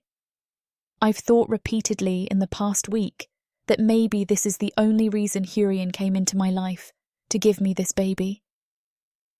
Given that he hasn't tried speaking to me in a week, I'm assuming I'm right. I know he's aware I'm staying here. I'm sure Bonnie or have told him. When I go to sleep at night, sometimes I hear leaves rustle outside or footsteps and wonder if it's him. As the nights went on, my hope faded. Although we're in the same clan, it's big enough that I might never see him again. Some of me would be satisfied with that, and another hopes it's not true. I hate that I still have feelings for him after all he put me through, but I can't help it. He stirred something in me that I can never forget. From my side, it was the most incredible connection I've ever felt, and it was a bond that I thought was unbreakable. It shows that you can never fully know someone, even when your heart tricks you into thinking you can. I kick off my shoes and stand up, walking to the cute dresser Flora gave me and changing into my night clothes. She's treated me to comfortable, stretchy clothing that I can wear even as my belly grows during my pregnancy. I put them on and lie on the bed, not putting the covers over me yet. I still want to look at the fireplace and remember him when he was mine. What do I really want? I think as I count the bricks in the fireplace again. Every night I come up with a new number somehow. I hate him, but I can't stop thinking about the good times. I want him back, but only the way he was, not for who he became toward the end. I sigh, knowing such a notion is crazy and impossible. He even told me himself that was who he had always been. I'm frustrated with myself and would love a concrete answer or feelings that make sense. Either I want him out of my life or in it as he is, even with his coldness and insanity. But I can't stay in this limbo. While I wish I could, I know I can't change anyone. I look away from the fireplace, trying to push his memory out of my mind. I reach for the blankets and begin to pull them over me when I hear a knock on the door. I look at it confusedly, wondering if I heard something outside in the forest. The knock happens again, and once I'm sure I'm not hearing things, I stand up and walk to it. I look around, wondering if Bonnie forgot anything when she picked me up earlier. I don't see anything and start wondering why she's here at such a late hour. I open the door and see Hurian standing on my doorstep. I quickly try to wipe off the shock on my face. I don't want him to think I'm anything but firm about not wanting him in my life. I remain silent and look at him, wondering why he's here and why now. It's almost midnight. He should be sleeping or walking off somewhere or whatever he does these days. The expression on his face is an odd mixture of sadness and hope. His eyes are lighting up like fireworks, but his mouth remains in a frown. I'm confused. I've only seen one of the two on his face, but never both together. I put my hand on my hip and sigh as I maintain eye contact with him, pursing my lips as I wait for him to speak. He looks around the inside of the hut and clears his throat. Can we talk? I should say no. I should tell him to screw off and never come back. I've been getting better recently. It doesn't hurt as much as it did when we were in the woods. He'll just leave again. The thoughts rapidly fire in my mind as I look at him, debating what to say. I can't deny it. He weakens me. I'll always have a soft spot for the man that saved me countless times while we were lost in the woods. That, and he's the father of my child. I click my tongue on my teeth and open the door without saying anything. He walks in and looks at me solemnly. I close it behind me, my heart racing. I can't believe he's here and wants to speak about something. I turn around from closing the door, and Hurian wraps me in his arms quickly. My muscles stiffen as his scent hits me, and his warm chest presses against my face. He holds my head to his chest like he used to, and I remain unsure what to do. If I embrace him back, I'm opening myself to more pain. He might think I don't want him if I stay like this. I remain still and conflicted as I listen to him sigh. Dana, I'm so sorry. I was an idiot, and I treated you terribly. You gave me so many chances to speak to you, and I shut you out every time. I want to make it up to you and the baby and be here for them. Fury rushes through me, and I shove him off me, using all the strength I have to separate our bodies. He looks confused, and I shake my head with a furious, mocking smile. I walk toward him with my finger pointed at him. You want to come back now? I ask furiously. Now that you know you have a child, you decide I'm worth something. Now that I'm an incubation chamber, I matter, is that it? No! He looks appalled as he answers me. Dana, no, I love you. I laugh loudly, turning away from him and rubbing my forehead. You're joking. I turn around and throw my arms out to the sides. Don't you think it's a little late to make that statement? If you love someone, you don't treat them like dirt. Listen, please. Get out of my house, I scream, pointing to the door. No, he shouts back as he takes me in his arms again. I struggle, wiggling in his arms and trying to hit him with my hands. Let go of me.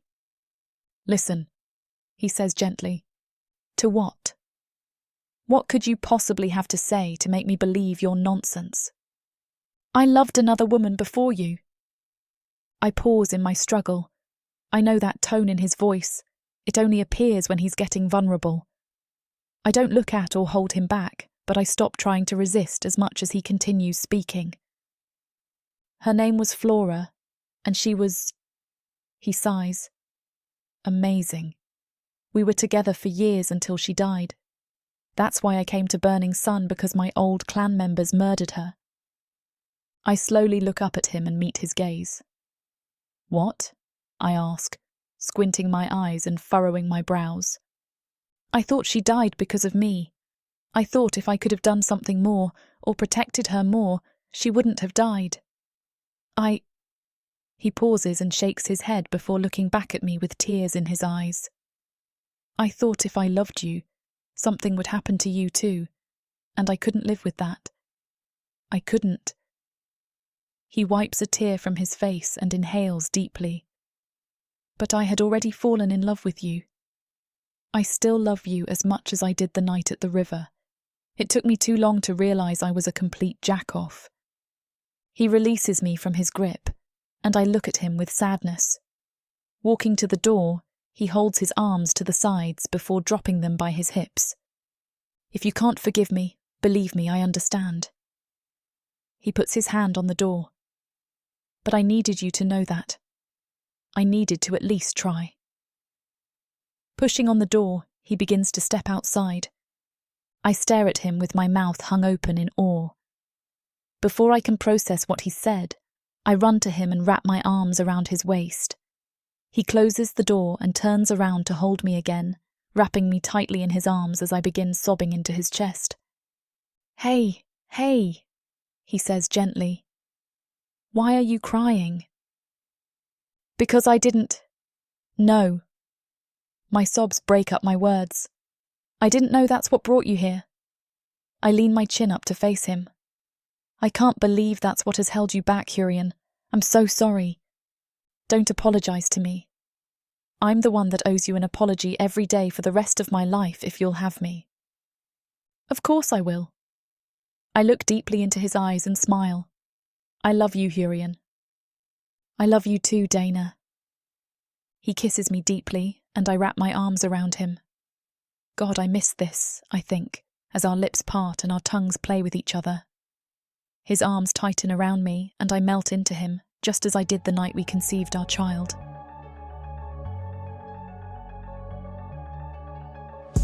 Chapter 27. Hurian. I can't believe it. She forgives me, I think, as I pull her close, locking my lips with hers like she's water, and I haven't drank in 3 weeks. Her hand reaches up, and she places it on my cheek. I fall deeper into her kiss, thinking about how much I missed her taste. I grab onto her waist hard, my fingers softly creating indents in her smooth skin as she kisses me harder. I walk forward, leading her deeper into the hut as our lips remain locked. I hate to admit it, but I've wanted her again every night since we first made love.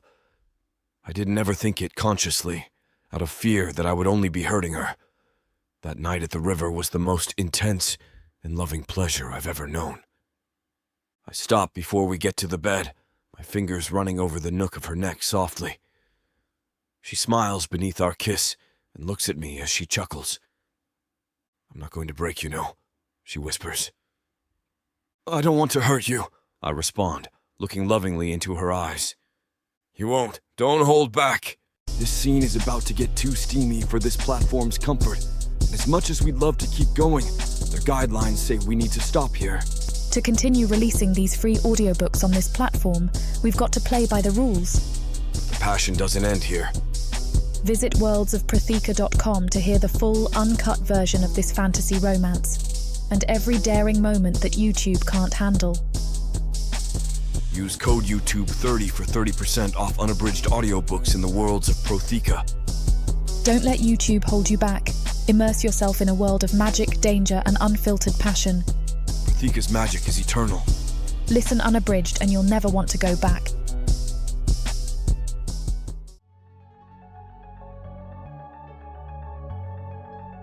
Chapter 28.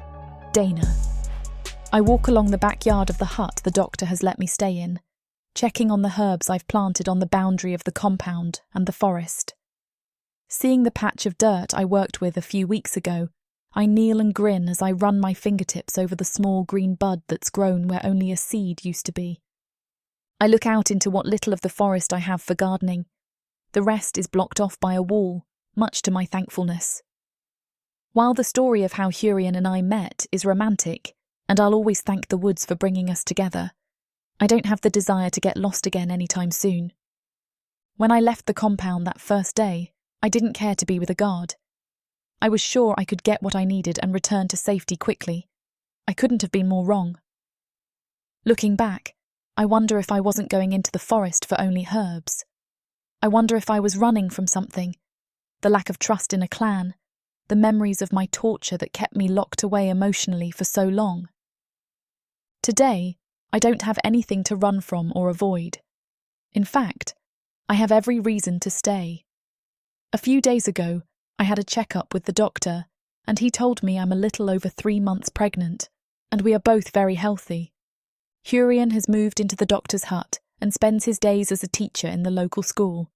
Children in Burning Sun are learning more about how to survive, track animals, and use the stars to find their way home if they ever get lost. He's also been working with Loki on teaching the Burning Sun warriors how to survive outdoors if they're on long stakeouts or get lost. I still dream of opening the herbal stand in the village, but for now, this is enough. There would be a lot of work to put into opening it, purchasing the wooden frame of the stand itself, getting all the herbs ready, letting the clan know I'm opening it, etc. I'll do it someday, but my main priority lately has been to love Hurian and nourish our baby. Hurian has held to his word too. He's been consistent in my life, staying by my side every day, unless he's at work. He's always caring and loving, not just when he chooses to be. Actually, I think he does decide to be every morning when he wakes up. I know it must be hard for him to be vulnerable and totally in love, but I couldn't be happier. I can also see he's happier than he's ever been. I've never seen him smile this much or laugh as loud as he has in the past 3 months. Thanks to our nightly cooking or hosting dinner parties with and Bonnie, he's put weight on again. Every Tuesday, We have a celebratory venison night and recall the insane journey we met through. We never get tired of talking about it, about us. I smile at the herbs again and feel proud of myself. I wasn't sure if the trees would block the herbs from the sun, but I have a little garden now, and this is a step in the direction of my herbalist dream. Walking back to the front of the hut, I place my hands over my belly and smile as I look at the sky. I never thought I would be the girl to have a happily ever after, but here I am. I round the corner of the front of the hut and see Hurian standing by the door. He's grinning and holding a bouquet of flowers. I cover my mouth and laugh in surprise as I rush to hug him, and he kisses me on the forehead and wraps me in his arms. "Good morning," he says sweetly. "What are you doing here?" I ask with a happy grin. "You're supposed to be at the school right now." "Well," he hands me the flowers. "It is your birthday, and I wanted to go on a walk with the birthday girl before work." "Thank you, baby." I smile before my face falls, and I look at him skeptically and seriously. "Where are we going on this walk?" He laughs loudly. "Don't worry, we're staying in the compound." I place my hand on my chest and laugh. Okay, I was worried for a second. "Not trying to get you lost again, honey." "Well, thank you for that, handsome." I kiss him softly, and we walk through the town with his hand on my lower back. "Did you want to talk about something?" I ask, wondering why he wants an impromptu walk. He shakes his head. "Nothing in particular. I just wanted to see you again before I went to work." I smile at him as the bustling main town centre sounds reach my ears. I was going to come to the market later today anyway, so I can pick up my food and seeds here before returning home. I think it's sweet that he does things like this. He wants to go on a random walk with me, wakes me up with breakfast in bed, or gets me flowers for no reason other than he loves me. We walk through the crowd, his hand on my lower back as I notice Bonnie, and Loki in the middle of the town square. I'm shocked and look at Hurian with confusion. "Aren't they supposed to be working? Is everything okay?" Hurian smiles, and we keep walking toward them. "Everything's fine." He looks at me and winks. "We're almost there." Almost there. Almost where? I try to look through the crowd to see more of them, and we finally push through the main centre, and I see them standing around a large wooden stand. I cock my head to the side and smile at Bonnie as she runs to me and hugs me tightly. She pulls back from the embrace and walks me to the stand. "What are you guys up to?" I ask with a sly grin. "Happy birthday, Dana." They all cheer and throw their hands up. I smile, but I'm confused. Why are we in the middle of the town centre? I don't want to sound ungrateful, but I don't understand what's happening. Hurian chuckles from behind me and nudges me toward the stand. "You should go see what's over there," he says gently. I look at him skeptically and walk toward the stand, and I see a variety of plants, flowers and herbs on the frame. They're beautiful and are organised according to purpose. "Hurian," I turn around with my mouth wide open. "It's your stand," he says as he puts his hands around my waist. "We already confirmed it with Loki and the other merchants. Congratulations, Dana." "What?" I cover my mouth and look at Bonnie, and Loki, smiling and laughing. "You're kidding. I don't even know where I'll get more, though. I've had a garden started on the village's outskirts, right outside the gates. That, along with the one you've begun in our backyard, should give you more than enough supply to begin." Hurian motions to the stand. "Once all these are bought, which..."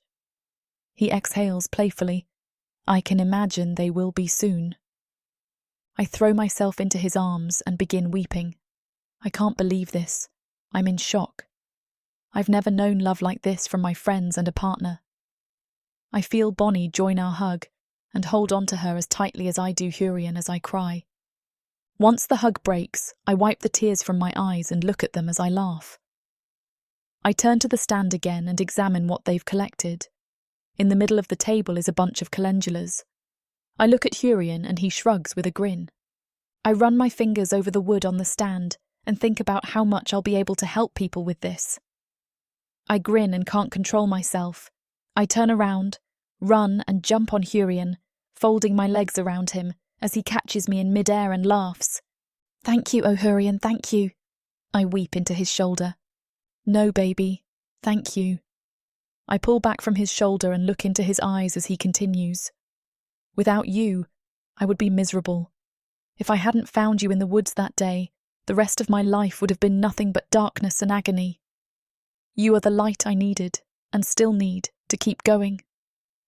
"Hurian?" He holds up a finger and smiles. "And the only thing I can think of that would make this even better is if you would be my mate. So..." He puts me down on the ground and wraps his arms around me. "Dana, will you be my mate?" My mouth drops, and I look at Bonnie and Loki, all looking on with broad grins. I turn back to Hurian and nod enthusiastically, tears spilling down my cheeks. "Yes, Hurian, yes, of course, I will." We laugh and he holds me tightly. I cry into his chest, tears of relief because I finally made it to have my dream job, find my true love, and live the happiest life I can with a fantastic man and friends by my side. I've never felt more safe, understood, or joyful than I do now. I guess I was wrong earlier today. I'm not already living my happily ever after. It's just getting started.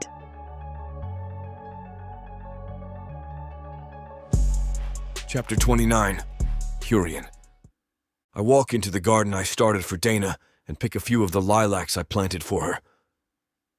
While they might not be calendula, she told me she wanted lilacs thrown for us at our ceremony. It's a small wish, and one I'm more than happy to grant to have her be officiated as my mate. I grab them and look at the sun in the middle of the sky. Perfect, I think, as I look at the woods on the outside of the compound. I have just enough time to get there early. I look at the guard accompanying me and nod, and we walk out of the compound and into the woods. I chose to walk along the path the guards created for us, while Dana is riding in a carriage to the unknown location. I look at their work, admiring how smoothly the dirt has been packed down. Yellow signs on the trees also catch my eye. The day after I apologized to Dana and she forgave me, I had the guards put signs on all the trees so anyone could find their way back should they get lost. They took it a step further and paved a path so that children could have nature days outside the compound, and such special ceremonies like today could take place somewhere quiet and magical. As I walk along the path, I hear the waterfall. I smile, thinking that this is around where Dana and I met. There has been increased protection in these areas due to the odd wolf activity I witnessed when we first met. Loki also told me they would start looking into the strange behavior, so we can find out why they seem to be getting more intelligent.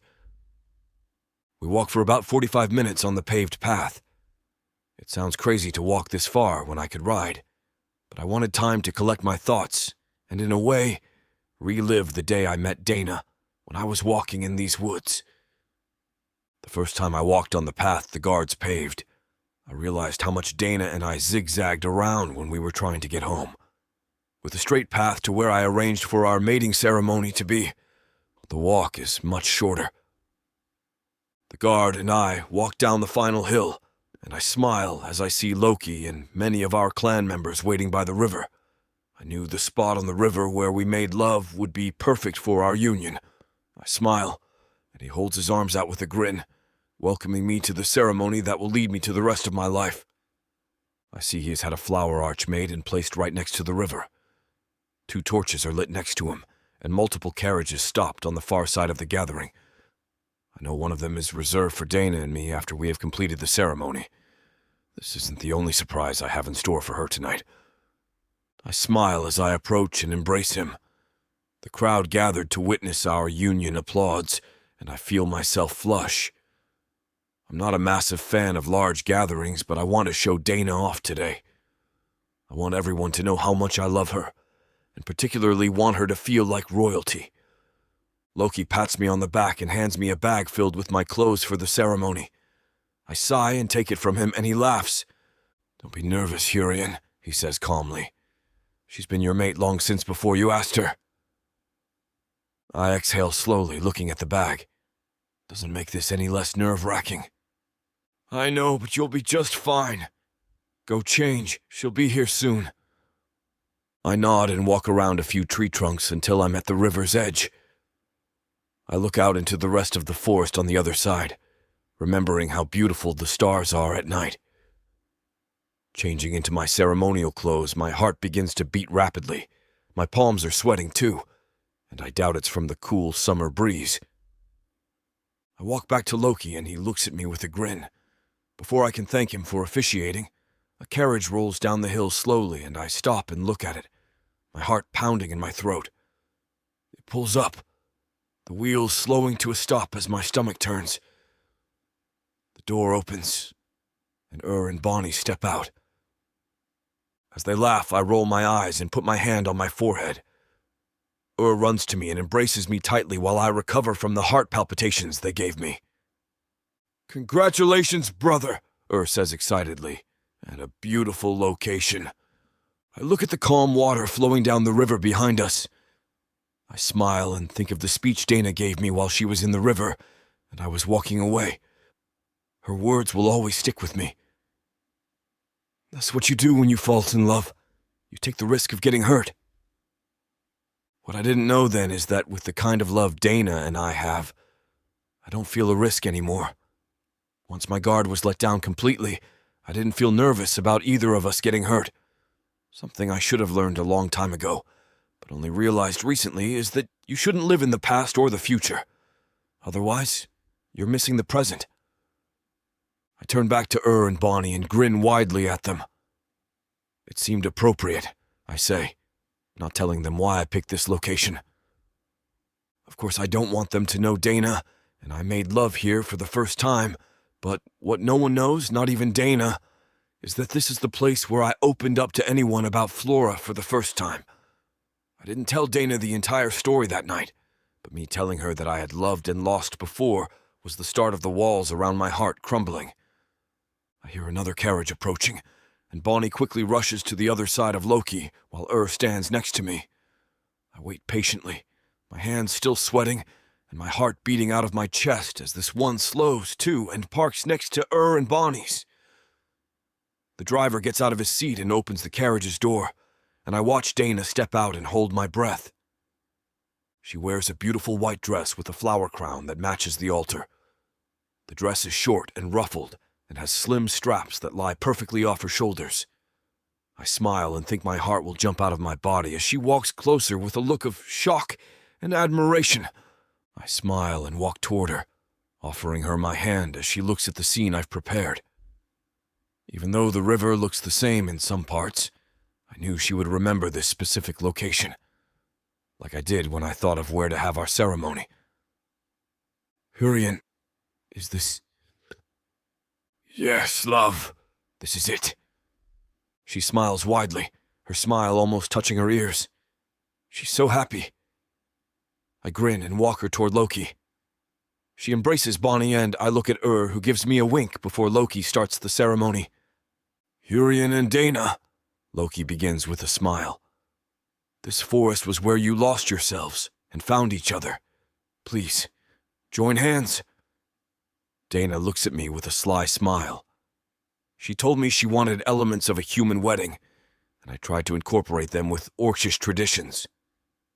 In the presence of friends, clan members, and the woods that brought you two together, we ask that this union be blessed and happy, and that the baby that has come of this love be healthy and live a long life with their parents. I look at Dana and see she's been gazing at me. I smile, and she chuckles happily. I understand her feelings. I can barely contain my nervousness and excitement. I look back at Loki as he continues the blessing. Hurian, I understand you have something you would like to give to Dana? Yes, I respond as I reach into my pocket. Dana looks at me curiously and I take a small box out of my pocket. Holding it to her, I get on one knee. She told me this part happens before the wedding in human customs, but I wanted to do this during the ceremony where everyone could see. I open the box, holding a ring made of hidium. a stone found in Protheka that my father gave to my mother during their mating ritual. I look at Dana, her sweet smile stretching across her face, and return her smile. Dana, I want you to have this ring to show you that I am yours. Every day for the rest of my life, I want you to look at this ring and know that whether I am next to you or far from home, I will always come back to you. When we were lost in these woods, I relied on my survival skills to get us home, but you taught me what the word home means. I love you, Dana. Will you take this ring as a symbol of my devotion? Oh, Hurian, yes, of course. I stand up, slide the ring onto her left finger, and kiss her passionately. She wraps her arms around my neck, and I feel hands pull us apart gently. I'm supposed to say you can kiss your mate, Loki says with a chuckle. I look at him in shock. Well, can I? Yes, Loki shouts. I kiss Dana again, and the crowd cheers. I pull back from our kiss and look deeply into her eyes. I meant every word I said to her when I gave her my mother's ring. She feels like home.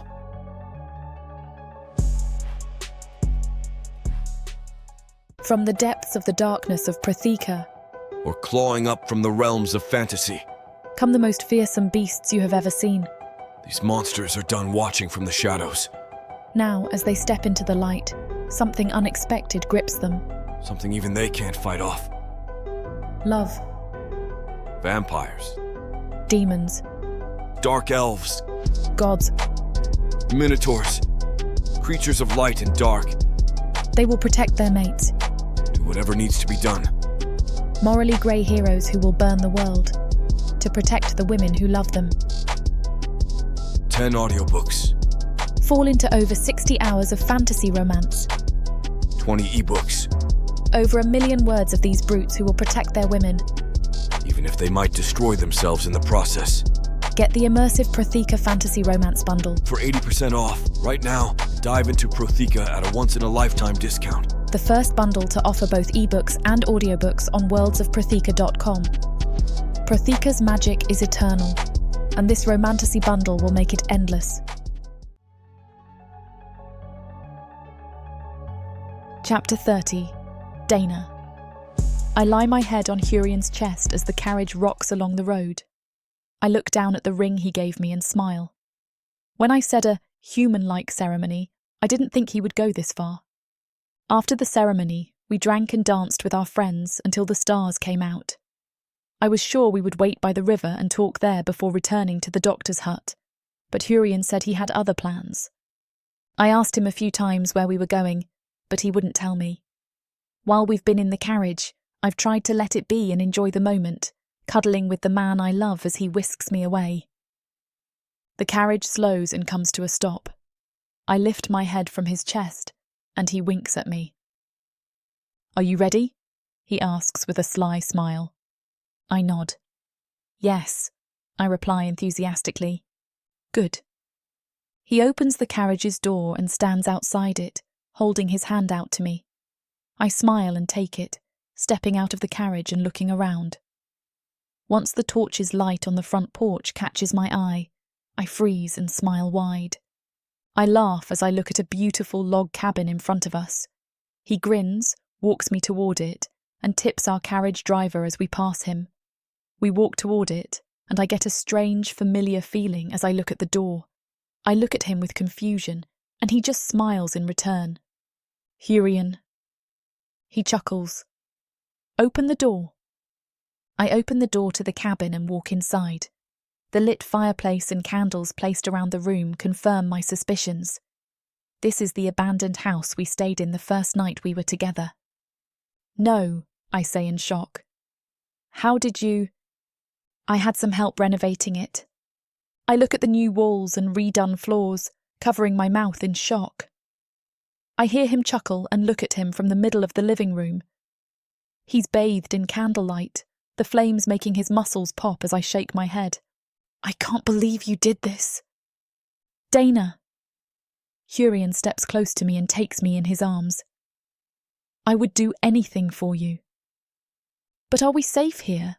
What about the—" "I have 3 guards outside. They're on duty all night." I look at him and wonder how I could be so blessed to have a man like him love me. I'm in awe of his kindness, love, and dedication to our baby and me. I kiss him, and he holds me tightly. My emotions run wild, and I grab onto his biceps. He bites my lower lip softly, and I moan into his mouth. Sorry for the interruption. I know you were gearing up for a steamy scene, but it's way too hot for this platform. If we want to keep sharing our stories for free, we have to abide by this platform's guidelines. To get the full unabridged audiobook, go to worldsofprotheka.com. Browse through unabridged audiobooks, countless ebooks, and bundles offered at a discount. If the thought of me whispering all the dirty details into your ear isn't enticing enough, use discount code YouTube30 to get 30% off of all digital products. Story after story, audiobook after audiobook, the Worlds of Protheka are waiting for you. Protheka's magic is eternal. But unabridged, it's unforgettable. We laugh, and he leans down to kiss me. I wrap my legs around him as he rolls to the side and holds me in his arms. His eyes light up in the flames of the candles around us, and he gently pushes my hair behind my shoulder. I hold up my hand to his and play with the palm of his hand while we come down from our exhilaration together in silence, enjoying each other's presence. He chuckles again before sighing. You know, this is all ours. He motions to the cabin. What? The cabin? It's ours if we want it. But what about the tribe is long gone, he says as he caresses my face. The guards are here indefinitely, not just for tonight. I've had them out looking for the tribe since we got back. Plus, he sighs as he inches closer and pulls me into him. 3 armed orcs could take out 2 of those clans. Hurian. You don't have to answer now, he says gently, but just know that this can be our home if you want it to be. Hurian, as long as I'm with you anywhere is home. I kiss him and smile widely before curling up into him. He holds me, and I listen to the sound of his heartbeat. I think of how blessed I am again, and how lucky our baby is to have such a loving and doting father as I drift off to sleep. The next morning I wake up right before sunrise. The trees glow with a pink horizon, and I look out the window to see 3 pairs of yellow eyes staring at me through the woods. I immediately remember when the pack of wolves circled me in the clearing the day I met Hurian, and my heart begins to race. I shoot up in bed and shake Hurian. What? Dana, what's wrong? He asks in a musky tone as he rubs his eyes and holds me. There. I point at the window and look where I saw the eyes. There's nothing there now. There were eyes. There were... Hey. He pulls me back into bed and puts his arm around me as he plays with my hair. We can go back to the compound right now if you want. No. My voice trails off, and confusion overtakes me. I shake my head.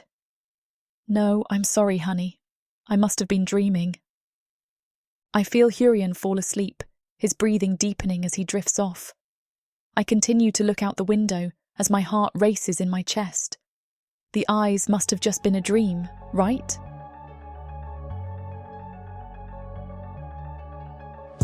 Chapter 31.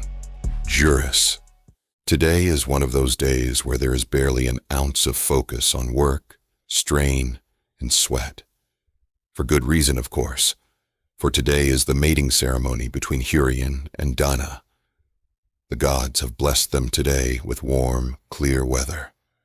There isn't a singular cloud to be spotted in the vast blue sky.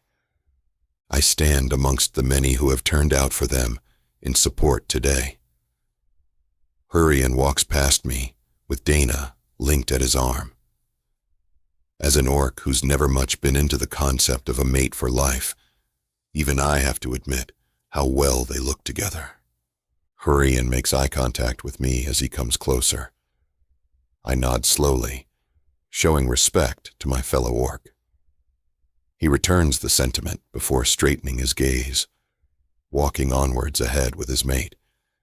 Everyone around me watches on proudly, a shared feeling of joy lingering throughout the warm air. Sometime later, The time to unwind has come. An enticing aroma of food fills the air, mixed with the lively sounds of laughter and children playing. The older orcs gather the children around to spook them with stories. Others sing songs and recite poetry of ancient tales, and some, like me, simply chat over a drink. Around us, the sky darkens to that of an azure blue, welcoming with it the slightest of breezes. I stand around the bonfire with Rimar and Umak, listening woefully as they laud over the tradition of mating for life. I dream of it being a wonderful blessing to eventually find someone who will join me in pledging ourselves to each other for the rest of our days to come, no matter how short or long I may live, says Umak. Aye, agrees Rimar, nodding as he swigs another mouthful of ale. I think a mate is what I need in my life. Once I do, I'll have the missing link I need to die and pass on happily. Grimacing, I tune their words out with another drink, swiveling my head back to down my ale. I see their unimpressed gazes on me when I look straight. What is it, Juris? Asks Rimar.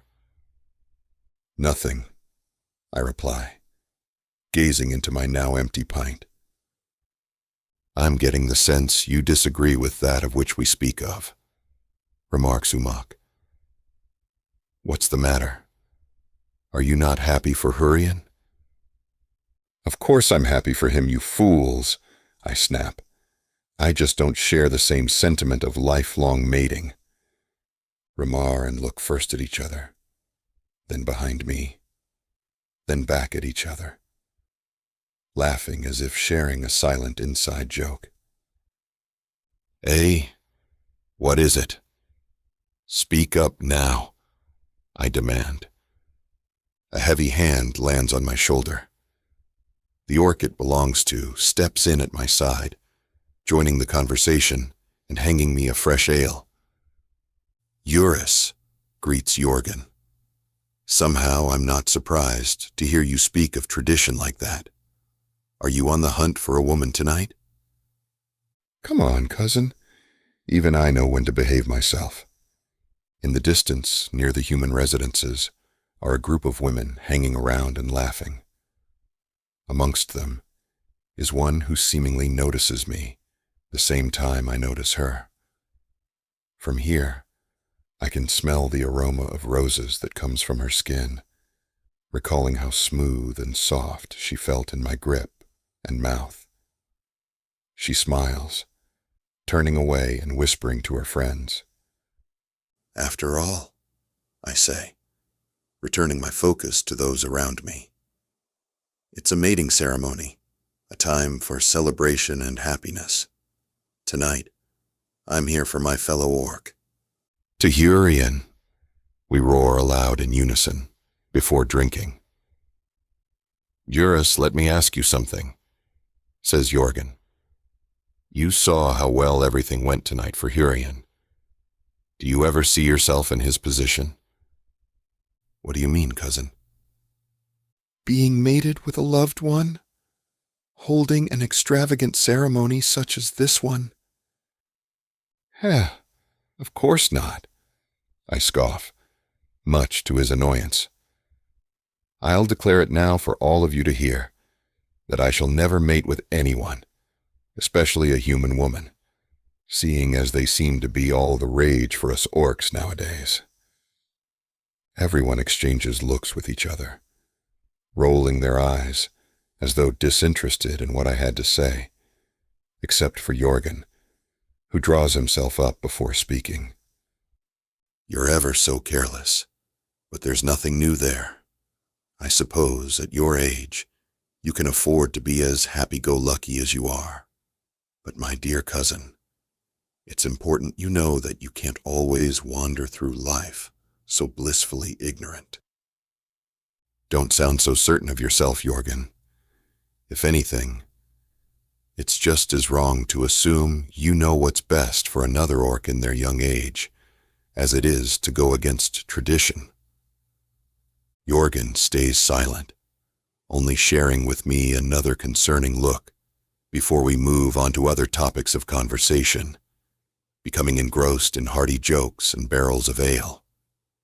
A few drinks later, we're all feeling the hunger, chowing down into some meat to accompany the alcohol. "Having fun, Juris?" asks Ramar, refilling my pint. "Well, of course," I reply, as the same girl from earlier walks by, closer this time. She winks at me, gesturing toward the human residence area, igniting within me a different type of hunger. "It would seem as though we're running low on ale," says Umak, peering into the barrel. I smile, having found my perfect ticket to get out of here. "I'll go and pick up another barrel," I announce, much to the satisfaction of the others, who are starting to feel sleepy from the evening's refreshments. Swiftly, I head off to meet the woman for what is the 4th time this week. My breathing grows heavier at the thoughts of what I wish to do to her. As much as Samara and I want to finish what these two characters have started, it looks like this chapter is about to get too hot for this platform to handle. Unfortunately, we have to pause here because their guidelines won't allow us to reveal the spiciest details. To keep bringing you these free audiobooks, we have to follow their rules. But don't worry. You can experience the full, unabridged version over at worldsofprotheka.com, where the boundaries of passion and fantasy collide. Use code YouTube30 for 30% off any of our unabridged audiobooks set in the rich and immersive worlds of Protheka. Protheka's magic is eternal. With these scenes, it will be unforgettable. "How did I do?" she asks breathlessly. "Amazing," I reply, pulling her close as a wave of calmness overcomes me. I close my eyes, deciding to stay an extra few minutes to enjoy the peace away from the party. Once more, Ariana bursts out with another personal question. "Joris, have you ever thought about having children?" "God's sake," I snap, pushing her away. "What kind of a question is that?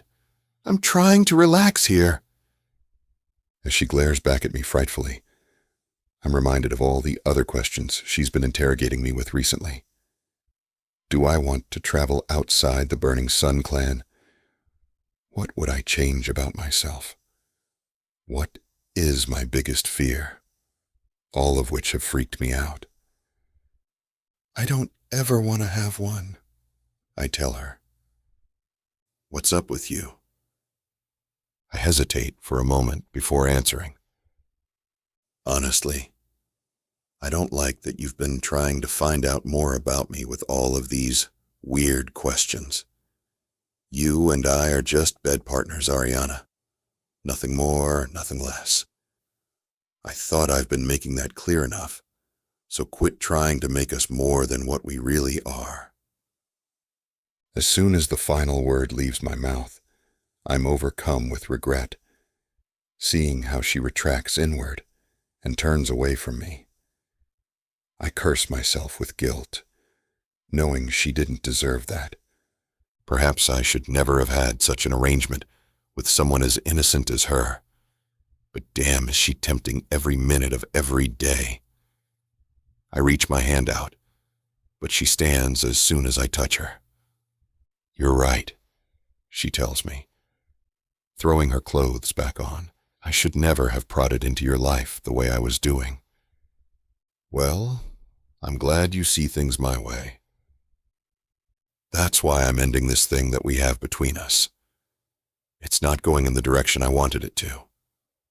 See yourself out."